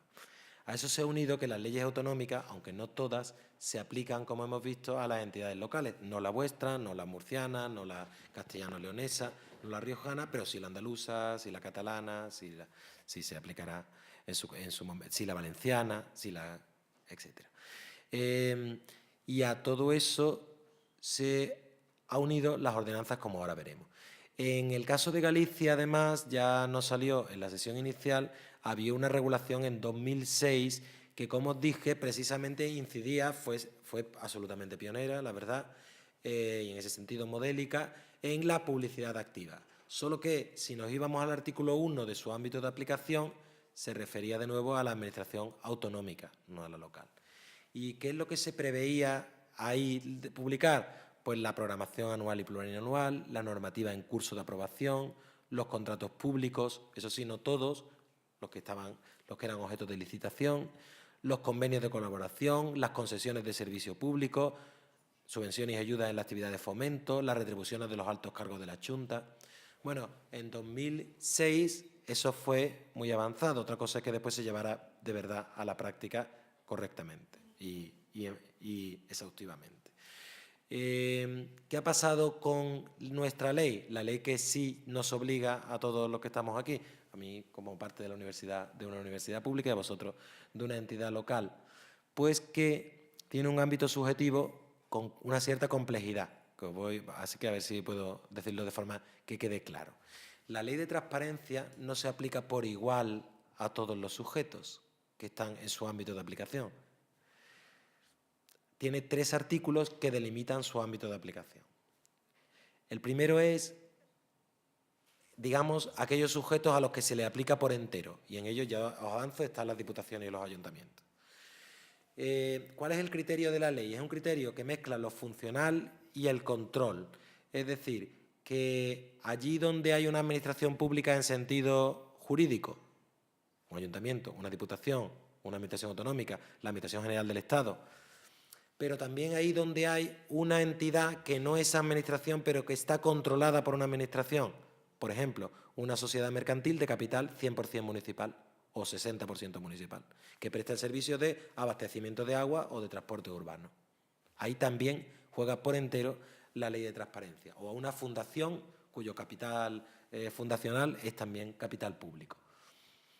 Pues bien, a ella se le aplica por entero la ley de transparencia. En el caso de los colegios profesionales o cámaras de comercio, federaciones deportivas, se le aplica solo en las actividades sujetas al derecho administrativo. A un colegio profesional se le aplica para conocer información sobre las altas de los colegiados, las bajas, las sanciones, la normativa aplicable, pero no sobre sus gastos, por ejemplo. Bueno, eso no nos interesa tanto porque estamos en las administraciones locales y, por tanto, se nos aplica por entero. Junto a ello hay un segundo nivel, y es que, fruto de ese clamor popular que decía ante los casos de corrupción, todo el que reciba dinero público que dé cuenta de lo que haga, se metió también en la ley de transparencia a partidos políticos, organizaciones sindicales, organizaciones empresariales y entidades privadas, ONGs, asociaciones religiosas, asociaciones de cualquier tipo, empresas privadas, a Inditex, a la Iglesia, a todo el que reciba más de 100.000 euros al año del conjunto de las administraciones o que más del 40% de su presupuesto se nutra de fondos públicos. siempre que su presupuesto llegue a los 5.000 euros, porque si no le va a costar más hacer la página web que el dinero que ha recibido. Pues se dijo, en esos casos se someten a las obligaciones de publicidad activa, la que vamos a ver ahora mismo, pero no se les puede solicitar información individualizadamente. Lo que tienen es que publicar en la web aquello que la ley obliga. ¿Vale? ¿Comprendido? Los primeros, publicidad activa y pasiva, los segundos, solo publicidad activa. Ahora vamos a ver a qué se refiere esa publicidad activa. Y en tercer lugar, ¿qué pasa con las personas físicas o jurídicas que prestan servicios públicos, por supuesto, por cuenta de la Administración y con un contrato de concesión de servicios públicos, de servicios, o ejercen potestades administrativas? ¿Quién pueden ser? Pues un concesionario de una autopista, de peaje, por ejemplo, una empresa que presta el servicio de inspección técnica de vehículos y están tomando decisiones públicas. ¿Puedo circular o no en función de tener la ITV favorable? ¿O me homologan o no un sistema de adaptación para minusválidos de mi vehículo? ¿O soy el que cobra las tarifas de la autopista de peaje y el que abre o no abre la barrera para que pueda circular sobre un bien que es de dominio público? En esos casos, lo que dijo es, yo puedo solicitarles información, pero se la tengo que solicitar a la Administración que las controla, que ejerce el control sobre su actividad. Y esa Administración va a ser la que le va a pedir información y la que se la va a dar a los ciudadanos. Por ejemplo, si en mi ayuntamiento el servicio de abastecimiento de agua potable lo hace Aqualia y no una empresa municipal o una empresa de la Diputación o una empresa de la Mancomunidad. Se lo voy a pedir a mi ayuntamiento o a la Diputación, que se lo va a pedir al concesionario, que se lo va a tener que transmitir. Esos están sometidos no a la publicidad activa, solo a la pasiva y solo por medio de la Administración que le controla. ¿Está claro? Bueno, pues dicho esto, vamos a empezar ya con la publicidad activa de nuestras entidades. En primer lugar, y como introducción, ¿qué os diría? Pues nos queda una media hora, un poco menos. En primer lugar, algo que ya os dije, las leyes existentes hasta este momento se llamaban leyes de acceso a la información, no leyes de transparencia. Eso ha sido algo que ha venido de la mano de Internet y en ese sentido es lo más novedoso de nuestra ley, es la parte más innovadora. Y es una parte innovadora porque además no se ha limitado a un principio general, que podría haber sido, que es lo que hacía el anterior anteproyecto. No se ha limitado a decir, como dice la Ley Básica de Régimen Local, para facilitar la participación de los ciudadanos hay que hacer pública la información más relevante, aunque después con la reforma ha establecido categorías, sino que además de ese principio ha establecido categorías imperativas, obligatorias, de información que tiene que estar en los portales. Y ahora ya pronto vais a poder fijar si en el de vuestra corporación está o no. Además, como ya os dije, ha dicho, esta es la información mínima. Hay que poner además toda la que me pueda obligar la normativa autonómica. En nuestro caso no nos obliga la gallega, pero toda la que pueda preverse en la ordenanza de transparencia. Todo se va sumando. Otra idea, es la parte más costosa y más exigente de la ley. Esto requiere contratar o hacer con los servicios propios o de la empresa de informática de la Diputación, poner en marcha un portal que se actualice permanentemente, donde esté toda la información, que sea accesible. Y, por tanto, por eso hubo un periodo de adaptación de 2 años de entrada en vigor de la ley, básicamente por esto.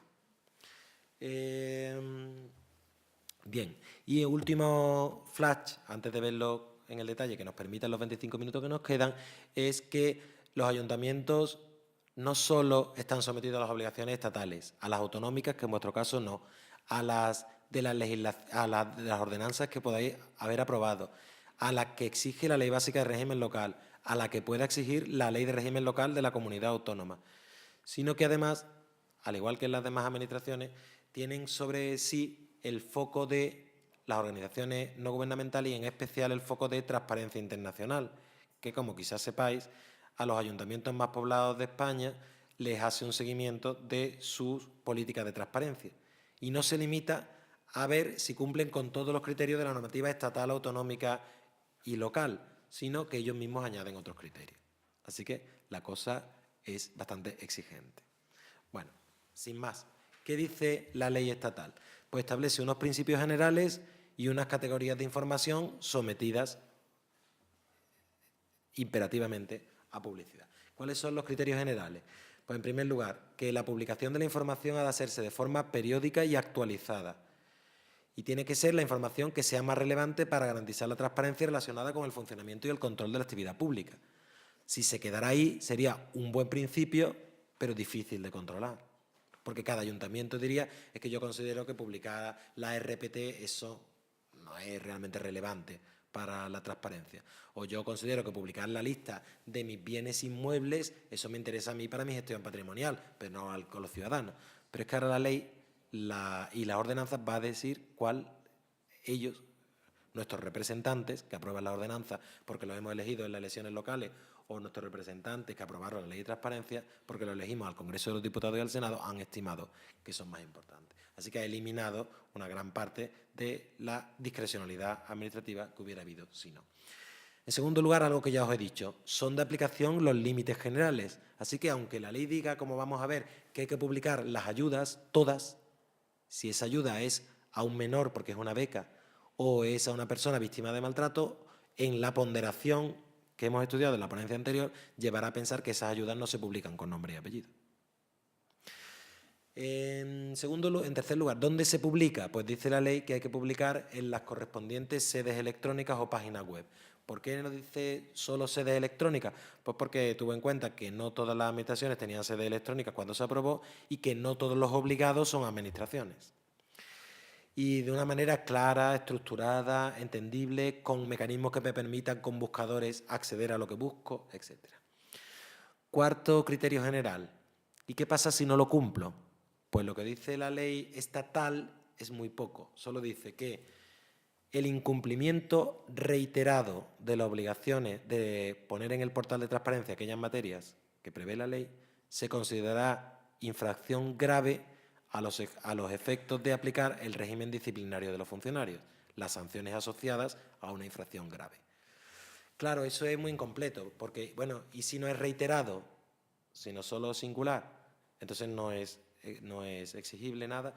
Y si es ya no solo que incumplo reiteradamente, sino que tengo una resolución desfavorable del Consejo de Transparencia y ni siquiera esa la cumplo. Pues lo que han hecho las leyes autonómicas, muchas leyes autonómicas, es establecer ya toda una categoría de infracciones muy graves, graves y leves, y aplicables no solo a los funcionarios, sino también a las autoridades. Y aplicables no solo a autoridades y funcionarios, sino también a los sujetos privados que están obligados por la ley de transparencia. Y si es un concesionario de un servicio público de abastecimiento de agua y no me da la información que le pido, pues a día de hoy no puedo hacer nada con la ley estatal. Sin embargo, hay muchas leyes autonómicas que han dicho que si no me da la información previo requerimiento en 10 días, son sancionables económicamente, con multa coercitiva hasta que la den y después con sanción de multa. Bueno, por último, y antes de entrar en ello, reiteraros, lo que vamos a ver es el mínimo exigido por la legislación estatal. Se puede ir a más si lo imponen las ordenanzas de nuestra entidad local, o se puede ir a más voluntariamente, si yo decido en mi política de publicidad activa poner más información de la que me obliga la ley. ¿Vale? ¿Y cuál es esa información? Pues la ley estatal ha distinguido 3 categorías de información. La información institucional, organizativa y de planificación, la de relevancia jurídica y la económica, presupuestaria y estadística. Si nos vamos a las leyes autonómicas, a la gallega, aquí os he puesto un ejemplo, aunque no sea de aplicación a entidades locales, a continuación, no siguen exactamente las mismas categorías, lo cual es un lío para aplicarlas. Afortunadamente, en vuestro caso, como no es de aplicación la autonómica para la publicidad activa, no tenéis ese problema. Sería deseable que si hace vuestra entidad local una ordenanza de transparencia, parta de las categorías estatales, las amplíe, pero metiendo esa información en cada una de las 3 categorías, para facilitar el cumplimiento, no para otra cosa. Bueno, ¿qué información es? Pues la información es, en primer lugar, la institucional, organizativa y de planificación. Hay que informar sobre las funciones, la normativa que es de aplicación a esa administración y su estructura, incluyendo el organigrama con quién es el responsable de cada órgano directivo, su perfil y su trayectoria profesional, es decir, su currículum vitae. ¿Y eso sirve de algo? Bueno, pues sí, por ejemplo, sirve para ver si el que está puesto para un cargo lo está para un puesto de libre designación, lo está porque tenía un currículum adecuado o porque es amigo o del partido, afín al partido político del órgano que lo nombró. o los planes y programas con la evaluación plurianuales, con la evaluación para hacer un seguimiento de su cumplimiento. Por ejemplo, un plan de potenciación del reciclaje. En el artículo 7 está la información de relevancia jurídica. Las administraciones públicas, solo ellas, pero en vuestro caso son todas administraciones públicas, entiendo, tienen que publicar no solo las normas de aplicación en esa administración, sino cualquier texto que suponga una interpretación general del derecho que les afecte. Por ejemplo, una sentencia que ha afectado a la interpretación de un artículo de una ordenanza. O los proyectos de normas que hay que poner en el portal de transparencia, en el caso de que estén sometidos al dictamen del Consejo Consultivo, pues justo antes de su remisión. Y también las memorias e informes que se hayan hecho durante todo el procedimiento de elaboración de esa norma. ¿Y eso de qué sirve? Pues en realidad, si lo pensáis, no sirve para que participen los ciudadanos, porque si lo voy a poner una vez ya lo he enviado, en su caso, al Consejo Consultivo o lo he aprobado, pues ya no me sirve para que participen, pero al menos sí sirve para conocer si lo que he aprobado responde a lo que en sus memorias o informes sugerían otros órganos o sugerían los ciudadanos en la información pública. De hecho, otro de los instrumentos que hay que poner en el portal de transparencia es todos los informes y documentos que deban ser sometidos a información pública. No basta siquiera, y ya hay resoluciones sobre eso de consejos de transparencia, poner en el portal de transparencia que determinado plan urbanístico está sometido a información pública y que pueden consultar la documentación en las oficinas municipales. No, hay que poner todos los documentos colgados en la web. Lo que es bastante exigente. Depende de para qué municipio, puede ser un coste importante. No obstante, lo que para mí es más revolucionario, más importante, es la información económico, presupuestaria y estadística. Y es que la ley obliga a publicar en los portales de transparencia lo siguiente. En primer lugar, todos los contratos, y recalco el todos, porque el todo es que no son los contratos objeto de licitación, sino todos los contratos, también los contratos menores, también los que se pagan con anticipos de caja, todos los contratos. Imaginaos lo que supone eso. Con indicación de su objeto, la duración, el importe de la licitación, si la ha habido, y la adjudicación, el procedimiento utilizado para su celebración, instrumentos, si los ha habido, de publicidad, cuántos licitadores han participado de verdad, no vaya a ser que con esa transparencia veamos que son contratos al que se presenta un único licitador. La identidad del adjudicatario, las modificaciones, no vaya a ser que en el contrato el negocio no estaba en el precio de adjudicación, sino en las modificaciones que ha habido posteriormente. Los desistimientos o las renuncias, que suena raro, pues se presentó y por qué después. En los contratos menores, dice la ley, se pueden publicar trimestralmente, para no hacer un ejercicio horario de cada compra de material de papelería, por ejemplo. Y las estadísticas del volumen presupuestario por cada modalidad de contratación. ¿Por qué que me parece que solo este apartado de este artículo es revolucionario? Bueno, pues porque, por ejemplo, la corrupción en España, las decenas de miles de millones de euros que se han ido en gran parte en la contratación, ¿no? En comisiones por contratación, en trocear contratos para hacer los contratos menores y adjudicarlos de forma directa, en modificaciones que incrementan, triplican el coste inicial del proyecto, en contratos en que sistemáticamente hay un único licitador. Lo mismo con los convenios y lo mismo con las subvenciones. Y no solo, por tanto, los contratos que han de publicarse en los portales, en el perfil del contratante, en los boletines oficiales, no solo las ayudas que exige su publicación por su cuantía la Ley General de Subvenciones, sino todas ellas. Siempre teniendo en cuenta que, sabiendo que juegan los límites que vimos. Por tanto, antes de publicarlos, hay que analizar por tipos de contratos si es un tipo de contrato cuya publicación de alguno de estos datos puede poner en riesgo los bienes protegidos por los límites. El ejemplo que os ponía de ayudas al cambio de domicilio de víctimas de malos tratos, que pueden poner en riesgo su propia seguridad personal, o de ayudas escolares a menores de edad. ¿Qué más? Pues los presupuestos con la descripción de las principales partidas e información actualizada y comprensible de su ejecución, las cuentas anuales que se rinden en las auditorías externas, las retribuciones e indemnizaciones por abandono del cargo de los altos cargos. Y, ojo, hay que publicarlas con nombres y apellidos, porque lo que está haciendo el Estado en muchas comunidades autónomas es publicarlas con las iniciales, sin el nombre y apellido. Aquí, sin embargo, ¿cuál es el motivo de no publicarlo con nombre y apellido? Parece que la transparencia lo exige y así lo está interpretando el Consejo de Transparencia. Y lo mismo respecto a las resoluciones de autorización o de reconocimiento de compatibilidad de empleados públicos o autorizaciones para el ejercicio de actividades privadas al cese de los altos cargos. Ya saben que al cese se requiere una autorización para ver si es compatible o si hay una colisión de intereses. Y de nuevo, se están publicando con las iniciales. Eso no lo dice expresamente la ley y el Consejo de Transparencia ha entendido que en la ponderación entre datos personales y transparencia exige que se ponga con nombre y apellido. Hombre, yo quiero saber si el arquitecto municipal es el mismo que está firmando los proyectos que después él estudia. Y no me valen las iniciales, quiero saberlo con el nombre y el apellido. Esa es la transparencia. Eso es el fin que en este caso se persigue. Bueno, las declaraciones anuales, que eso ya estaba en la legislación local, de representantes locales, se precisa que con omisión de los datos de la localización concreta de los inmuebles para garantías de su privacidad y de su seguridad, o la información estadística sobre el cumplimiento y la calidad de los servicios públicos en los términos que defina cada administración.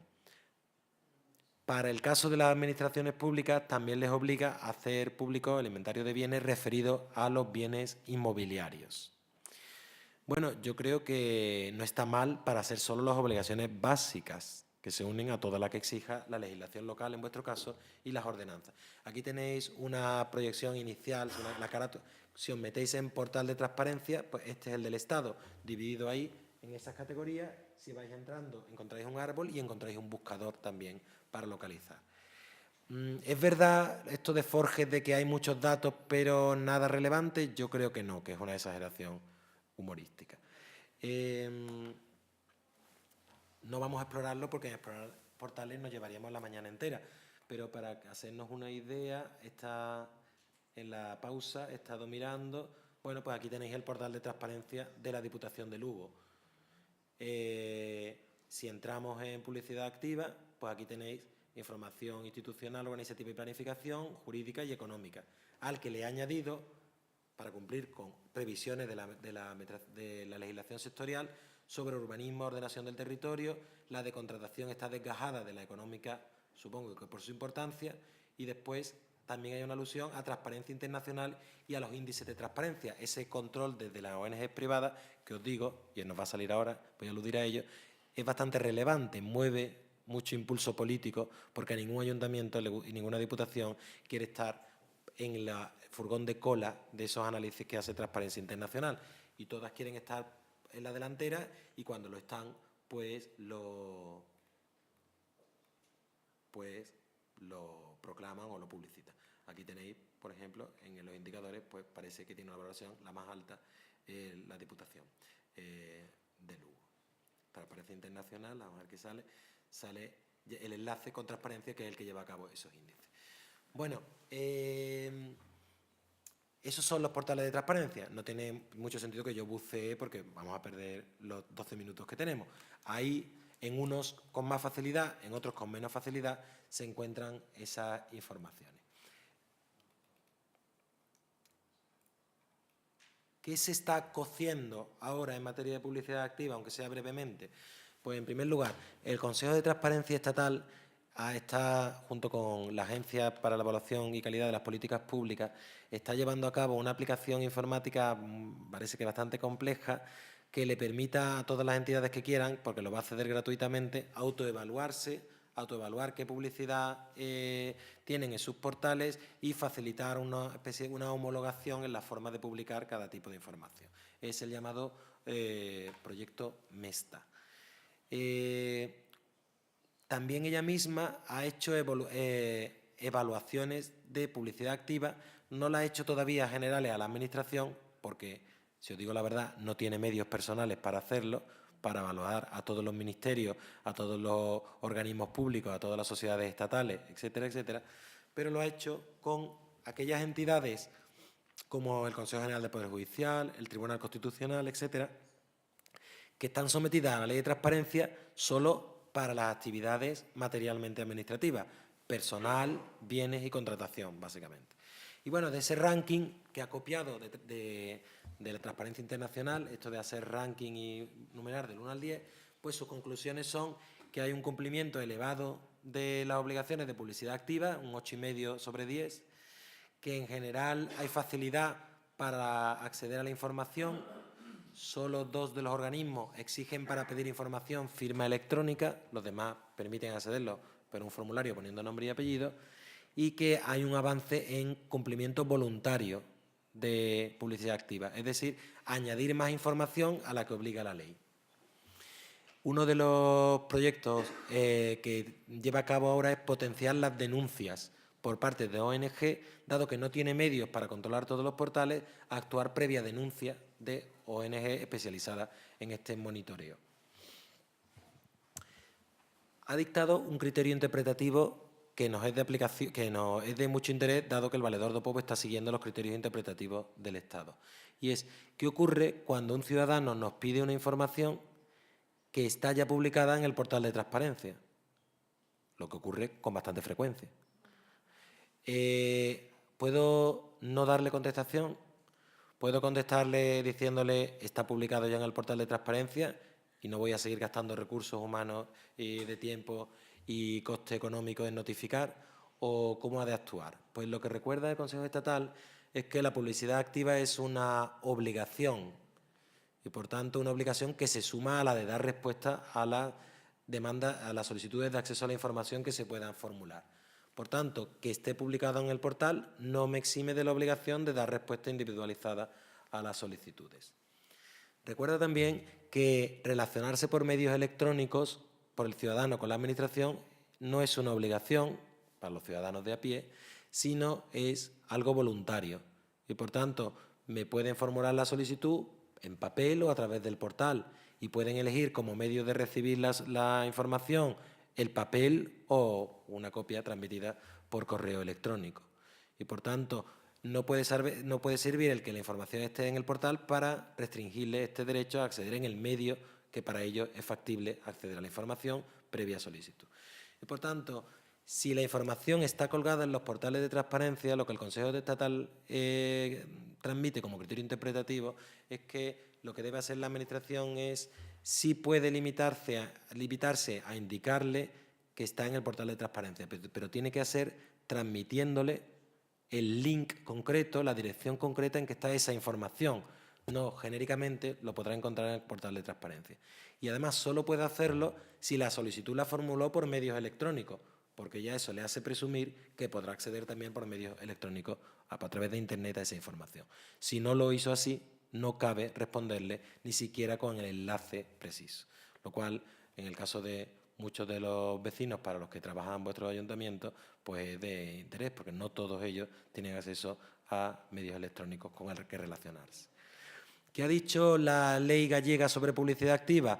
Pues ha dicho mucho, como casi todas las leyes autonómicas, largos artículos que amplían la lista de información que, según la ley estatal, tiene que estar disponible, a la que acabamos de referir, en los portales de transparencia. Solo que, como ya vimos en la primera sesión, no es obligatoria, no tiene entre su ámbito subjetivo de aplicación a la Administración local. Son obligaciones de publicidad activa, exigencias en más para la Administración autonómica.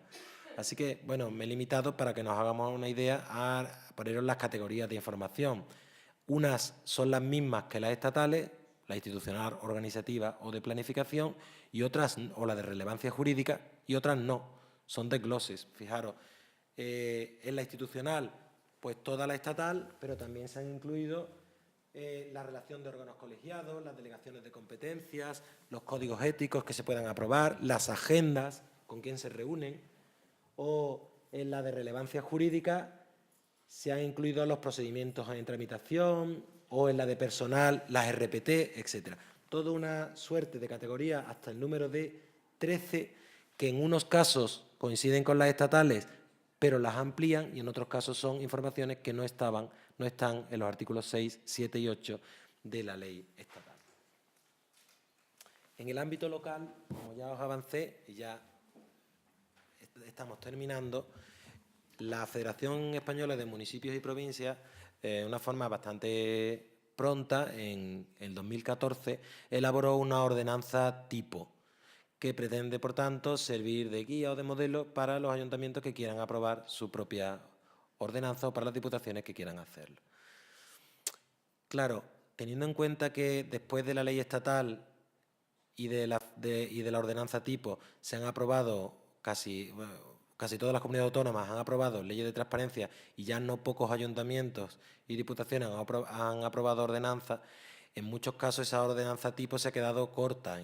Hay leyes autonómicas que van más allá de la ordenanza tipo y que además vinculan a sus entidades locales.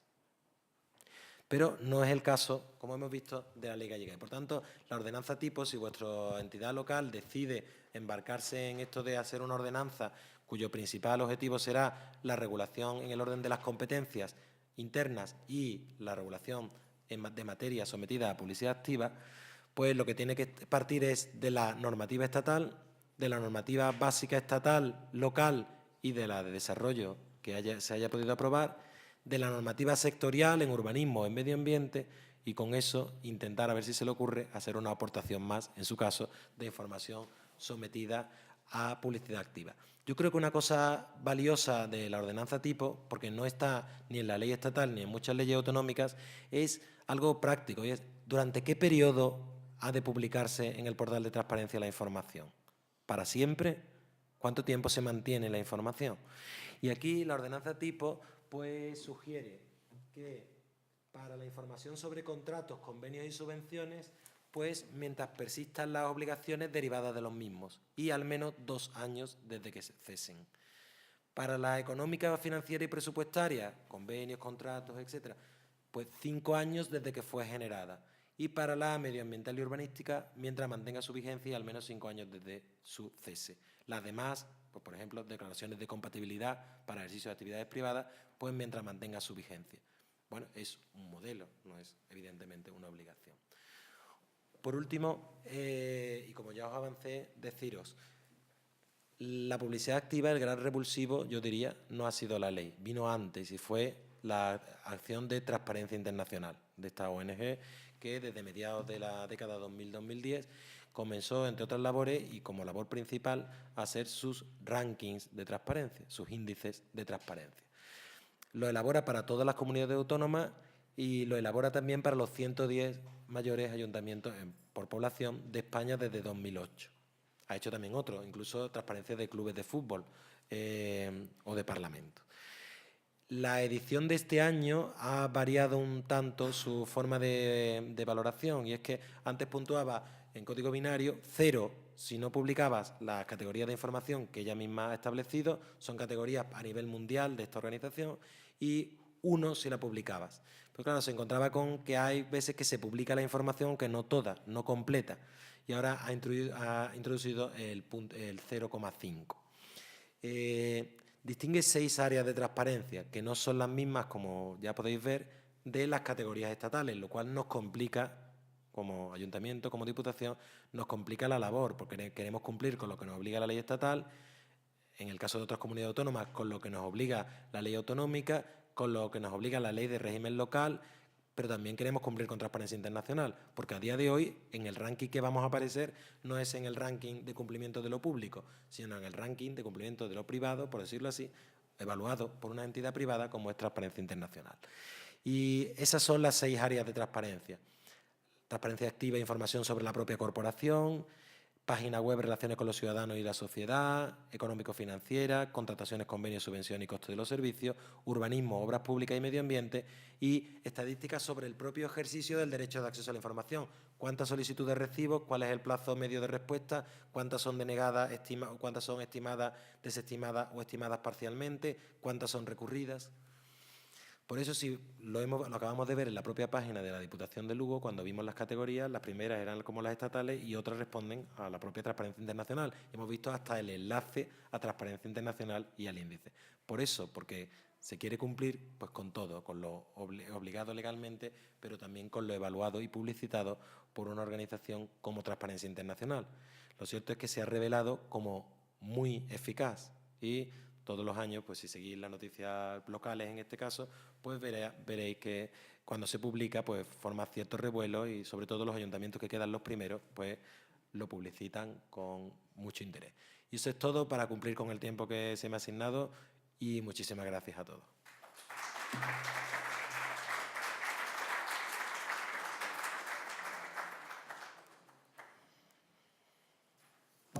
¿Alguna cuestión?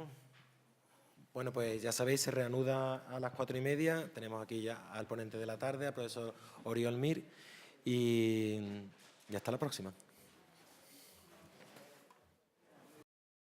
Buenas tardes a todos. Vamos a reanudar la jornada y comenzar la sesión de la tarde. Y me ha tocado la suerte de presentar al siguiente ponente, y ya les avanzo, querido amigo mío, el catedrático de la Universidad Pompeu Fabra, Oriol Mir Puigpelat.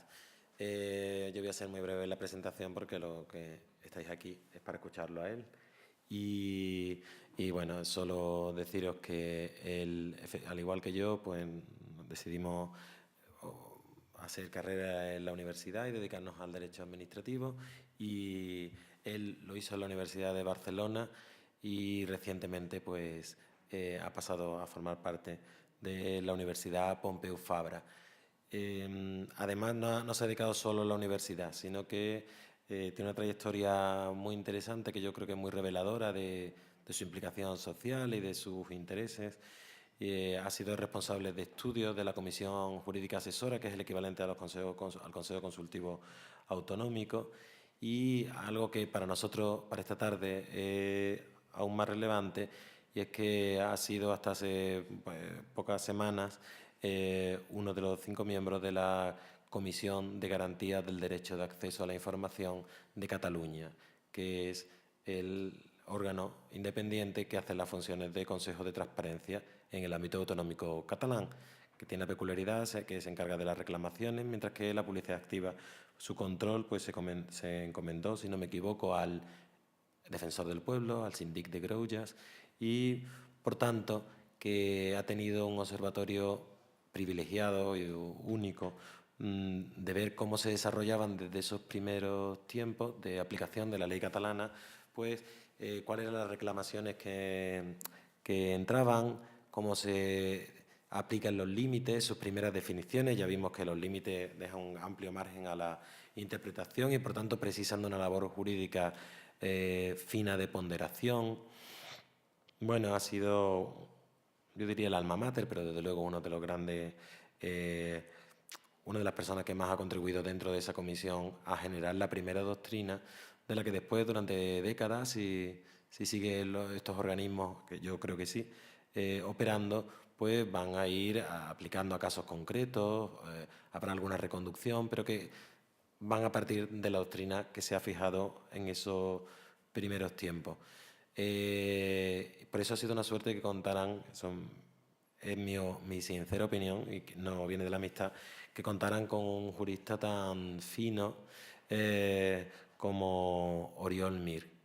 Él como persona es una persona inteligente, sensible y buena, que yo creo que son quizás de las mejores cosas que se pueden decir de una persona y que las conjuga. Y eso también se refleja en su personalidad como jurista, que es un jurista, como les he dicho, fino, concienzudo y concienciado de la importancia que tiene la labor jurídica y el equilibrio al que llama el derecho en general, y en este ámbito la ponderación de límites, causas de inadmisión, intereses públicos, intereses privados, que, como ya hemos visto esta mañana, pues se conjugan en la aplicación de las leyes de transparencia. Él nos va a impartir, una a continuación de la otra, 2 ponencias de 2 temas que son claves.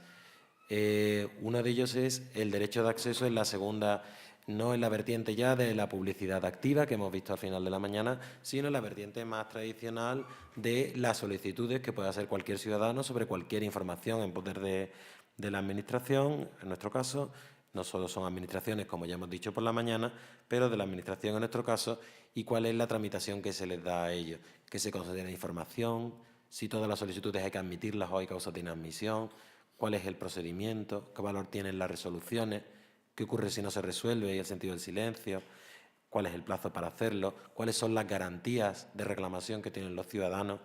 Pues bien, de todo ello nos va a hablar en la primera ponencia. Y en la segunda ponencia nos hablará de un tema que yo creo que es el broche de oro, el cierre perfecto, si se me permite, temático de estas jornadas. Y es, como ya os avancé en su inicio, cómo se conjuga esta normativa a disposición de cualquier ciudadano, como veréis con él, cuando estudiáis el titular del derecho de acceso, cómo se conjuga con la posición de los propios representantes locales, los representantes políticos, los concejales, los diputados, que pueden acceder a información, que tienen una normativa reguladora muy anterior a las leyes de transparencia, pero que con él reflexionaréis si esa normativa se ha quedado incluso obsoleta o al menos retrasada respecto al derecho reconocido a todos los ciudadanos.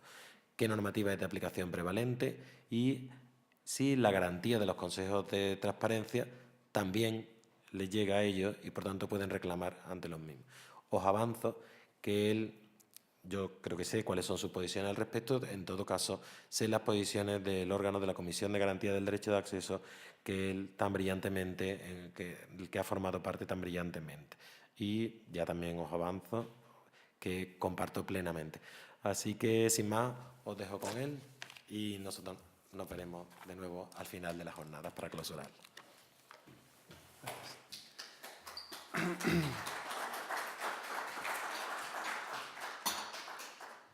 Bueno, muchas gracias, Emilio, por tus amables palabras o explicables por la relación tan buena que tenemos desde hace tantos años. Bueno, para mí es un gran placer estar aquí hoy con ustedes, colaborar en un curso organizado por Emilio, uno de los máximos expertos españoles en temas de transparencia. Yo creo que es un lujo contar con él como coordinador del curso. Y también me da la ocasión de venir por primera vez a Lugo, ciudad que no conocía, en un momento además, yo creo, delicado después de los incendios criminales que han sufrido y por los que, permítanme que les exprese pues, mi más profundo pesar, ¿no?, que han asolado Galicia estos últimos días, ¿no?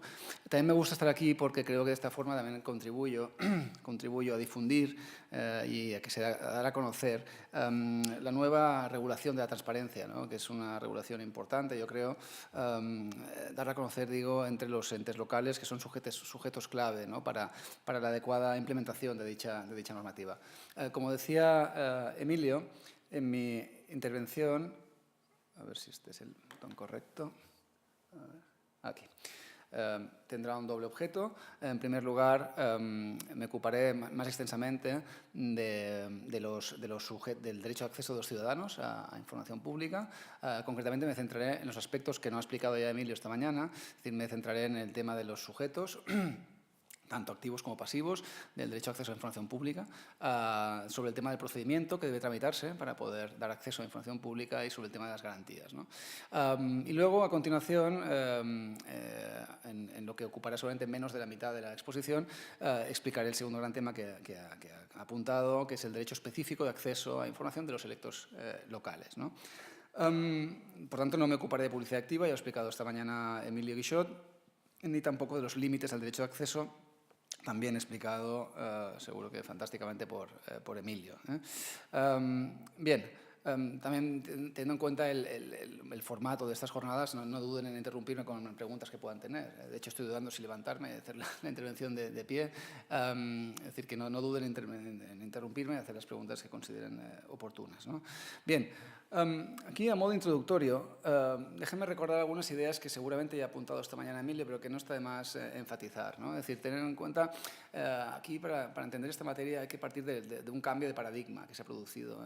Yo creo que no es exagerado hablar de cambio de paradigma en este tema, ¿no?, en materia de acceso a información pública, ¿no? Es decir, aquí, como seguro que ya ha explicado muy bien Emilio Guixot esta mañana, el punto de partida era un reconocimiento constitucional temprano del derecho a acceso a información pública en el artículo 105 de la Constitución, que fue muy novedoso en el año 78, pero que bueno, no fue desarrollada hasta el año 92, hasta que se aprobó la Ley 30/92, cuyo artículo 37 reguló por primera vez el derecho a acceso a la información pública de los ciudadanos, pero lo hizo en términos muy deficientes, ¿no? Es decir, presentaba muchas carencias el artículo 37 de la Ley 30/92, carencias que hicieron pues, que el derecho a acceso pues, no fuera realmente un derecho vivo durante muchos años, ¿no?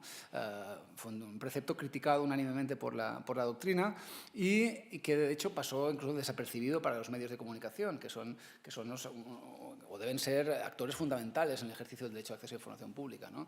Cuando se aprobó la nueva ley de transparencia del año 2013, la ley básica 19-2013, muchos medios se consideraba que por primera vez España tenía reconocido el derecho de acceso a información pública, cuando ya había estado reconocido en el artículo 37 de la TEN 92, ¿no? Pero es sintomático porque realmente esa regulación era realmente muy defectuosa, ¿no?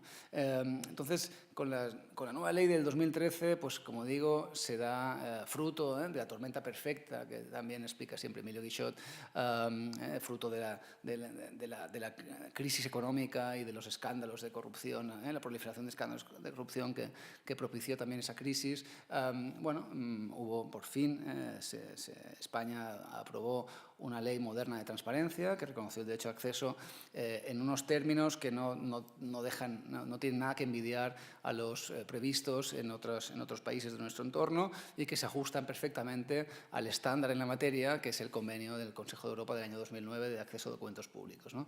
Entonces, simplemente digo, a modo meramente introductorio, de que luego voy a desarrollar con más detenimiento, una breve comparación entre algunos aspectos básicos del derecho de acceso del artículo 37 de la TEN 92 y del derecho de acceso actualmente vigente tras la aprobación de la Ley 19-2013 y de las leyes autonómicas que lo han desarrollado. En primer lugar, en cuanto a la naturaleza del derecho, aquí realmente no ha habido una mutación formal, es decir, tanto antes bajo la Ley 32 como ahora bajo la Ley 19-2013, el legislador sigue considerando el derecho de acceso de los ciudadanos a información pública como un derecho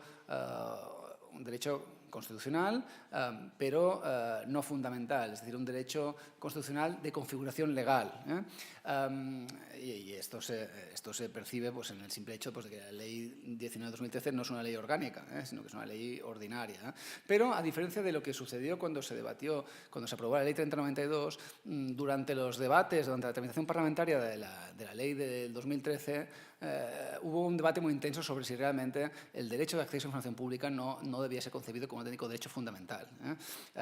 No voy a extender en esto, que es posible que lo haya explicado esta mañana Emilio Guixot, no es tampoco el objeto de mi sesión. Lo que sí que hay que apuntar pues, es esto, que hay ya todo un debate, cada vez son más los autores que defienden que el derecho de acceso a información en realidad es un derecho fundamental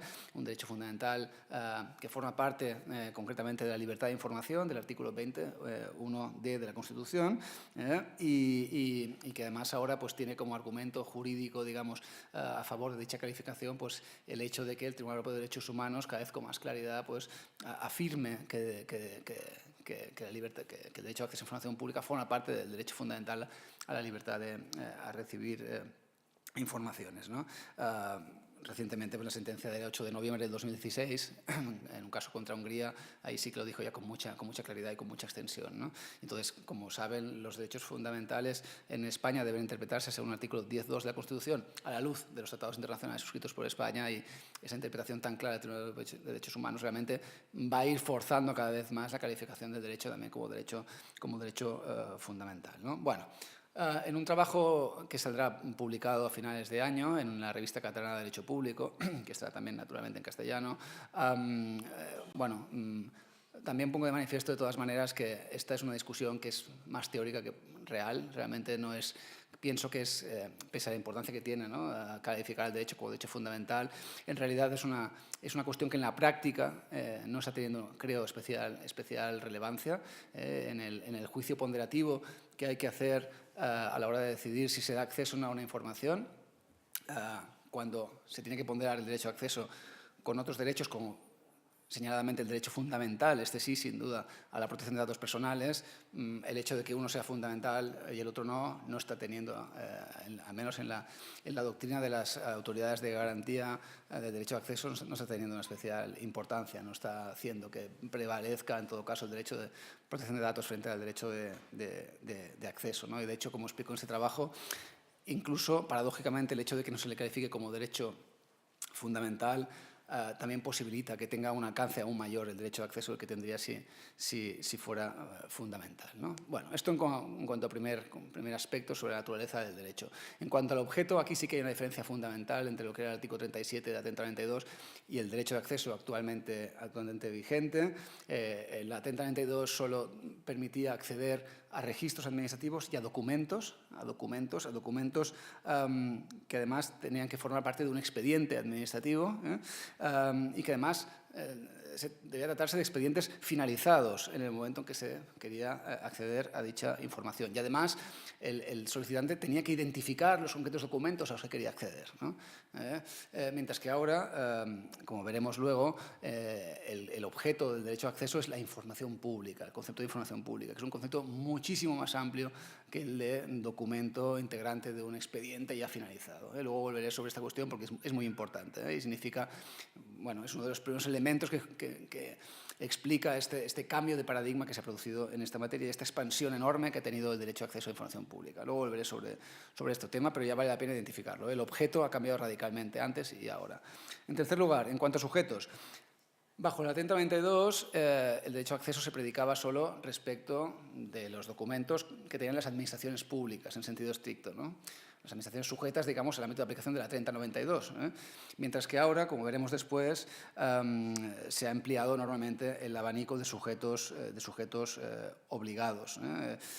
Luego volveré sobre esta cuestión. Y incluye ya pues, sociedades mercantiles, fundaciones, todo tipo de entes del sector público, incluso órganos constitucionales, estatutarios. Luego volveré sobre esta cuestión. En cuanto a las excepciones, en tercer lugar, las excepciones, los límites al derecho de acceso, esto ya lo ha explicado antes Emilio Guixot, bajo la Ley 3092, el artículo 37 establecía un catálogo de límites muy amplio y muy indeterminado, sobre todo, con una cláusula general que remitía a cualquier otra razón de interés público justificada, una cláusula abierta que permitía denegar el acceso en muchos motivos, con amplias dosis de discrecionalidad, mientras que en cambio ahora hay una serie de límites tasados que ya se han explicado perfectamente Emilio Guixot, que además están sujetos a una interpretación restrictiva basado en el test del daño, la proporcionalidad, etcétera, la obligación de motivación, con lo cual acota muchísimo. Es realmente excepcional la aplicación de un límite hoy en día y hay que acreditar que realmente se vulnera, con el acceso se puede ocasionar un perjuicio al bien protegido por el límite en cuestión, ¿no? En cuanto al procedimiento, remito también a lo que diré luego, con más detenimiento, pero simplemente pues, bueno, a anunciar que bajo la Atenta 92 no existía un procedimiento específico de solicitud de derecho de acceso y eso implicaba, entre otras cosas, pues, que era de aplicación el plazo supletorio de la Atenta 92 de 3 meses, ¿no? Que era el plazo de que disponía la Administración para entregar la información, ¿no? Mientras que ahora hay una regulación específica del procedimiento, luego lo veremos, con un plazo mucho más breve de un mes de duración, ¿no? En penúltimo lugar, y este es un aspecto que yo creo que es especialmente importante en el cambio de paradigma que se ha producido en esta materia, antes, cuando alguien pedía acceso a información pública y no se la daban, tenía a su disposición los mecanismos ordinarios de garantía, tenía los recursos administrativos ordinarios, reposición, alzada, según los casos, y el recurso contencioso administrativo. Entonces, era un sistema claramente insuficiente. Los recursos administrativos en España pues, no son eficaces, hay práctica unanimidad en la doctrina administrativista en que no funcionan, ni el de reposición ni el de alzada acostumbran a funcionar como debieran, y el recurso contencioso administrativo pues, es caro y lento, sobre todo para acceder a informaciones públicas, ¿no? Y explica pues, que no se utiliza tampoco mucho la vía del derecho de acceso con anterioridad bajo la Ley 3092, ¿no? Mientras, en cambio, ahora, una de las piezas angulares de la nueva regulación de la transparencia, pues, como comentaba Emilio Guixot en la introducción, consiste pues, en la expresa previsión de autoridades de garantía independientes a las que pueden reclamar, ante las que pueden presentar una reclamación los ciudadanos antes de acudir a los tribunales. Luego volveré sobre esta cuestión, que es una parte importante de mi intervención, ¿no? Bueno, luego finalmente, antes tampoco se preveían sanciones específicas por el incumplimiento de las obligaciones de acceso, mientras que ahora en algunas leyes autonómicas, como por ejemplo la catalana, no en la gallega, porque me ha parecido ver, pero sí en la catalana se prevén sanciones específicas también para quienes incumplan pues las obligaciones de acceso a información pública, ¿no? Es decir, por tanto, estos son solo algunos elementos que reflejan este cambio de paradigma que se ha producido en esta materia, un cambio total, radical, ¿no? Bien, y entrando ya en el primer gran aspecto que quería mencionar, el de los sujetos del derecho de acceso, aquí tenemos que distinguir en primer lugar los sujetos activos del derecho de acceso de los sujetos pasivos, ¿no? Los sujetos activos, los titulares del derecho, de los sujetos pasivos, que los sujetos obligados, ¿no? a entregar la información, ¿no? En cuanto a los sujetos activos, los titulares del derecho, bueno, la ley básica, la ley 19 de 2013, un inciso. Me voy a referir casi todo el rato a la ley, cuando hable de la ley, hablo de la ley estatal, la ley básica 19 de 2013, porque la ley gallega, la ley 1 en 2016 de transparencia de Galicia, es una ley que primero, no resulta de aplicación a los entes locales gallegos y en segundo lugar, casi no contiene ningún elemento novedoso en tema de acceso a información pública. Es decir, básicamente se circunscribe en lo que se refiere a transparencia a obligaciones de publicidad activa, pero no a lo que es lo que me corresponde explicar a mí ahora, que es el derecho de acceso, ¿no? El derecho de acceso que ejerce un ciudadano que quiere acceder a información pública, ¿no? Y que es distinto de la publicidad activa, en virtud de la cual pues, la Administración tiene la obligación de colgar en Internet las informaciones más pedidas normalmente o que más interesan a la ciudadanía, ¿no? Entonces, digo, la ley gallega no tiene prácticamente cambio sustantivo respecto a la ley estatal en materia de derecho de acceso, a diferencia de otras leyes autonómicas, como por ejemplo la ley catalana. La ley catalana de transparencia sí que, con la voluntad de tratar de mejorar la legislación básica, ir más allá, pues ha introducido muchos cambios en la regulación estatal, algunos cuestionables incluso desde el punto de vista competencial, como los cambios introducidos en materia de límites al acceso, ¿no? Pero ya digo, la ley gallega, como han hecho otras leyes autonómicas, pues se limita a remitir en muchos puntos a la legislación básica y a establecer algunas precisiones en cuestiones organizativas, etc., ¿no? Y por otro lado, no es aplicable en todo caso a los entes locales, que entiendo que es el tema que les interesa más a ustedes, ¿eh? Bueno, por tanto, volviendo a los sujetos activos, a los titulares del derecho de acceso a información pública, ¿no? Bueno, pues según la legislación estatal, el titular del derecho es cualquier persona, es la palabra que utiliza la ley. Por tanto, eso quiere decir que cualquier persona física o jurídica, española o extranjera, puede ejercer el derecho de acceso y pedir informaciones que estén en poder de las administraciones y demás sujetos obligados españoles, ¿no? En el caso de la Administración General del Estado y de las administraciones gallegas, entiendo que las personas físicas que quieren acceder a información pública han de ser mayores de edad. Entiendo, porque no, en aplicación del artículo 3b de la Ley de Procedimiento Administrativo, que establece que en principio pues, tienen capacidad de obrar ante las administraciones públicas los mayores de edad, los menores de edad solo cuando así se establezca expresamente en alguna norma jurídica. Y en este caso no se establece nada en contra, por tanto, nada específico en relación con los menores de edad, por tanto entiendo que hay que ser mayor de edad también aquí en Galicia para poder ejercer el derecho de acceso. En Cataluña, la ley de transparencia rebajó la edad a los 16 años, y ahí sí que a partir de 16 años se puede ejercer el derecho de acceso, ¿no? Pero bueno, por tanto, personas físicas jurídicas, las físicas han de ser mayores de edad. Bueno, más importante que esto es el hecho de que ya no es en absoluto necesario acreditar ningún tipo de derecho o interés legítimo relacionado con la información que se está pidiendo para poder pedir esa información. Esto es un elemento fundamental para entender el cambio de paradigma al que antes me he referido, ¿no? Es decir, como subraya la ley estatal, no es necesario motivar la solicitud de acceso a información pública. Cualquier ciudadano puede pedir cualquier información que tenga la Administración sin tener que acreditar ninguna legitimación específica para poder acceder a esta información, ¿no? Por tanto, ya el concepto de derecho de acceso es el de un derecho de acceso que no recae sobre todo en lo que se conoce en la palabra inglesa de los public watchdogs, ¿no? de los guardianes de la publicidad, ¿no? Es decir, el derecho de acceso tradicionalmente se ha considerado que era un derecho vinculado a los medios de comunicación, sobre todo. Y, de hecho, la primera ley de derecho de acceso de transparencia, la ley sueca de 1666, era una ley de libertad de prensa. Siempre se ha considerado pues, que que los medios de comunicación son el principal contrapeso, el cuarto poder, ¿no? Y que para que puedan ejercer bien su función de controlar el poder han de poder acceder a la información que tiene el poder para poder examinar, ¿no?, que realmente no haya habido pues, ninguna ilegalidad, no haya habido corrupción y poder realmente controlar y ejercer su función, ¿no? Entonces, es un derecho que se ha considerado siempre muy vinculado a los periodistas y a los medios de comunicación, ¿no?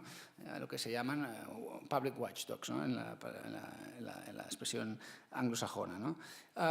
Y por eso, digo, quienes sostienen que en España es un derecho fundamental el derecho de acceso, lo vinculan, como he dicho antes, a la libertad de información del artículo 20 de la Constitución, ¿no? Bueno, y esta también es la concepción del Tribunal Europeo de Derechos Humanos, cuando subraya que es un derecho fundamental, lo vincula a este tipo de sujetos, a los periodistas, ¿no? Y lo ha ampliado también de forma abriéndose a la realidad actual, ¿no? Lo ha ampliado también a las ONGs que velan específicamente por la transparencia pública, Transparencia Internacional, Accesinfo, que están teniendo un papel muy importante en el desarrollo de la transparencia en las administraciones públicas de todo el mundo. Bueno, y como también ONGs ambientalistas de defensa de los consumidores, es decir, este tipo de entidades también se consideran, pues se ponen al mismo nivel que los medios de comunicación, ¿no?, normalmente como personas que tienen como un derecho reforzado de acceso a información pública, ¿no?, porque su función consiste pues, en gran medida en tratar de controlar al poder público, ¿no? O también pues, los blogueros hoy en día, blogueros con muchos seguidores, ¿no? Pues también el Tribunal Europeo de Derechos Humanos, cuando habla del derecho fundamental que implica el derecho a acceso a información pública, también se refiere al derecho pues, de los blogueros que hoy en día pues, tienen tanto más influencia que los medios de comunicación convencionales, ¿no? Los que tienen muchos seguidores, ¿no? O los investigadores. Son colectivos, todos estos son colectivos que tradicionalmente pues, tenían pues, reconocido un derecho a acceso como reforzado, ¿no? A los que se le conoce dicho derecho fundamental, ¿no? Bueno, pues esto no es así, digamos, en la ley española de transparencia. En la ley española de transparencia cualquier ciudadano, digamos, tiene el mismo derecho que este tipo de entidades, ¿no? Es decir, que no se requiere tener esta especial función institucional de defensa de lo público, de control del poder público para poder ejercer esta función, digamos, y poder solicitar el derecho de acceso. Lo que no significa, naturalmente, que cuando una de estas personas, uno de estos colectivos, uno de estos watchdogs, ¿no?, pide acceder a información pública, pues, bueno, a la hora de decidir si se tiene que dar una información, bueno, pues un elemento a tener en cuenta en el juicio de ponderación, ¿no? Tener en cuenta si la información realmente es de interés público y si esta persona es un periodista que está investigando un asunto que puede ser relevante y luego le va a dar difusión a través de un medio de comunicación. Puede ser un elemento a tener en cuenta en el juicio ponderativo, pero de entrada pues no excluye que cualquier ciudadano pueda pedir esa misma información, ¿no? Yo creo que la ley gallega resume bien esta idea de esta concepción amplia del sujeto activo, ¿no?, del derecho de acceso, cuando en su artículo 2, letra A, se refiere al principio de transparencia como principio rector de la interpretación y la aplicación de la ley, y dice que es el principio por el cual toda la información pública es accesible y relevante y toda persona tiene acceso libre y gratuito a la misma, exceptuando las únicas salvedades previstas en la ley, ¿no? La idea de que toda la información es accesible y relevante y toda persona, no solo los sospechosos habituales, no solo los periodistas, no solo los blogueros, ONGs, etc. ¿no? Cualquier persona, cualquier ciudadano puede acceder a la información que tiene en la administración, ¿no? Bien, esto en cuanto a sujetos activos, ¿no?, titulares del derecho de acceso, tal como lo configura la Ley Básica 19/2013. Sujetos pasivos, sujetos obligados. Creo que Emilio Guixot esta mañana ya ha incidido en el tema, pero bueno, creo que no está de más recordarlo. Aquí, bueno, hay que señalar, hay que enfatizar lo que he dicho antes, de que la Ley de Transparencia gallega no es aplicable a los entes locales, porque este es un punto, quizá el punto en el que introduce algunas novedades de mayor interés en cuanto al derecho de acceso respecto a la legislación estatal. Cuando la ley gallega se refiere a los sujetos pasivos, a los sujetos obligados a dar acceso, introduce una serie de precisiones respecto a la legislación estatal que van algo más allá de lo que establece la ley estatal. Es decir, la ley gallega amplía un poco más el alcance de los sujetos pasivos, de los sujetos obligados a dar información en concepto de derecho de acceso a información pública, ¿no? Introduce un par de precisiones interesantes. Pasa que ya digo, como esta parte, como la ley no es aplicable a los entes locales gallegos, pues los entes locales gallegos están sometidos al mismo ámbito de aplicación que la ley básica estatal, ¿no? Entonces, bueno, ya digo, aquí la ley gallega ha optado por un modelo que han seguido otras comunidades autónomas, que es el de aprobar una regulación que vale solo para el sector autonómico, para entendernos, y no a los entes locales. Hay varias leyes que siguen esta línea, como la navarra, la riojana, la murciana o la de Castilla-León y también parcialmente la de Castilla-La Mancha, ¿no? Hay otras, en cambio, otras comunidades autónomas que han optado por aprobar leyes que son plenamente aplicables a sus entes locales, como la catalana, la andaluza, la aragonesa, la valenciana o también la canaria, en gran parte, ¿no? Bueno, son dos modelos distintos, tienen ventajas e inconvenientes.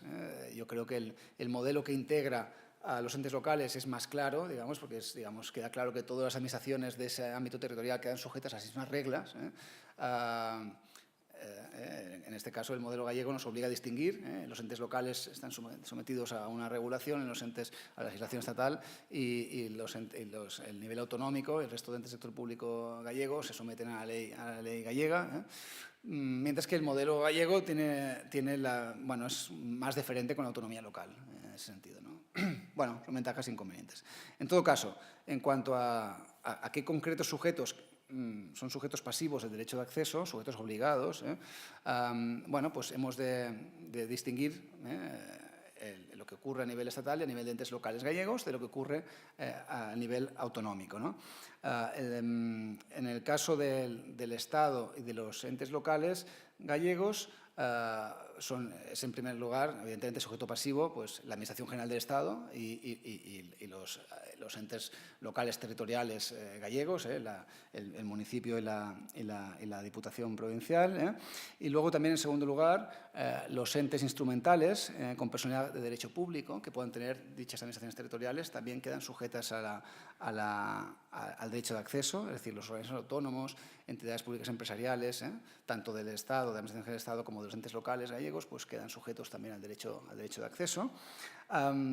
Y luego también, en tercer lugar, y esta es una novedad, como digo, importante respecto a la regulación precedente de la Ley 3092, también quedan sujetos a la ley, al derecho de acceso, las sociedades mercantiles con participación pública superior al 50%, ya sea del Estado o de los entes locales, ¿no? Esto es una novedad, antes no era así, y ahora, en cambio, quedan sujetas al derecho de acceso. Es decir, que los ciudadanos pueden pedir directamente a dichas sociedades mercantiles información, la información que tengan en su poder, y estas sociedades tienen que dársela en los mismos términos que si se la pidieran a la administración municipal. Es decir, no hay diferencia en este sentido en uno y otro tipo de ente, ¿no?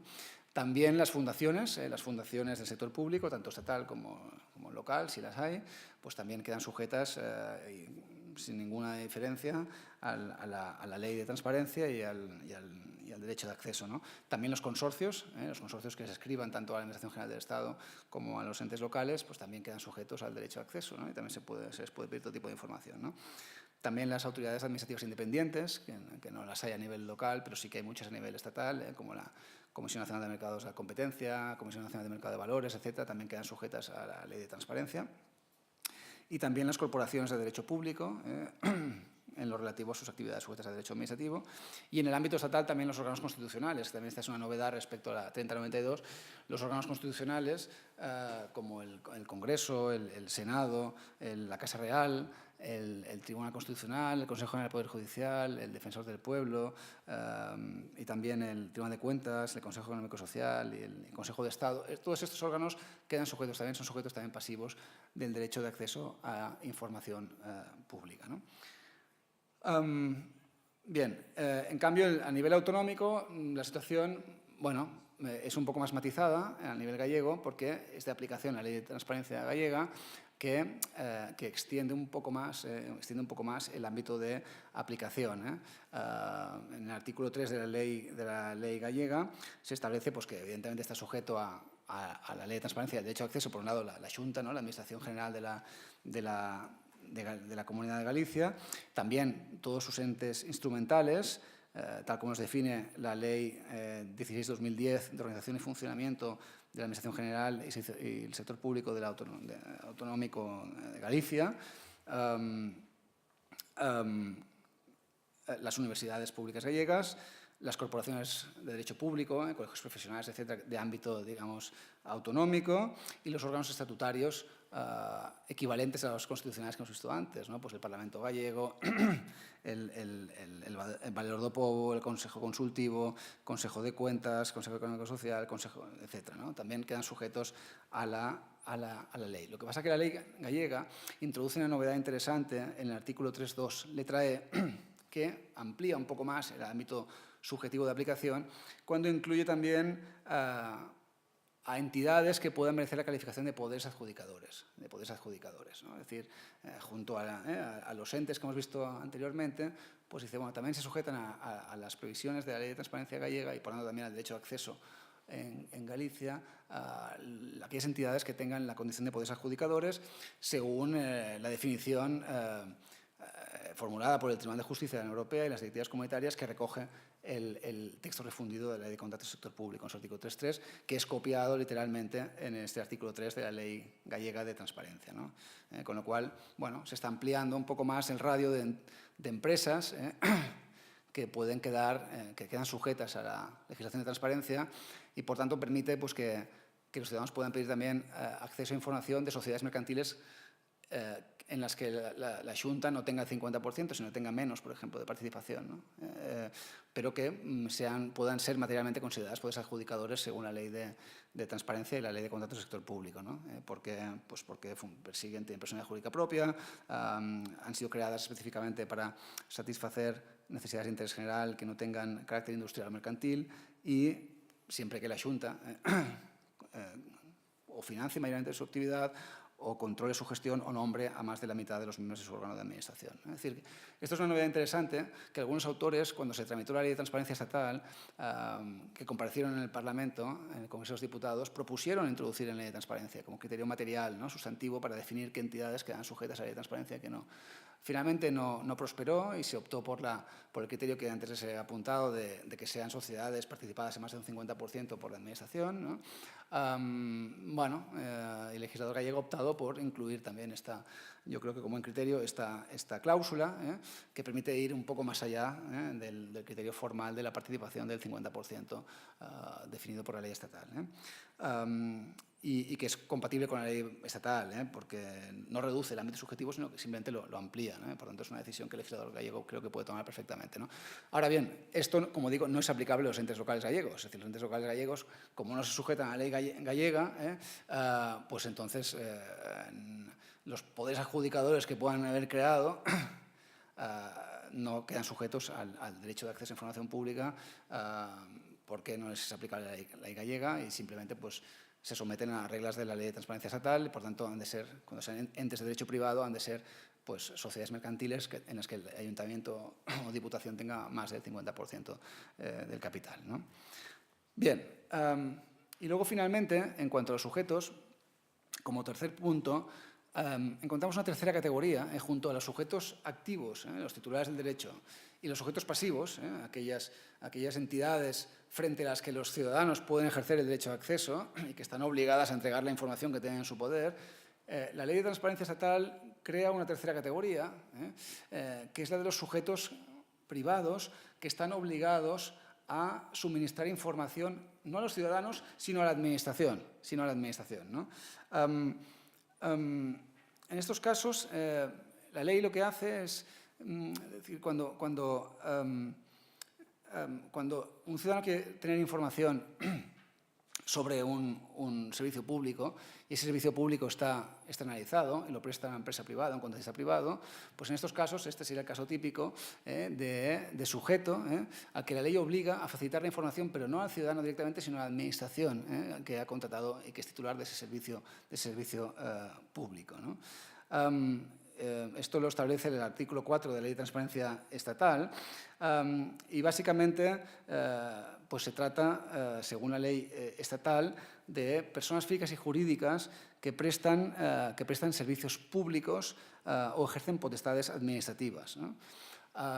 Quien presta un servicio público o ejerce una potestad administrativa en nombre de una administración y tiene información que algún ciudadano le pide a la administración, pues esta persona, esta entidad o esta persona física tiene la obligación de facilitarse a la administración para que la administración se la pueda hacer llegar al ciudadano que ejerce el derecho de acceso, ¿no? El artículo 4 de la Ley de Transparencia también añade a los contratistas en general, pero siempre que lo establezca el contrato respectivo. Siempre que en el contrato se establezca esta obligación de suministrar información, pues este contratista tendrá la obligación de facilitar esa información a la administración, ¿no? Entonces, en este caso, es el ciudadano que quiere acceder, quiere tener información sobre ese servicio público, sobre esa función pública que ejerce esa entidad privada o sobre el contrato en cuestión que ha celebrado la administración con esa persona. Y entonces, ya digo, tiene que dirigir su petición de acceso no a esta entidad, no a este sujeto privado, sino que lo dirige a la administración a la que esta entidad está vinculada, ¿no? Y entonces la administración, si no tiene esta información en su poder, tiene que requerir a este sujeto privado para que se le facilite a los efectos de poderse hacer llegar al ciudadano que la ha reclamado, ¿no? Entonces, la ley no precisa expresamente a qué tipo de información nos referimos, pero parece que debe entenderse que es aquella información que está directamente relacionada con el servicio público o con las potestades administrativas que ejerce esta entidad, ¿no? O con la ejecución del contrato suscrito por la Administración, ¿no? Esta es la expresión que utiliza la ley catalana en el artículo 3.2, ¿no? Actividades directamente relacionadas, ¿no? Entonces, ¿esto qué significa? Pues que por esta vía los ciudadanos, por ejemplo, no tienen derecho a conocer lo que están cobrando los directivos de esa empresa privada o los trabajadores de esa empresa privada, ¿no? Porque esa empresa puede desarrollar actividad para la administración, pero también para empresas privadas y para otras administraciones. Entonces, no se trata tanto de conocer por dentro esta empresa, sino de conocer los detalles de la actividad que realiza con financiación pública o en la que ejerce potestades administrativas, ¿no? En realidad no se trata tanto de controlar a estos sujetos privados, sino de controlar a la administración que se relaciona con ellos, ¿no? Y por eso hay que distinguirlos de los sujetos pasivos propiamente dichos a los que me he referido antes, ¿no? Bien, como digo, aquí hay una pequeña diferencia entre la regulación estatal, que es la aplicable también a los entes locales gallegos, y la regulación existente a nivel de la Comunidad Autónoma de Galicia.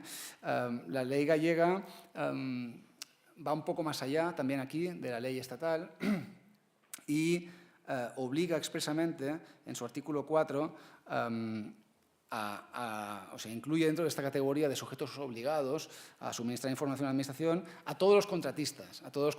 Yo creo que es mejor aquí la regulación que la estatal, porque como he dicho antes, la ley estatal solo sujeta a los contratistas esta obligación de informar a la Administración contratante cuando sí se prevea en el contrato respectivo, mientras que la ley gallega directamente dice que en todos los contratos el contratista tendrá la obligación de informar a la Administración contratante siempre que se requiere información para poder dar acceso a información pública, ¿no?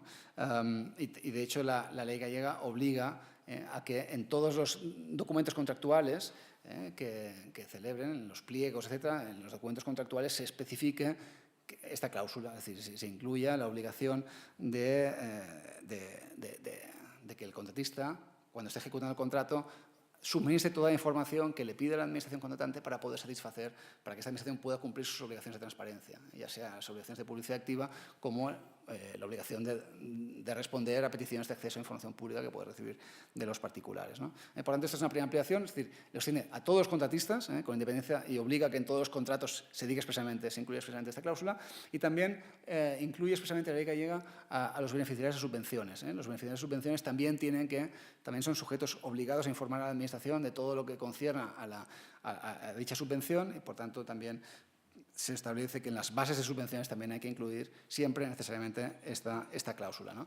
Y luego también, en este mismo punto, en la segunda novedad de la ley gallega, es que además establece expresamente la posibilidad de que la administración a la que están vinculados estos sujetos, es decir, la administración que contrata con este contratista, la administración que le da la subvención, etcétera, pues establece expresamente que esta administración podrá imponer multas coercitivas a esta persona física o jurídica cuando no atienda el requerimiento y no le dé la información que esta administración necesita para satisfacer el derecho de acceso de la persona que se ha dirigido a la administración o para colgar una información en Internet en concepto de publicidad activa, ¿no?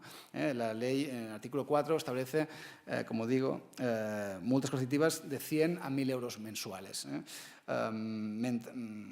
por cada mes que pasa sin que se atienda el requerimiento de información efectuado por la Administración, ¿no? Esto está sometido, este artículo 4 remite al desarrollo reglamentario que, por lo que he podido ver, creo que todavía no se ha desarrollado, no se ha aprobado ningún reglamento que desarrolle este procedimiento que hay que seguir para poder ejercer poder imponer estas multas coercitivas, ¿no?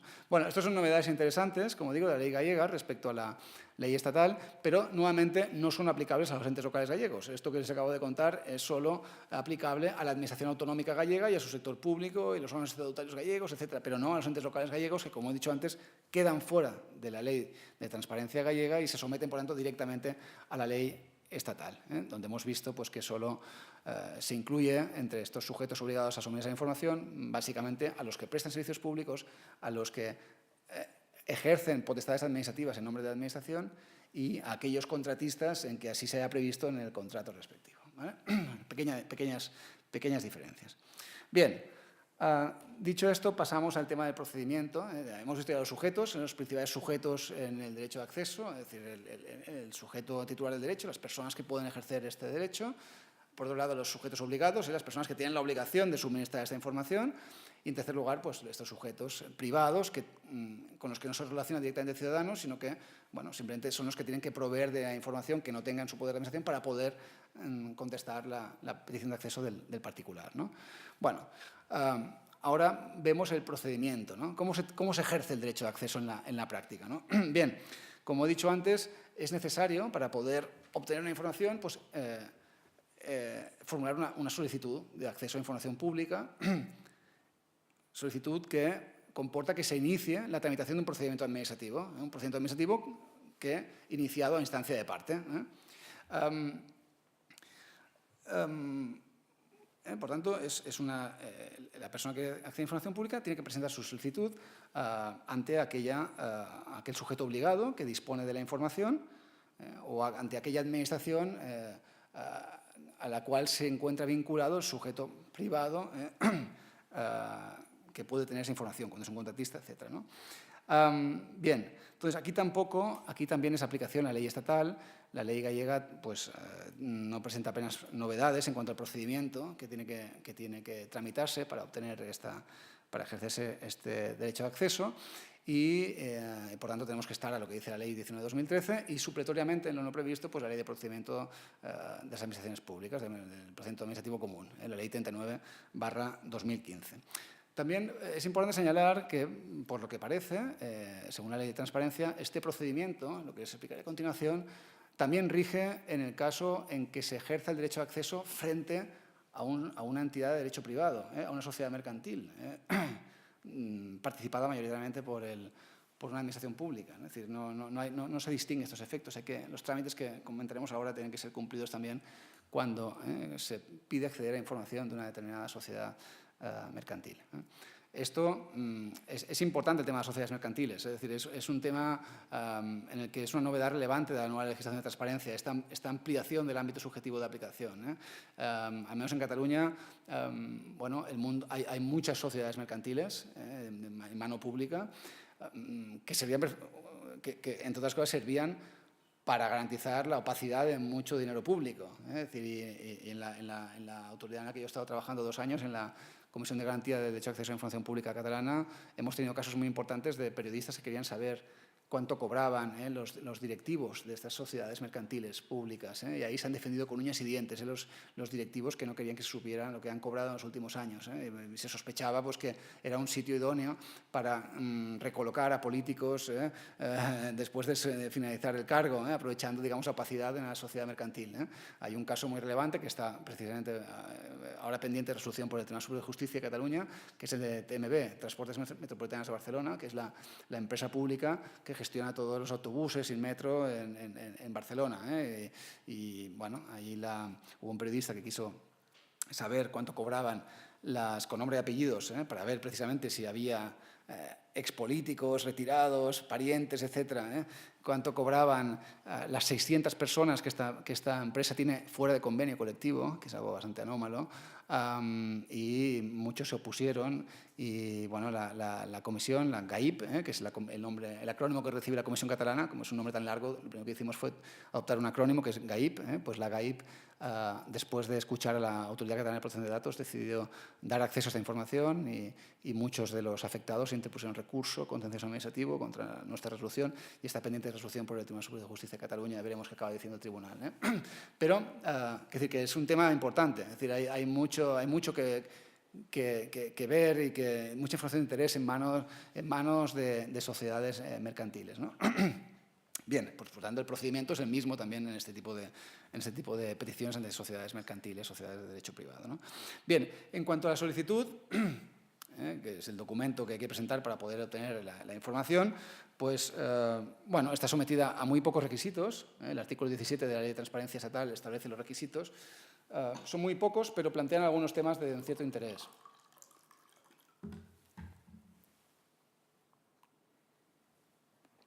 En primer lugar, el solicitante tiene que identificarse. Tiene que decir, pues, indicar su nombre y apellidos. Esto que podría parecer evidente en toda solicitud que se presenta ante la Administración Pública, en el caso de la transparencia no es tan evidente. En otros países se considera que han de poder presentarse de forma anónima las peticiones de acceso a información pública, precisamente para no levantar la liebre, que no se sepa qué es lo que estás buscando y quién lo está buscando. Es un tema que fue controvertido ante la tramitación de la ley, pero al final se acabó optando por exigir que también la gente se identificara cuando formula peticiones de acceso a información pública.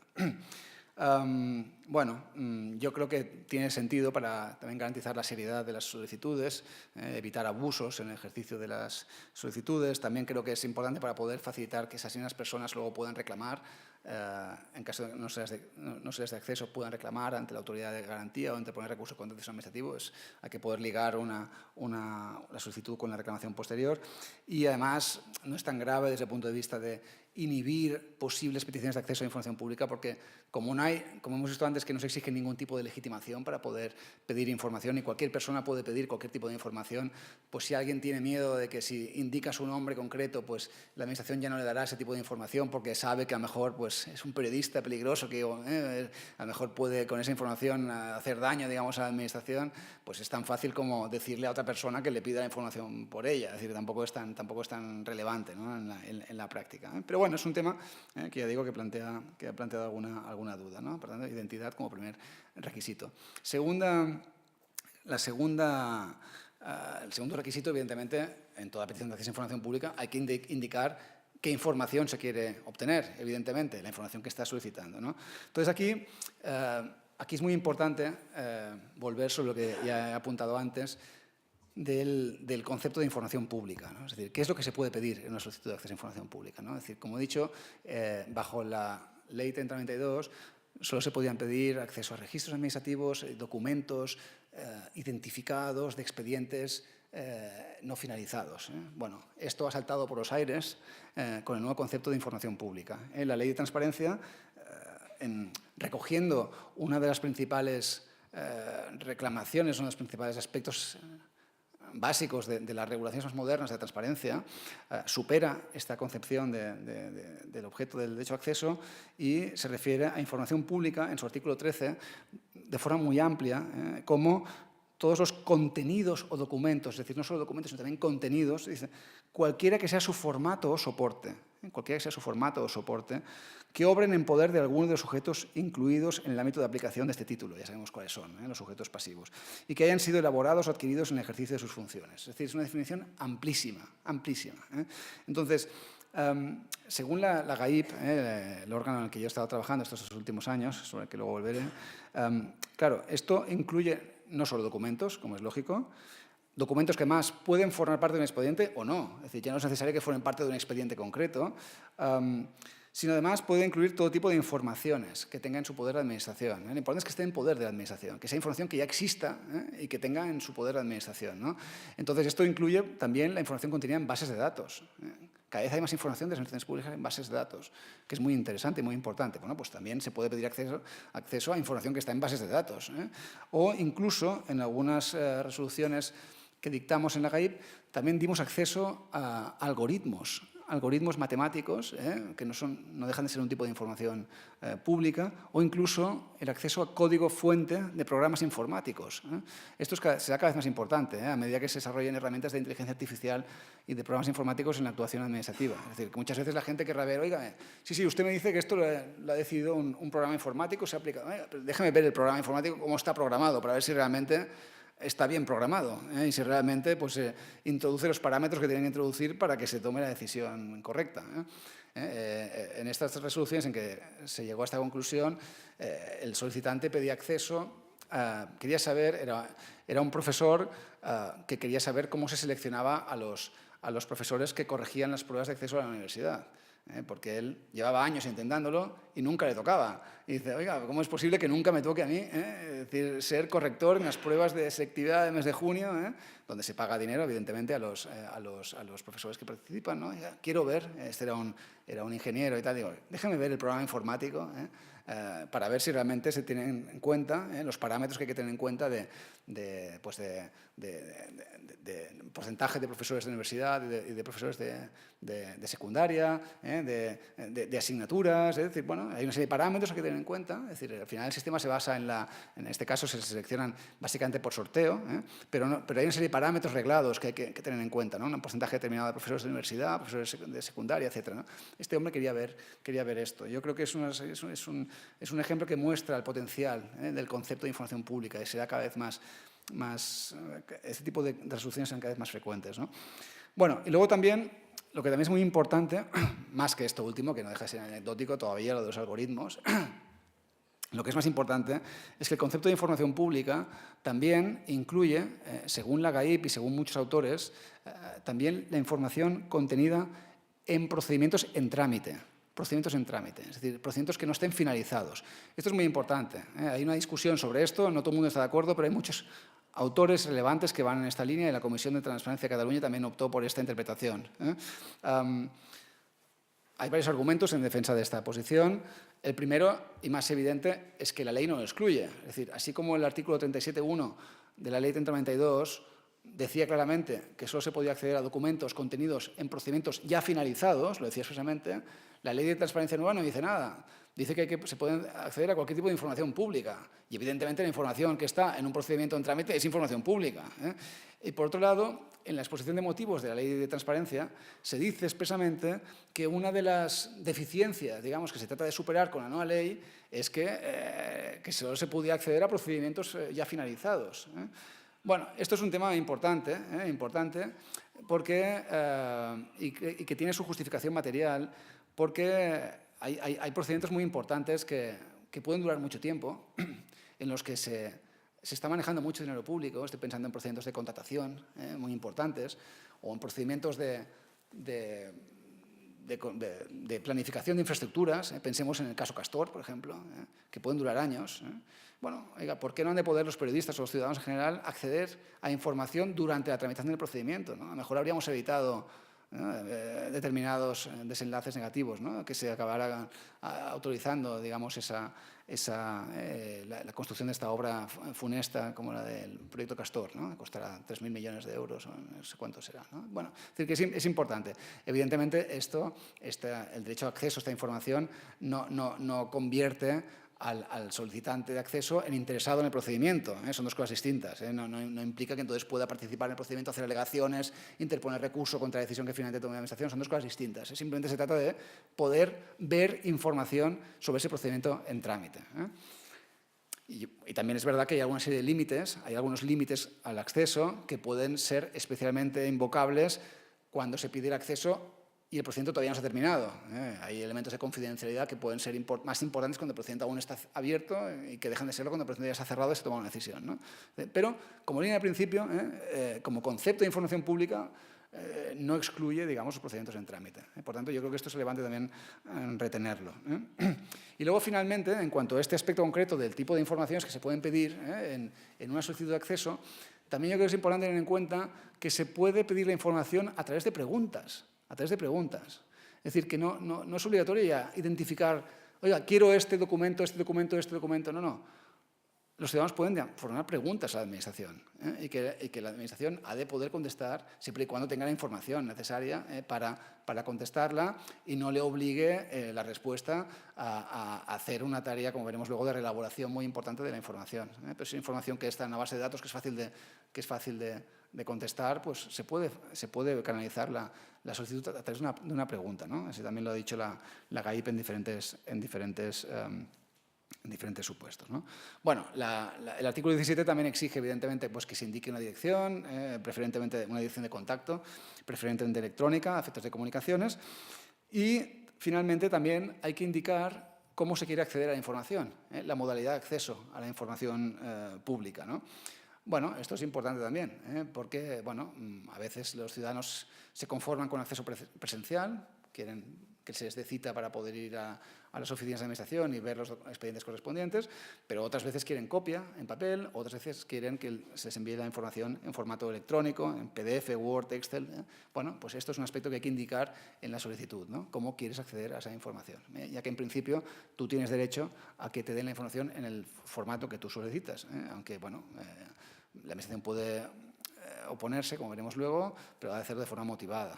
Si no, en principio tienes derecho a que se te dé en el formato que tú solicitas. Y bueno, finalmente, en cuanto a requisitos de la solicitud, como he dicho antes, lo que no es un requisito es que se motive la solicitud. No es necesario motivar la solicitud, explicar por qué quieres esa información. No es necesario. Y, como digo, esto es un elemento muy importante, ¿no?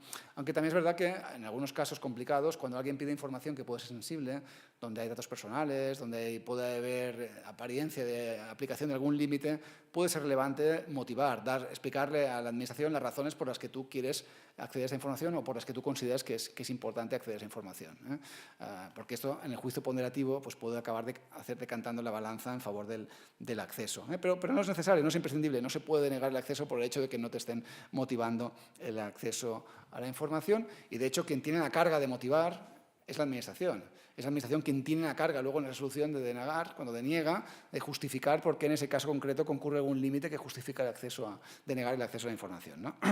Bien, aquí en el punto este de la motivación, que es un punto, ya digo, muy importante, también es muy relevante tener en cuenta que no solo se pueden invocar, el ciudadano no solo puede invocar razones de interés público para acceder a esa información, sino que también puede invocar razones de interés privado. Esto lo dice expresamente el artículo 14.2 de la Ley de Transparencia Estatal.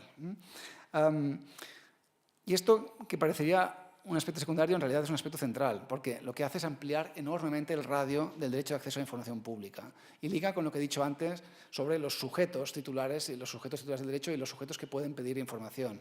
Es decir, ya no estamos pensando solo en un derecho en el que es ejercido por medios de comunicación, por ONGs, que quieren destapar el Watergate o que quieren destapar la Gürtel. No solo es eso. No solo hay razones de interés público que pueden justificar el acceso a informaciones públicas. Son muy importantes estas razones, pero no son las únicas. También se pueden invocar razones de interés privado. Esto significa que los ciudadanos pueden utilizar el mecanismo de derecho de acceso por finalidades no ya altruistas, como si dijéramos, no solo en defensa del bien común, para evitar la corrupción en España, y etcétera, para proteger el medio ambiente. No, pueden pedir el acceso a información por razones puramente egoístas, por razones puramente egoístas, que solo le interesan a él. Es decir, se pueden pedir informaciones que no son de interés público, sino que son de mero interés privado del sujeto que las pide. Y, de hecho, en la práctica que nosotros nos encontramos en la resolución de reclamaciones, vimos que la gran mayoría de reclamaciones, de peticiones de acceso a información pública, están relacionadas con asuntos privados, de interesados en procedimientos, de denunciantes que quieren saber qué ha pasado con la denuncia que hicieron, por molestias de su vecino, por ruidos que causaba su vecino, por empleados públicos que quieren saber información relacionada con su puesto de trabajo, con los compañeros, razones que no podríamos calificar, digamos, de egoístas, de alguna forma, pero que son perfectamente lícitas, tal como se configura el derecho a acceso a información pública ahora mismo en España. Yo creo que esto también es importante tenerlo presente. En el trabajo que les he comentado antes, que saldrá publicado mío a finales de año, pues desarrollo un poco más esta idea. Yo creo que es un tema importante a retener. Bueno, luego, en cuanto a después de haber visto un poco los requisitos de las solicitudes, ya hemos visto lo que hay que indicar en la solicitud. Segundo lugar, lugares y medios de presentación.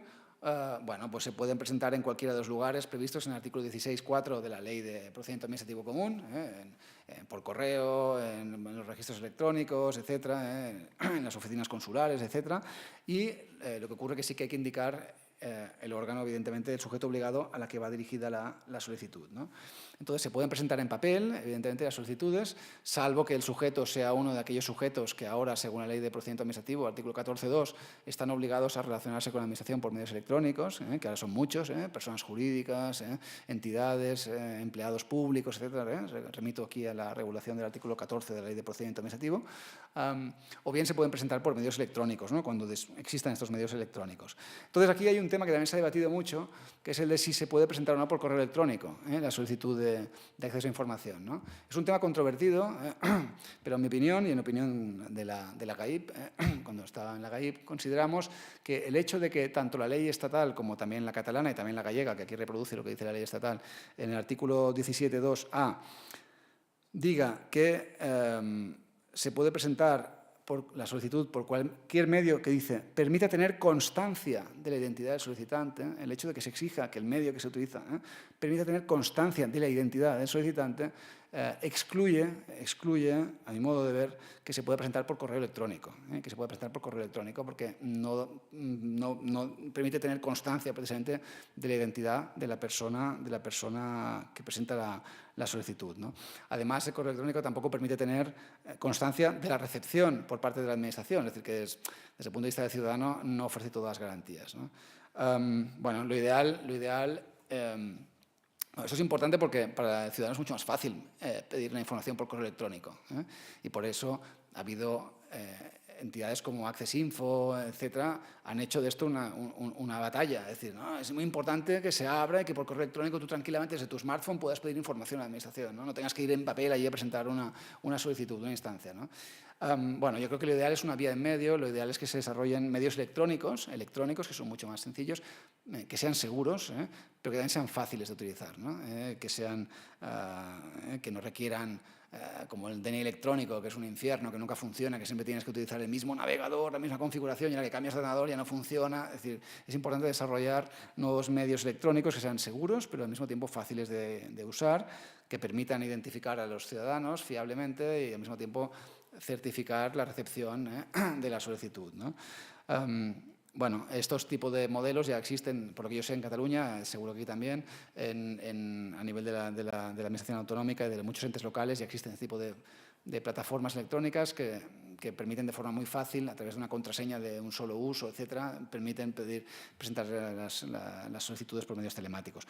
He visto que en la ley gallega, en el artículo 26.3, también exige que se pongan a disposición de los ciudadanos modelos normalizados de solicitud que se puedan presentar a través del portal de transparencia y gobierno abierto de Galicia, ¿no? Es decir, que esto es imparable, será la vía. Es decir, que al final la discusión sobre el correo electrónico es transitoria, llegará un momento en que sea tan fácil presentar una solicitud fiablemente y de forma fácil a través de medios electrónicos que dejará de ser necesaria discutirse sobre el correo electrónico, ¿no?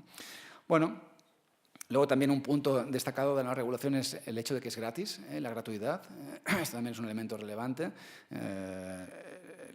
la Ley de Transparencia, en su artículo 22.4, como también la ley gallega, en la adicional cuarta, pues recogiendo la misma formulación que la ley estatal, dice que el ejercicio del derecho de acceso es gratuito, no se puede cobrar por pedir información. Añade, dice, sin perjuicio de las tasas y exacciones que se pueden exigir por las fotocopias, cuando se pidan fotocopias, o por transponer la información a un formato distinto del original, ¿no? Ahí sí que, según la legislación aplicable municipal y autonómica de tasas y precios públicos, etcétera, se puede cobrar pues, el coste de la operación, ¿no? Pero tiene que estar previsto en esta normativa que regule, digamos, estas tasas o exacciones, ¿no? Si no, y evidentemente solo cubre el coste, digamos, de la operación, ¿no? De la fotocopia, etcétera. No se puede cobrar un precio, digamos, por esta información, ¿no? Esto es relevante también.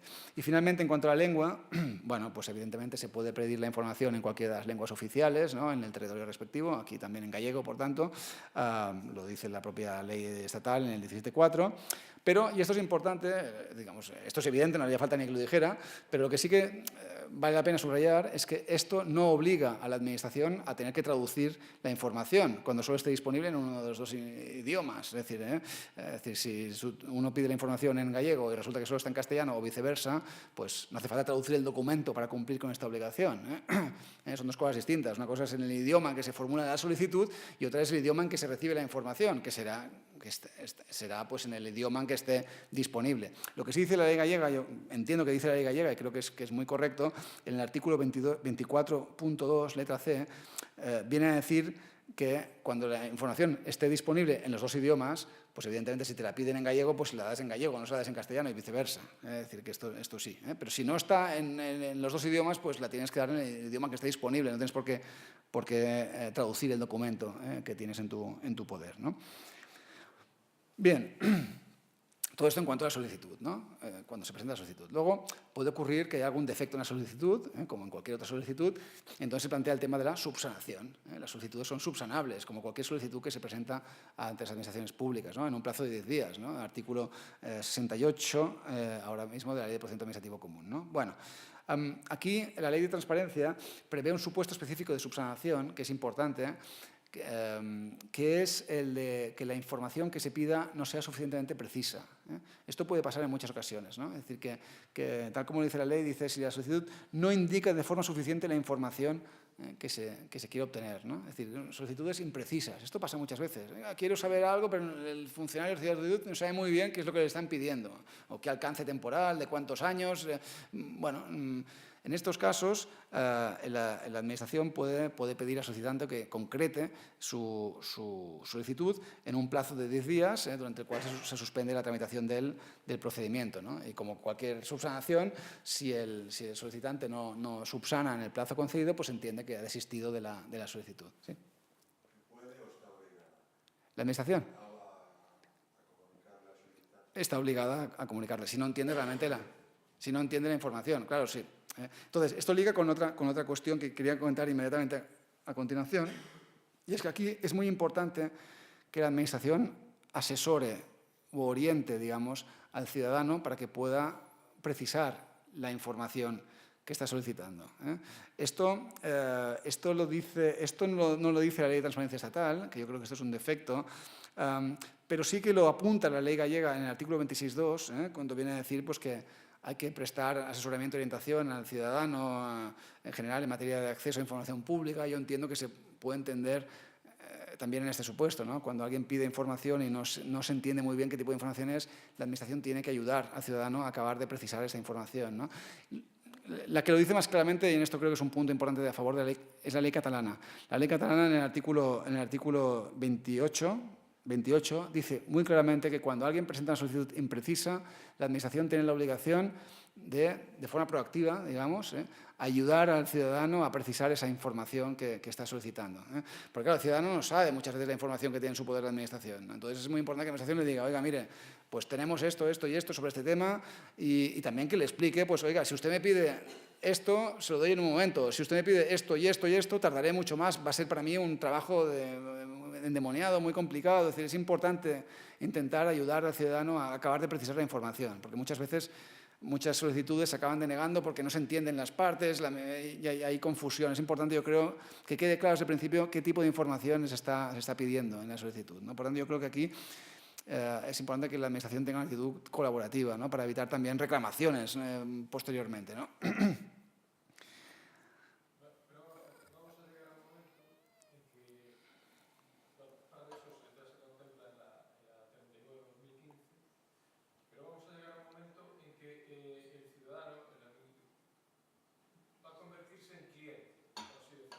Yo pago, yo tengo razón. Y tampoco todo es así. Es decir, la Administración tiene los medios que tiene. Es decir, no podemos convertir ahora al administrado, al ciudadano, en cliente. Es decir, como yo pago, yo tengo razón. Y siempre tengo razón. Eso tampoco... Ya, bueno, luego volveré sobre... El espíritu de la ley vaya por ahí. Bueno, la ley no establece prácticamente ningún límite. Es decir, este yo creo que efectivamente es un tema que habrá que debatir dentro de un tiempo, cuando la ley de transparencia empiece a calar y los ciudadanos vean el potencial de la ley de transparencia y empiecen a pedir masivamente información a la administración pública. Entonces, yo creo que uno de los temas importantes será empezar a poner algunos límites cuantitativos. Yo creo que es un tema que habrá que estudiar a fondo, ¿eh? No es fácil de resolver. ¿Qué haces? Cuotas, cupos. No es fácil, en función de colectivos. No es sencillo limitar esto, pero puede ser que efectivamente acabe siendo un problema. Yo, por lo que conozco en la experiencia catalana, todavía no lo es. Es decir, todavía no lo es. Hay gente muy insistente, hay gente que pide mucha información, que realmente reitera mucho, incluso de forma compulsiva y obsesiva, pide mucha información. Pero el conjunto de la sociedad no lo hace todavía, entonces todavía son asumibles. El volumen de solicitudes de información todavía no se ha desbordado, ¿eh? Entonces todavía es asumible, pero es verdad que es posible, tal como está concebido, con la amplitud con la que está concebido el derecho de acceso a información pública, puede ser que sea un tema importante a precisar en el futuro, ¿eh? Pero bueno, yo creo que el punto de partida del que hay que partir, al menos con la óptica de la ley de transparencia, yo creo que la óptica correcta es que la información no es de la Administración, la Administración es de los ciudadanos, la información es de los ciudadanos, ¿eh? Y entonces pasa que la Administración tiene que hacer muchas cosas, tiene que satisfacer muchas funciones, pero que el hecho de que la ciudadanía pueda acceder a toda la información que tiene la Administración en su poder, eso es una función importante, es un servicio importante que tiene que prestar la Administración. Pasa que, lógicamente, tiene que tener los medios para hacerlo bien la Administración. Es decir, que tiene que tener... esto es una política pública que tiene que estar bien dotada presupuestariamente. Y esto también obligará a la Administración a organizar mejor su información, tenerla digitalizada, poder recuperar rápidamente cuando se la pidan. Yo creo que esto va a generar una serie de dinámicas internas que yo creo que van a revertir en una mejora en el funcionamiento de los servicios públicos. Pero sí, puede ahora acabar siendo un problema. Pero de momento yo creo que todavía no lo es, al menos a escala global. Quizá a nivel de algún pequeño municipio puede serlo, pero a nivel global todavía no es un problema que yo sepa muy grave.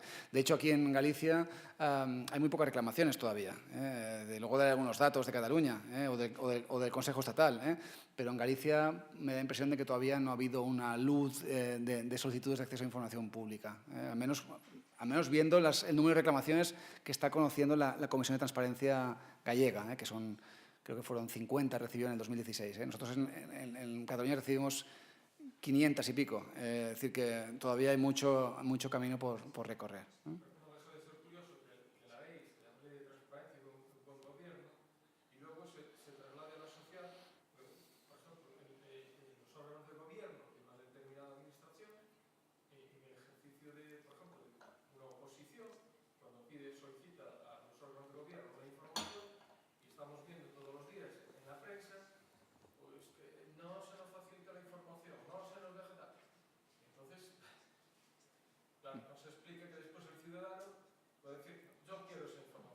Si son los propios órganos de gobierno los que no la facilitan. Sí, no, pero esto no es posible, no debería ser así. Bueno, pero está en todos los medios. Sí, pero... No veo yo ningún contencioso interpuesto ni nada. Ya empieza a verlos. Yo creo que hay un cambio cultural aquí muy importante que hay que estar preparado para ver, porque está yendo muy deprisa. Y la información es poder y cada vez tiene un valor económico y va a ir a más. Pero bueno, ya iremos viendo la evolución, pero es un punto efectivamente a considerar, pero yo creo que de momento todavía sería precipitado empezar a introducir limitaciones en la ley en ese sentido, ¿no? Porque todavía la ciudadanía tampoco conoce mucho este derecho a acceso a información pública, ¿no? Bueno, otro aspecto que también prevé la ley es la remisión al sujeto que posee la información, ¿no? Es decir, puede pasar que alguien dirija una solicitud a una persona, a un sujeto obligado, y que ese sujeto no tenga la información y que la información esté en poder de otro sujeto, ¿no? Bueno, en estos casos el artículo 19 de la ley estatal obliga a remitir la solicitud al sujeto que tenga la información, ¿no? Si conoce cuál es el sujeto que tiene la información, lógicamente, ¿no? Bueno, aquí hay un punto que es criticable, yo creo, de la ley estatal, y es que en el artículo 19.4 parece establecer lo que se conoce como la regla de autor, ¿no? Cuando dice que también obliga a efectuar esta remisión hacia la otra administración cuando la administración que recibe la solicitud, aunque tenga la información en su poder, es decir, tiene la información en su poder, pero cuando se trata de información que ha sido elaborada, dice la ley, ha sido elaborada o generada en su integridad o parte principal por otro sujeto, por otra administración, que es la autora de esa información, entonces también le tiene que remitir la información, como deferencia para decir, no, como esta información la has generado tú, es tu información, aunque yo la tenga, porque tú me la has pasado, pero es tu información, eres tú quien decides si dar acceso o no acceso a la información concernida, ¿no? Bueno, yo creo que esto es criticable, porque no siempre es fácil saber quién es el autor de la información, dificulta las solicitudes y las retrasa, también dificulta la respuesta por parte de la administración, que tiene que pensar, bueno, esta información es mía, es de quién la ha elaborado, es decir, y sobre todo creo que dificulta las peticiones cruzadas de información, que pueden ser muy importantes, ¿no? Es decir, el hecho de que una misma persona pueda pedir la misma información a dos administraciones distintas para comprobar si realmente es correcta la información que le da la otra administración, ¿no? Bueno, la ley catalana no establece esta cláusula y yo creo que es positivo. Es decir, la ley catalana de alguna forma parte, no sé si de forma muy consciente, pero parte de la base de que si la administración que recibe la solicitud tiene esa información, ya tiene la obligación de pronunciarse sobre si da acceso o no, y si la tiene, y ponderar si hay límites, y si no hay límites, pues tiene que dar esa información, sin tener que consultar a otra, necesariamente encargar la tramitación a la otra administración que ha elaborado esa información. Cosa que no impide, evidentemente, que pueda consultar. Puedes consultar discretamente, a ver qué crees tú si hay que dar esa información o no. Pero la que tiene la obligación de responder, de resolver el expediente, es aquella que recibe la solicitud, siempre y cuando tenga la información, ¿no? Bueno, si la administración que recibe la información no tiene la información y tampoco sabe quién tiene la información, pues entonces esto es una causa de inadmisión de la solicitud, causa de inadmisión del artículo 18.1d, ¿no? Y esto liga con el punto siguiente, que es el de las causas de inadmisión de las solicitudes, ¿no? Que también ahí es donde se afrontan algunos de los problemas que usted apuntaba en su pregunta, ¿no? Es decir, este es un tema también muy, muy controvertido de la ley de transparencia. En el debate parlamentario, cuando se aprobó la ley, se discutió mucho sobre las causas de inadmisión, no solo sobre los límites, sino también sobre las causas de inadmisión. Es decir, la ley establece en el artículo 18 una serie de causas que permiten que la Administración inadmita directamente la solicitud de acceso a información pública, ¿no? Aquí tienen los supuestos en el PowerPoint previstos en la ley, que, ya digo, son controvertidos porque son muy amplios en su formulación y si se interpretan de forma muy amplia pueden acabar desnaturalizando en gran medida el derecho a acceso a información pública, ¿no?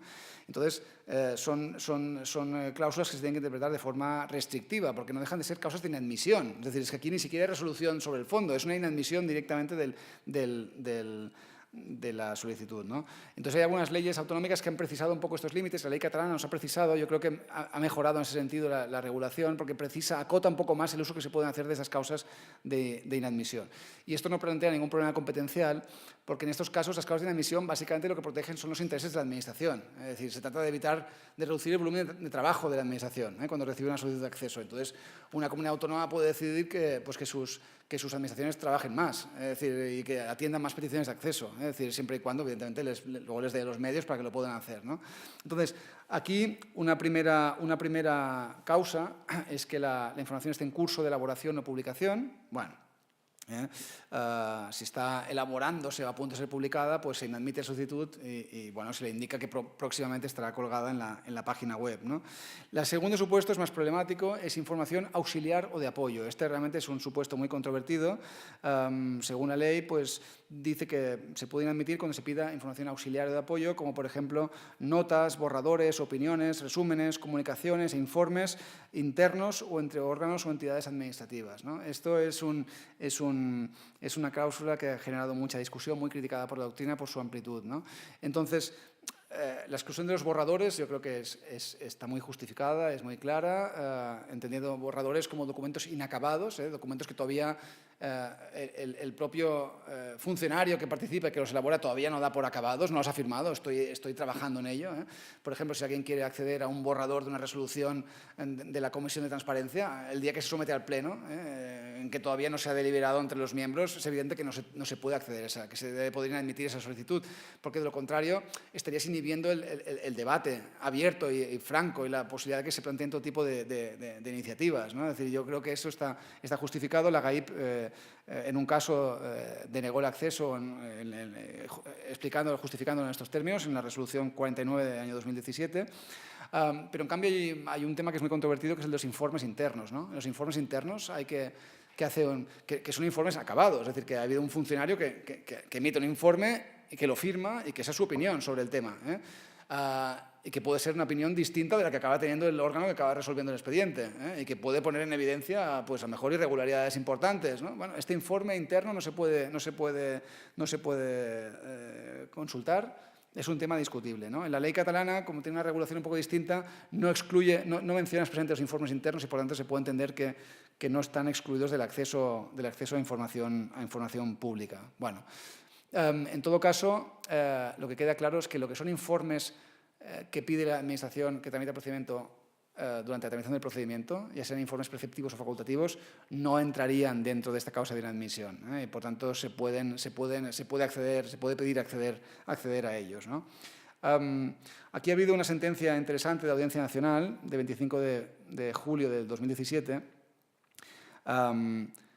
que exige precisamente una interpretación restrictiva de esta causa de inadmisión y cita la sentencia del Tribunal de Derechos Humanos del 2016 que antes he mencionado, y dice que da la razón al ciudadano, en este caso era Access Info, que quería acceder a los informes elaborados por los diferentes ministerios del grado de cumplimiento de un plan de acción para la alianza para el gobierno abierto, ¿no?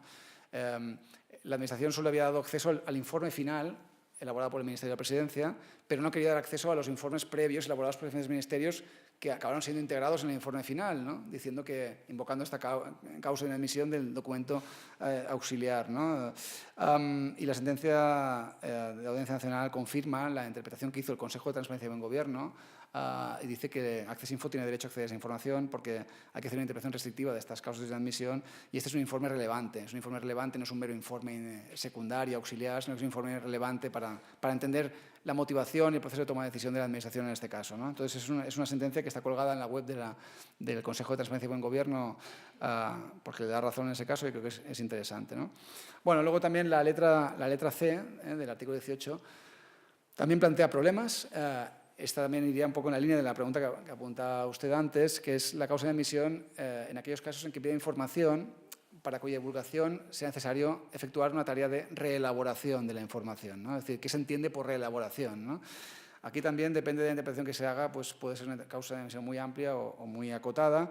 La ley catalana exige que sea compleja esta elaboración o reelaboración, ¿no? Yo creo que ese criterio también hay que aplicar en la interpretación de la causa estatal, como sostienen muchos autores, ¿no?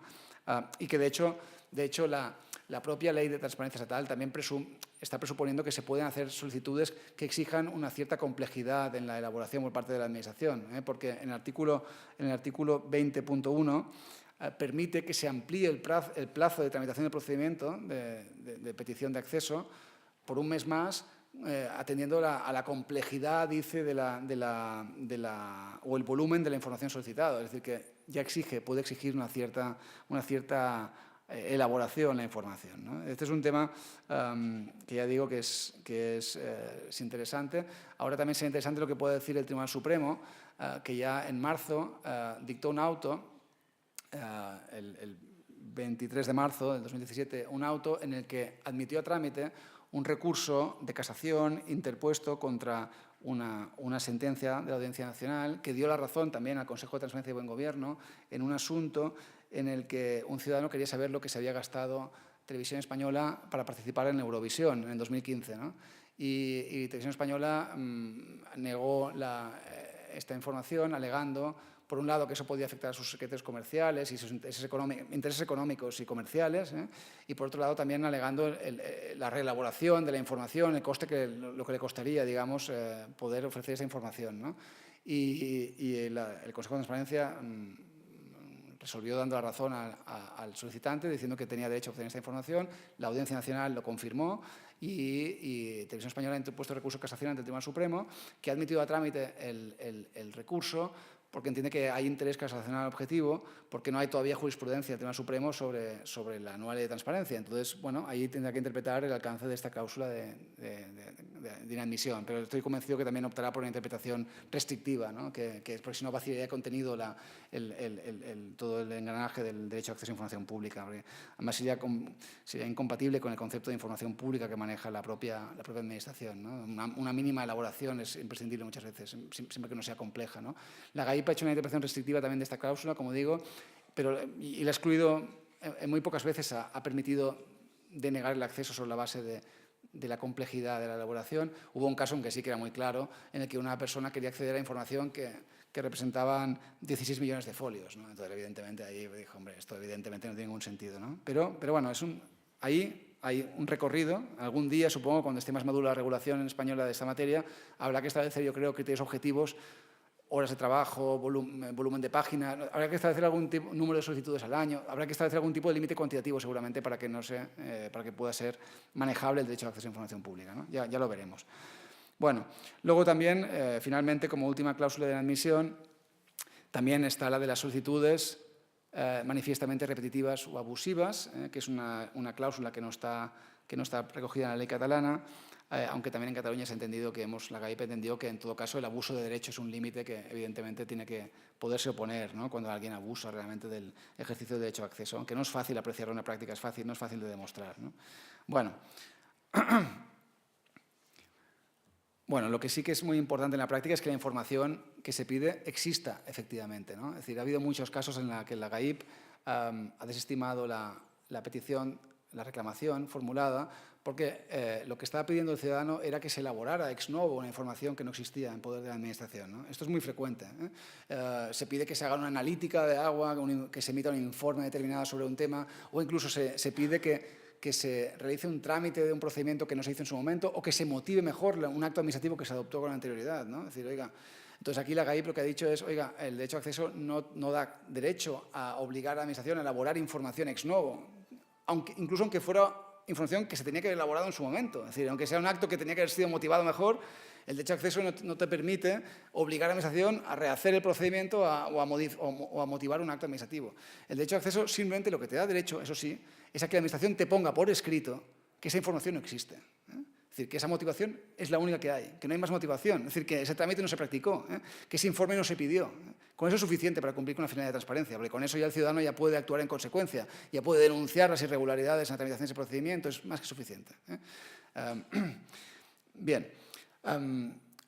Otro aspecto, otro trámite muy importante del procedimiento, evidentemente, es la audiencia a terceros, que creo que ya ha mencionado esta mañana Emilio Guixotti, no me voy a detener sobre esto. En muchos procedimientos puede haber terceros, la petición de acceso puede afectar a terceros, a los derechos e intereses de terceros, como por ejemplo cuando se piden datos personales de una persona o cuando se pide información de una empresa que puede afectar a sus intereses económicos o comerciales, al secreto comercial. Pues en estos casos la ley obliga a trasladar, a dar audiencia, digamos, a este tercero para que manifieste lo que considere oportuno sobre esa solicitud de acceso. Tiene 15 días para posicionarse sobre el acceso y eventualmente oponerse al acceso, ¿no? Y durante este plazo se suspende la tramitación del procedimiento de tramitación, ¿no? Bueno, este es un trámite que parece muy lógico, intuitivo, cuando lo ves en la ley, pero que en la práctica plantea muchos problemas y que dificulta mucho la tramitación de las solicitudes de acceso a información, ¿eh? Sobre todo cuando es evidente que hay que dar la información o que no se puede dar la información, ¿no? Entonces, bueno, hay que hacer una interpretación, yo creo, funcional del trámite, porque si no puede acabar demorando mucho dificultando mucho el cumplimiento de las solicitudes de acceso por parte de la Administración y demorando mucho el acceso a muchas informaciones que evidentemente pues, hay que conceder, ¿no? Entonces, bueno, es un trámite que habrá que ir perfilando también, yo creo que la jurisprudencia tendrá que ir perfilando y distinguiendo los casos en que hay que practicarlo de los casos en que no es necesario practicarlo. Bueno, finalmente hay que resolver el procedimiento, hay la obligación de resolver el procedimiento, como todo procedimiento, en un plazo de un mes, como he dicho antes, que se puede ampliar durante un mes más en casos de complejidad o de un gran volumen de información solicitada. Y la resolución debe ser motivada. Bueno, si le das la información no hace falta motivar nada, pero si se inadmite la solicitud o se desestima total o parcialmente la solicitud, o si se da la información pero en un formato distinto del solicitado, o si se da la información existiendo oposición de terceros, en todos estos casos, digamos, hay que motivar la solicitud y esto es un requisito fundamental, que es muy importante hacer bien, teniendo en cuenta, como he dicho antes, la excepcionalidad de los límites, ¿no? y el carácter tan restrictivo con que la ley obliga a aplicar los límites a la transparencia y la admisión, ¿no? Por tanto, es muy importante que la Administración explique bien los motivos por los que considera que dar acceso a la información puede causar un perjuicio en alguno de los bienes e intereses protegidos por los límites y por las causas de inadmisión. Bueno, finalmente, cuando se resuelve, hay un plazo adicional de 10 días para dar acceso a la información, es decir, no hay que darla inmediatamente, hay 10 días más para dar acceso efectivo a esa información. Y cuando hay oposición de terceros, hay que esperar, según el artículo 22.2 de la Ley de Transparencia, no se puede dar acceso hasta que haya pasado el plazo de interposición de recurso contencioso administrativo. Que esto también es un tema que planteará muchos problemas en la práctica, el tema de las medidas cautelares, y ahora mismo no tengo tiempo de desarrollarlo, pero en la práctica diaria del acceso, esto puede ser una carga de profundidad contra el derecho a acceso a información pública, porque entonces el solo hecho de que participe alguien y oponga cualquier límite ya demoraría mucho el acceso a información pública, cuando el acceso a información pública debe ser rápido para que sea, sobre todo en el caso de los periodistas, para que sea efectivo. Bueno, finalmente se produce, en caso de que no haya resolución expresa, se produce... Sí, perdón. En relación con la notificación, cuando hay oposición de tercero, la ley establece que solo se le notificará si él lo solicita, un régimen especial, para este procedimiento administrativo, el régimen general de las notificaciones, porque el tercero es muy interesado. Claro. Claro. ¿Usted cómo valora el hecho de que la ley específicamente diga que solo se notificará si lo solicita expresamente el tercero? Claro, sí, El tercero participa y se opone.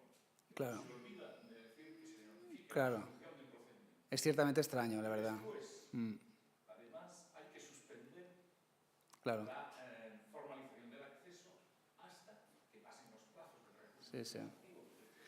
Sí, no tiene mucho sentido, ciertamente. La ley catalana no lo establece, yo creo que no tiene mucho sentido. Yo creo que para buscar un sentido quizá hay que pensar en el tercero que no acaba compareciendo en el procedimiento, digamos, ¿no? Que se le comunica, oiga, que hay un procedimiento que puede afectarle y que no manifiesta, que no se persona, no hace alegaciones, que no hay auténtica oposición de tercero. Yo digo en el supuesto de que el tercero yo entiendo que allí es obligatorio notificar al tercero.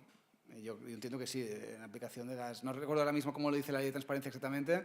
No sé si dice exactamente... La ley dice que tiene que solicitar. Pero si oposición, yo creo que no dice lo de la oposición. Es decir, dice si hay un tercero y lo solicita el tercero, pero no en el caso que se haya opuesto el tercero. Claro, yo entiendo que si el tercero participa en el procedimiento y comparece y... La resolución en la que se concede o le niega el acceso deberá notificarse o solicitar. Y a los terceros afectados, si así lo han solicitado. Por eso. Entonces yo entiendo que son terceros afectados a los que la Administración ha emplazado, que ha emplazado, pero que a lo mejor no han venido, no han participado en el procedimiento. Entonces, si no han... Lo que yo le planteo es que han participado, pero que en sus alegaciones no han dicho... Yo entiendo que en ese caso, si ellos han opuesto el acceso, la Administración les tiene que notificar el derecho de acceso. Es una interpretación sustantiva, me parece fundamental, para que se puedan defender. Es decir, yo creo que es una interpretación que hay que hacer del precepto en este sentido, porque si no podría causarles indefensión. Es decir, claro. Claro. Ha habido en la tramitación parlamentaria una enmienda diciendo que se aplicara el régimen de notificación del momento de la ley 30, Claro. hoy de la ley 39, y no se ha aceptado la enmienda. Ya. Yo creo que no tiene mucho sentido. Yo creo que hay que interpretarlo en este sentido, porque si no, es que no estás causando indefensión a terceros, ¿no? Otra cosa es cuándo hay que dar audiencia a terceros. Ya digo, en los casos en que realmente la aportación de tercero no va a cambiar la decisión que tome la Administración, porque está clarísimo que en el juicio ponderativo tiene que prevalecer el acceso y no puede aportar ningún elemento el tercero que pueda hacer cambiar de opinión a la administración, ahí yo creo que se puede omitir perfectamente el trámite de audiencia a terceros. Pero una vez les dado audiencia, si esa persona se ha opuesto al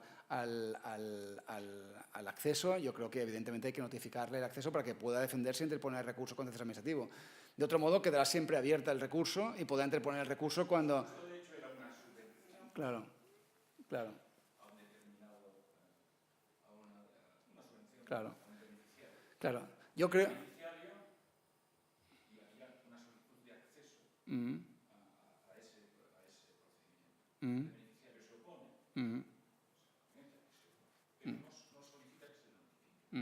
Ya.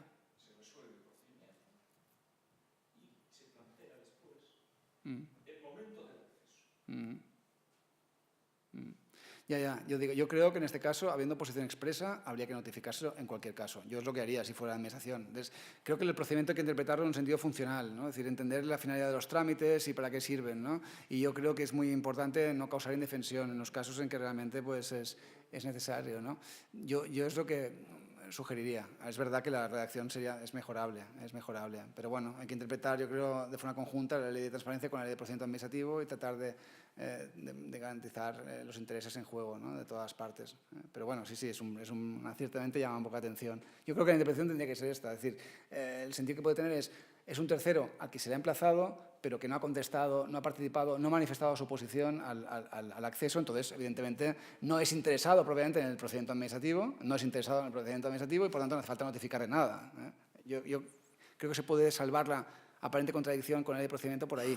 Es decir, es una sugerencia que estoy improvisando ahora, pero yo creo que se podría explorar esta vía interpretativa. Bueno, luego, ya digo, en el caso de que no se responda, surge silencio, se produce silencio administrativo, que es negativo. Aquí ha habido toda una discusión, una polémica, los grupos más favorables al acceso discutieron esto, hicieron la batalla por el silencio positivo. Yo estoy tan de acuerdo con Emilio Guixot, considero que el silencio tiene que ser negativo. En este caso, se pide obtener una prestación, que es una información, y el silencio positivo no añade nada. Es decir, tú tienes un silencio positivo, pero no te están dando la información, que es lo que te interesa, ¿no? Es decir, el silencio positivo... Yo en general soy muy crítico en el silencio positivo en general, pero bueno, puede tener algún sentido cuando estás hablando de actividades, ¿no? Entonces, el silencio positivo al menos te permite iniciar esa actividad, ¿no? Te libera de una carga y puedes empezar a actuar, pero aquí cuando estás pidiendo una información no te aporta, no te da ninguna solución el silencio positivo, ¿no? Entonces, la ley catalana opta por un silencio intermedio, que es positivo, salvo que haya un límite, etcétera, y nuestra práctica cotidiana de la GAIP no ha aportado nada, no cambia nada el silencio positivo. Por tanto, yo creo que es correcta la opción por la que opta la ley. Cuando el silencio es negativo, el plazo queda abierto para impugnar, como saben, como dice ahora expresamente la ley de procedimiento administrativo, como ya había dicho la jurisprudencia del Tribunal Constitucional, del Tribunal Supremo, ya la dice expresamente la ley de procedimiento administrativo. Y bueno, en todo caso, la administración tiene obligación de resolver de forma expresa el procedimiento y no está vinculada por el silencio negativo, o sea que puede concederlo en cualquier momento. Lo que sí es importante también es indicar los recursos que se pueden interponer, el pie de recurso, para que el interesado lo pueda interponer, ¿no? Y entonces, muy rápidamente, porque se me echaba un poco el tiempo encima, en relación con esto, los mecanismos de garantía, ¿no? contra las denegaciones de acceso, ¿no? Ya he hecho referencia antes que una de las principales novedades de la nueva ley de transparencia es que se prevé pues, esta posibilidad de reclamación ante autoridades independientes, ¿no? Entonces, bueno, esto es un elemento fundamental. Entonces, aquí simplemente decir sobre la naturaleza de esa reclamación, que es una reclamación sustitutiva de los recursos administrativos, en los términos del artículo 112 de la Ley de Procedimiento Administrativo Común, y que tiene una funcionalidad semejante al recurso especial en materia de contratación pública, ¿no? Por tanto, aquí la autoridad independiente lo que ejerce es un control de legalidad de la resolución adoptada por la Administración y ejerce una función cuasi judicial, ¿no? Entonces, lleva a cabo una función de enjuiciamiento jurídicamente vinculante de una resolución administrativa, ¿no? Y puede, por tanto, el órgano, la autoridad independiente, anular la resolución adoptada por la Administración, ¿no? Es una reclamación potestativa, como saben, por tanto, el ciudadano puede, si quiere, acudir directamente al contencioso administrativo. y resuelta en un plazo muy breve, ¿no? En 3 meses, tanto en el ámbito estatal como en el ámbito gallego, ¿no? Debe resolverse la reclamación, ¿no? La ley estatal prevé la posibilidad de que las comunidades autónomas creen sus propias autoridades de garantía. La mayoría lo han hecho, siguiendo modelos muy distintos. En un trabajo que tengo publicado en los comentarios de la Ley de Transparencia coordinados por Antonio Troncoso, en que comento la disposición adicional cuarta de la Ley de Transparencia, expongo un poco los diferentes modelos existentes y también constato las carencias del diseño institucional de muchas de las autoridades que se han creado hasta la fecha. En el caso de la autoridad gallega, la Comisión de Transparencia de Galicia, que se adscribe al Valedor do Pobo, al Defensor del Pueblo, simplemente señalar pues que se integra por 6 miembros, por el valedor como presidente, el adjunto del valedor y 4 vocales, ¿no? que representan pues, a la Xunta, a la Federación Gallega de Municipios y Provincias, al Consejo Consultivo y al Consejo de Cuentas, y que esta comisión también controla las resoluciones que pueden dictar los entes locales, no solo la Administración Autonómica gallega, ¿no? Como digo en mi trabajo que acabo de mencionar, el modelo gallego, como el de otras comunidades, plantea algunos problemas, yo creo, de diseño institucional. Creo que no garantiza suficientemente la independencia de la comisión como tal y tampoco la debida especialización, ¿no? Porque, no en el caso del Valedor do Pobo, que evidentemente sí que su nombramiento y sus casos tasadas de institución se someten a los requisitos típicos previstos para garantizar su independencia, pero sí en cuanto a los vocales, miembros de la comisión que actúan en representación de otras entidades, ¿no? Además, el hecho de que 2 de ellos representen a sujetos controlados, como la Xunta o los municipios, es problemático desde el punto de vista de la independencia. Es decir, es cuestionable desde el punto de vista que cumplan institucionalmente, digamos, los requerimientos de independencia de la disposición adicional cuarta de la ley. Aunque ya digo, la función imprime carácter y me consta además que el compromiso del actual Valedor do Pobo por la transparencia y además es una persona muy cualificada, catedrática de filosofía del derecho. Es decir, esto lo que he dicho sobre el diseño institucional no dice nada sobre las personas concretas, pero que el diseño de la comisión yo creo que es problemático como diseño institucional de conjunto, porque una cosa es el valedor y otra cosa es el conjunto de vocales que integran la comisión y que tienen el mismo voto que el valedor. El valedor solo tiene voto dirimente, pero su voto vale el mismo en principio que el resto de miembros, ¿no? Simplemente como un pequeño apunte, ¿no? Luego también subrayar la importancia que creo que están teniendo estas autoridades en la implementación, digamos, del derecho de acceso, similar a la que han tenido los órganos equivalentes en el ámbito de recurso especial de contratación, es decir, que también han cambiado completamente el panorama de la adjudicación de contratos públicos. Yo creo que están teniendo un papel importante. No soy imparcial, evidentemente, porque he estado 2 años trabajando en la Comisión Catalana, pero creo que se puede constatar que el criterio es en general muy favorable a la transparencia y al derecho de acceso y han recibido ya muchas reclamaciones. El Consejo Estatal ha recibido ya más de 2.000 en 2 años y medio. La GAIP catalana recibió ya más de 900 en 2 años.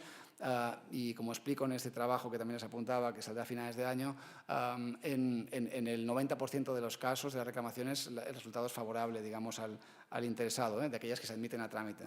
En el caso de la gallega, como digo, ha tenido menos actividad, ha tenido 55 reclamaciones en 2016, de las que resolvió 30, ¿no? Y luego también, naturalmente, siempre queda el recurso contencioso administrativo, ¿no? Es decir, la resolución que puede dictar la autoridad independiente es impugnable luego por todas partes ante los tribunales de orden contencioso administrativo, que son los que tienen al final la última palabra, Y aquí habrá que esperar a que se empiece a formar un cuerpo doctrinal, hay que esperar sobre todo las primeras sentencias del Supremo, que ya se anuncian, que empezarán a interpretar los diferentes requisitos de una legislación nueva, que, como digo, cambia totalmente respecto a la regulación precedente. Y luego, si me permiten, unos minutos finales sobre el derecho de acceso de los electos locales. Aquí simplemente decir que nos encontramos ante un régimen específico de acceso a información pública de un tipo concreto de sujetos que son los electos locales, que son los concejales, diputados provinciales, ¿no? En el caso de Galicia, ¿no?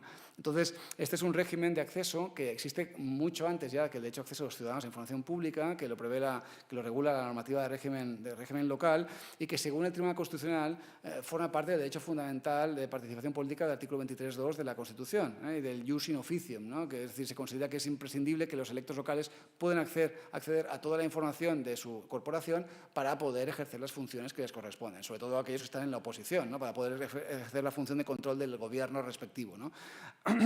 Entonces, ya digo, es una regulación muy antigua ya. En el caso de la Ley de Bases de Régimen Local, el artículo 67, lo reconoce ya desde el año 85. La Ley Gallega de Administración Local lo prevé en el artículo 226 de forma breve. Y también es de aplicación el ROF, el Reglamento de Organización y Funcionamiento de los Entes Locales, del año 86, en los artículos 14 y 16, salvo en aquellos municipios que dispongan de reglamento orgánico municipal, que según la resolución interpretativa, ¿no?, de la Dirección General de Administración Local del año 87, de 27 de enero de 87, bueno, la parte de esos artículos 14 y 16 del ROF no son aplicables a aquellos municipios que dispongan de reglamento orgánico municipal, que por lo tanto pueden optar por un régimen de acceso distinto del establecido en estos preceptos, ¿no? Bueno, aquí simplemente decir que esta normativa establece un derecho de acceso reforzado de los electos locales, que todavía sigue siendo más amplio en general que el de los ciudadanos a información pública. Todavía, pese a que este último derecho de los ciudadanos ha ampliado enormemente, como hemos visto, todavía sigue siendo más amplio en algunos aspectos. Por ejemplo, se prevén algunos supuestos de acceso directo a información pública, es decir, en los que se tiene que dar la información directamente sin necesidad ni siquiera que se presente una solicitud por escrito. Son los supuestos que se mencionan en el artículo 226.2 de la Ley Gallega, copiando literalmente lo que se dice en el artículo 15 del ROF, casos en que los electos quieren acceder a información para ejercer las funciones de gestión que puedan tener asignadas, o información relacionada con los asuntos del orden del día de los órganos colegiados en que participa el electo local, el contenido de las resoluciones y acuerdos que dicte cualquier órgano de la corporación, o la información que sea de libre acceso para los ciudadanos. Esta es información que también ha de poder acceder directamente al electo local sin ni siquiera presentar solicitud por escrito, ¿no? Por otro lado, el plazo de resolución es mucho más breve, no es un mes, sino que son solo 5 días de plazo, según la Ley de Bases de Régimen Local, y el silencio siempre es positivo. Bueno, ya sabemos que el silencio positivo no aporta mucho, pero bueno, es significativo que el silencio es positivo en todos los casos, ¿no? Tampoco, en esta normativa tampoco se enumeran límites concretos de acceso a información pública, lo cual es un arma de doble filo, pero bueno, también se puede interpretar en el sentido de que no hay límites tasados. En el caso de Cataluña, la Ley de Régimen Local catalana, en el artículo 164, prevé una serie de límites prevé unos límites, pero que son más breves que los previstos en la Ley de Transparencia Estatal, aunque yo creo que el día en que se actualice esta regulación seguramente acabará remitiendo a la ley de Transparencia catalana, a los límites de la ley catalana, como ya se ha hecho en el reglamento del Parlamento de Cataluña, cuando regula el derecho de acceso de los diputados, también remite los límites de la Ley de Transparencia catalana, es decir, que al final yo creo que la relación de límites será la misma.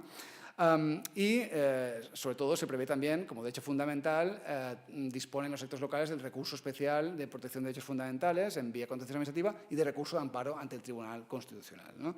Bueno, a ello hay que añadir, y esto creo que es lo más importante que hay que subrayar hoy aquí, es decir, si tiene sentido hablar de ese tema hoy en día, hoy que les estoy explicando, derecho de acceso de los ciudadanos a información pública, es porque creo que es claramente, se puede afirmar con claridad, la aplicación supletoria de la Ley de Transparencia Estatal, la Ley de Transparencia que regula el derecho de acceso de los ciudadanos a información pública, es aplicable supletoriamente también a los electos locales en aquellos aspectos que puedan beneficiarles. Es decir, con lo cual el derecho de los electos locales sale incluso reforzado respecto a la posición que tenía anteriormente. Así lo ha señalado, de hecho, el Tribunal Supremo en una sentencia de 15 de junio de 2015 sobre acceso a información de los diputados del Parlamento Valenciano, donde venía a decir que evidentemente el hecho de que los electos, en este caso parlamentarios, pero la argumentación es la misma, también aplicable a los electos locales, si mejora el derecho a acceso de los ciudadanos en general con la nueva ley de transparencia, pues evidentemente estas mejoras han de revertir también en los cargos electos que disponen de un derecho fundamental, ¿no? Y dice que además no solo eso, no solo su régimen ha de ser igual, sino que ha de ser mejor que el de cualquier ciudadano, Utiliza la expresión que han de tener un plus añadido imprescindible, ¿no? Entonces yo creo que esto es evidente, ¿no? Entonces, ¿esto qué significa? Por ejemplo, pues que los límites, pues como mínimo, han de ser los mismos que los que se aplican a cualquier ciudadano y, sobre todo, los criterios de interpretación de los límites han de ser los mismos criterios de interpretación restrictiva que la Ley de Transparencia incluye y que son los que, como ha explicado perfectamente seguramente esta mañana Emilio, son los que se exigen a nivel internacional. Test del daño, proporcionalidad, ponderación, motivación. Es decir, estos criterios son aplicables también a los entes locales sin que el alcalde, por ejemplo, o presidente de Diputación pueda inventarse nuevos límites o aplicarlos de forma distinta por mucho que lo motive. Es decir, creo que el estándar ha de ser el mismo que el de los ciudadanos. Por otro lado, también el tema de las copias, que también es un tema muy importante en la práctica. La aplicación supletoria de la Ley de Transparencia Estatal significa que el régimen de las copias, del derecho de los electos locales a acceder a copias de la información que pidan, ha de ser mucho más amplio que se derivaba de la interpretación tradicional del Tribunal Supremo, que había sido bastante restrictiva en la concesión de copias a los electos locales. Es decir, cualquier ciudadano puede pedir copias, con más motivo han de poder pedirlos también los electos locales. Otra cosa es cómo se pagan luego estas copias y luego se distribuye el coste entre los grupos según la asignación que tienen los grupos municipales, pero el hecho es que el derecho a copia parece un derecho también claro que se ve reforzado con la aplicación supletoria de la ley de transparencia, ¿no? Bueno, y luego también hay elementos colaterales, como por ejemplo que los electos locales también han de poder acceder a información que no esté en poder solo de la administración local, sino también de los sujetos privados vinculados a estas administraciones, contratistas, etcétera, como hemos visto antes, ¿no? Es decir, si cualquier ciudadano puede acceder a esta información de los contratistas de la administración, los electos locales también han de poder acceder a esta información por aplicación supletoria de la Ley de Transparencia, ¿no?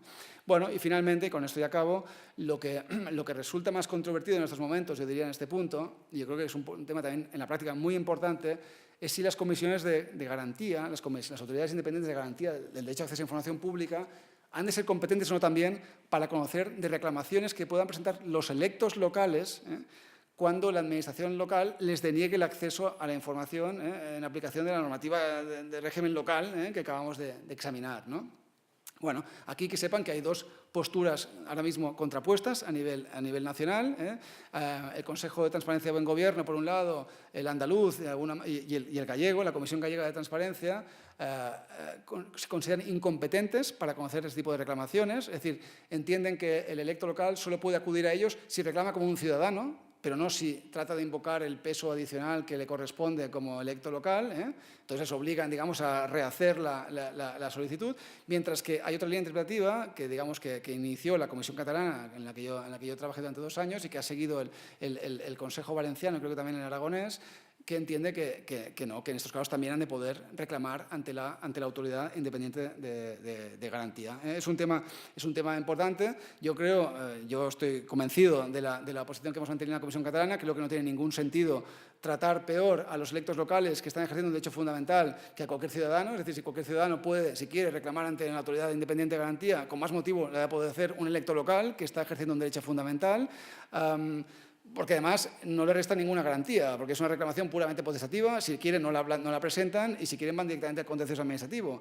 Y además el hecho de que la presenten no exime que después puedan también acudir al contencioso administrativo y acabar incluso en el Constitucional en recurso de amparo. Es decir, que no acabo de ver el argumento del espigueo, el forzar a presentar la solicitud como si fuese un ciudadano en un electo local, me parece muy forzado y creo que realmente a mí no me convence. Es cierto que da mucho trabajo porque realmente en la GAIP casi el 40% de las reclamaciones que se reciben son de electos locales. Y bueno, y aquí también hay un argumento, ¿no? Da mucho trabajo porque para los electos de la oposición, sobre todo, se les ha abierto el cielo, como se han dicho muchas veces, ¿no? Es decir, y cuando prueban, repiten una y otra vez, porque evidentemente es mucho mejor para ellos reclamar ante una autoridad independiente de garantía que resuelve en 2 meses su solicitud y que obliga a la Administración a entregar esa información que tener que ir a los tribunales, por mucho que puedan ejercer el derecho fundamental ante el Tribunal Constitucional. Es mucho más caro y mucho más lento.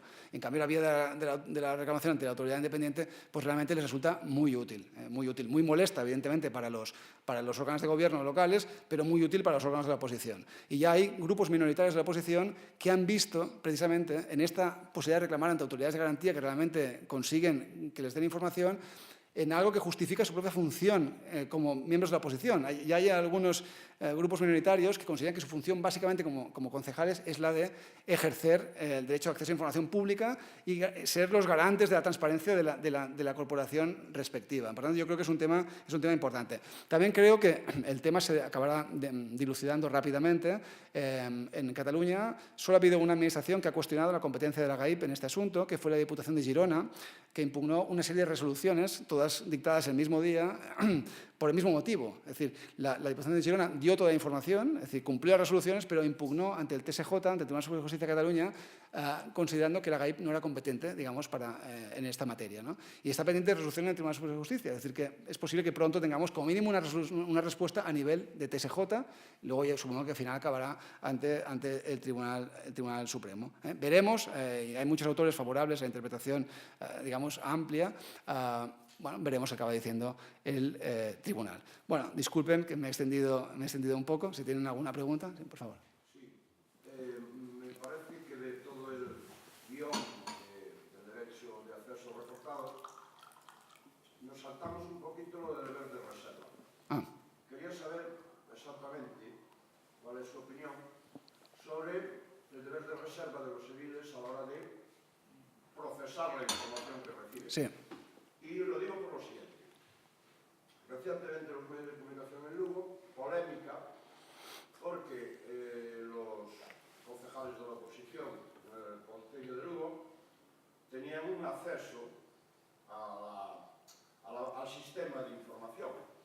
Y lo que se planteaba es que ese acceso debería ser controlado desde por quién, es decir, qué personas tenían, digamos, posibilidad de acceder al sistema de información a fin de garantizar el deber de reserva. Porque claro, es decir, si un ciudadano pide información, en base a la ley de transparencia, obviamente, quien emite la información tendrá que tener presente que esa información no está restringida en cuanto a su uso posterior.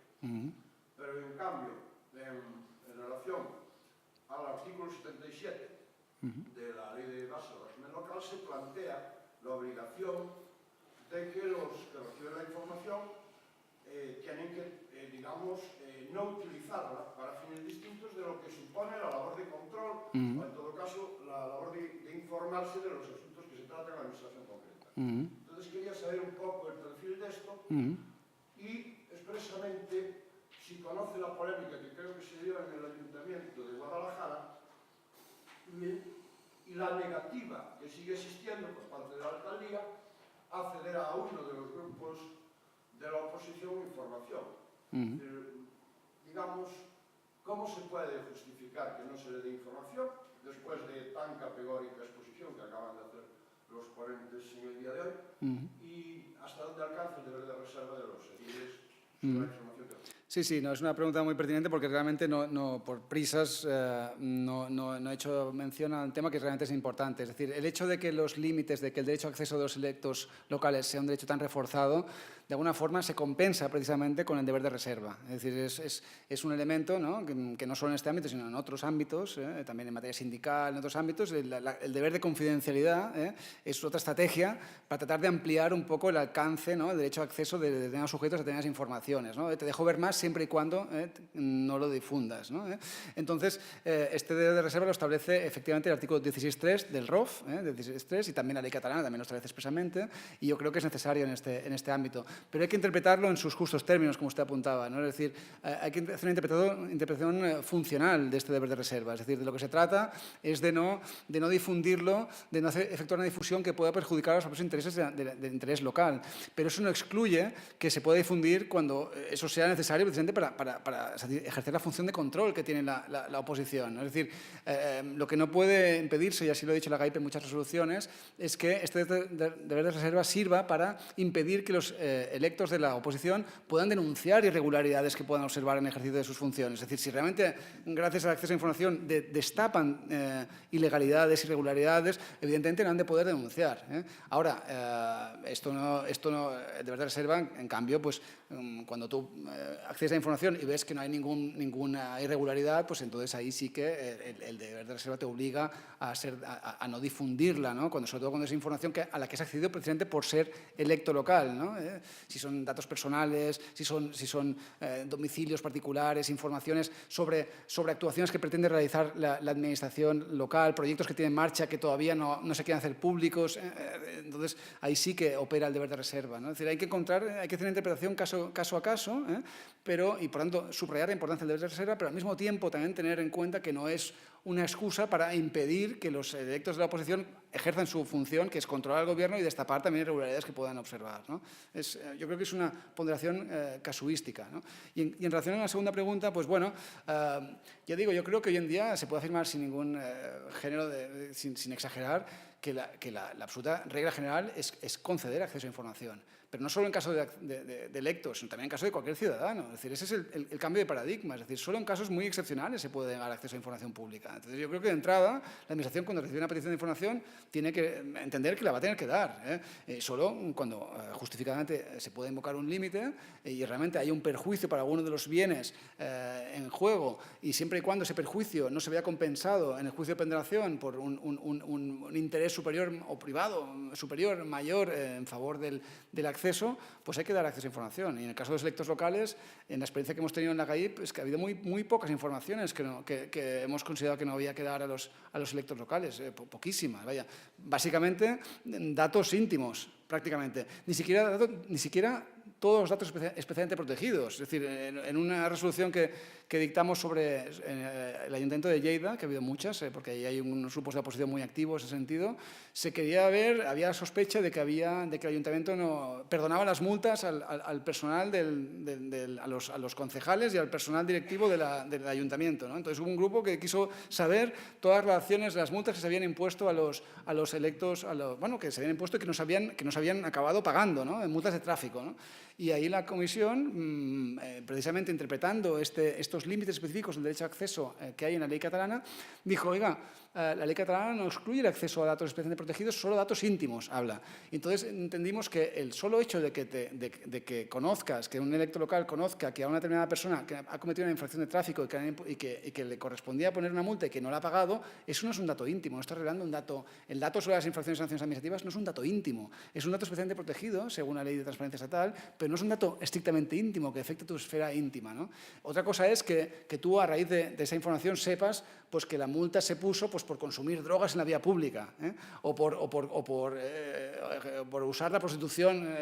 Ahí sí que se estaría revelando un dato íntimo relacionado con tus hábitos de salud, con tus hábitos sexuales, ¿no? Pero el solo hecho de que te hayan impuesto una sanción, y en este caso que te hayan acabado perdonando, no te hayan acabado cobrando, no es un dato íntimo. Quiere decir que realmente son muy pocos los casos en que un alcalde, creo, que pueda denegar información mínimamente seria solicitada por un grupo de la oposición. Ese es mi punto de vista. Pero, sí. Vinculado a esa limitación al derecho de la intimidad económica, intimidad del derecho a la propia imagen, pero sobre todo la intimidad económica. Esta mañana creo que se nombraba el caso de los funcionarios de prisiones, que no se publicitaban determinadas cuestiones precisamente por el riesgo de que sufrieran atentados. Eso es planteable también para otro tipo de funcionarios. Sí, claro, la seguridad pública. Y pregunta Sí. en relación a todo esto, pregunta de cierre. Bajo este planteamiento de absoluta transparencia, ¿no le estaremos haciendo el juego a los lobbies?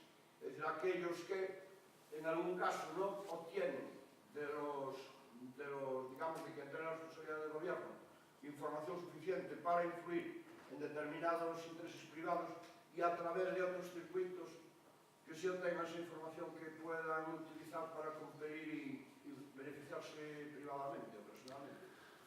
Pues, bueno, puede suceder. Hay límites que pueden invocarse en algunos casos, que podrían oponerse en función de... Pero el punto de partida, insisto, es el de antes. La información es de la ciudadanía, no es de la administración. Entonces, la transparencia, precisamente, yo creo que más bien lo que servirá es para destapar la influencia de los lobbies en la actuación administrativa. Es decir, más que los lobbies ya han tenido muchas vías preferentes de acceso a información de la administración. Es decir, más bien la transparencia yo creo que puede servir para controlar a los lobbies. Yo creo que es el objetivo principal de la transparencia. Pero bueno, iremos viendo. Yo creo que estamos todavía empezando, pero que es un cambio cultural evidente, yo creo que no hay duda y la potencialidad está ahí. Solo hay que buscar y ver las resoluciones que se publican en las diferentes webs de las autoridades de garantía para ver el enorme potencial que tiene esta materia y yo creo que en general, en términos generales, es una transformación positiva, ¿no? Veremos. Bueno, muchas gracias por su atención.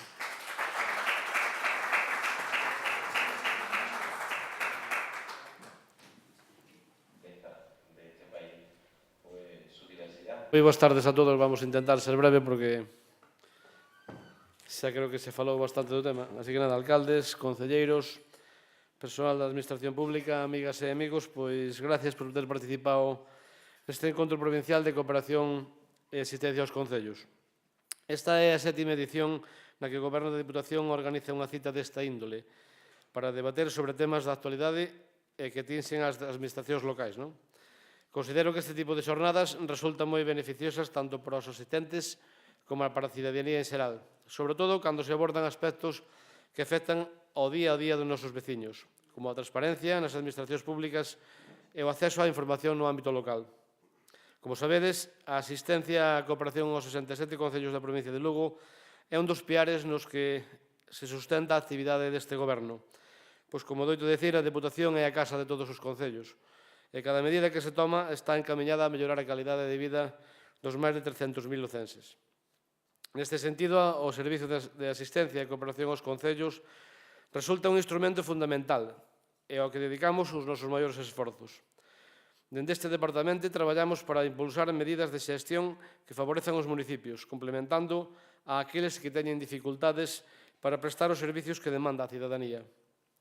Deste xeito, a organización deste tipo de foros ven avaliada pola necesidade de actualizarse aos novos tempos e aproveitar as inmensas oportunidades que nos brindan as novas tecnoloxías para mellorar a atención dos nosos veciños e facilitar o seu contacto cas entidades locais.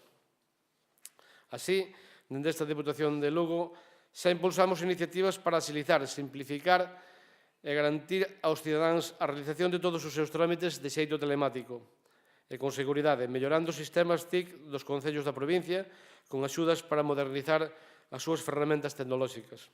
E seguiremos a apostar pola celebración de foros coa participación de expertos de recoñecido prestixio como os que hoxe nos acompañaron, Emilio Guichot Reina, da Universidade de Sevilla, e Oriol Mir Puigpelat, non sei se o dixen ben, da Universidade de Pompeu Fabra, creo que é catalán ademais, que está de moda.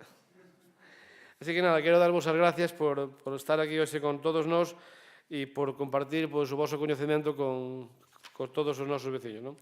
Así que non me cabe dúda de que este encontro serviu para resolver moitas das dúbidas existentes en torno á xestión dos datos públicos e para formular novos retos de futuro no eido da transparencia e o bo goberno das administracións locais. Estamos xa pensando nun próximo data de cooperación que falamos un pouco ao mediodía. Sabes que hoxe ou mañá aproban a lei de contratos do sector público e que vai ter un cambio importante para a contratación dos concellos e das administracións locais. Estamos pensando en facer xa un encontro non moito máis de marzo do vindeiro ano. Así que nada, espero vervos aquí todos e se non para o que ven, aquí estaremos outra vez. Moitas gracias e espero que aprenderais moito.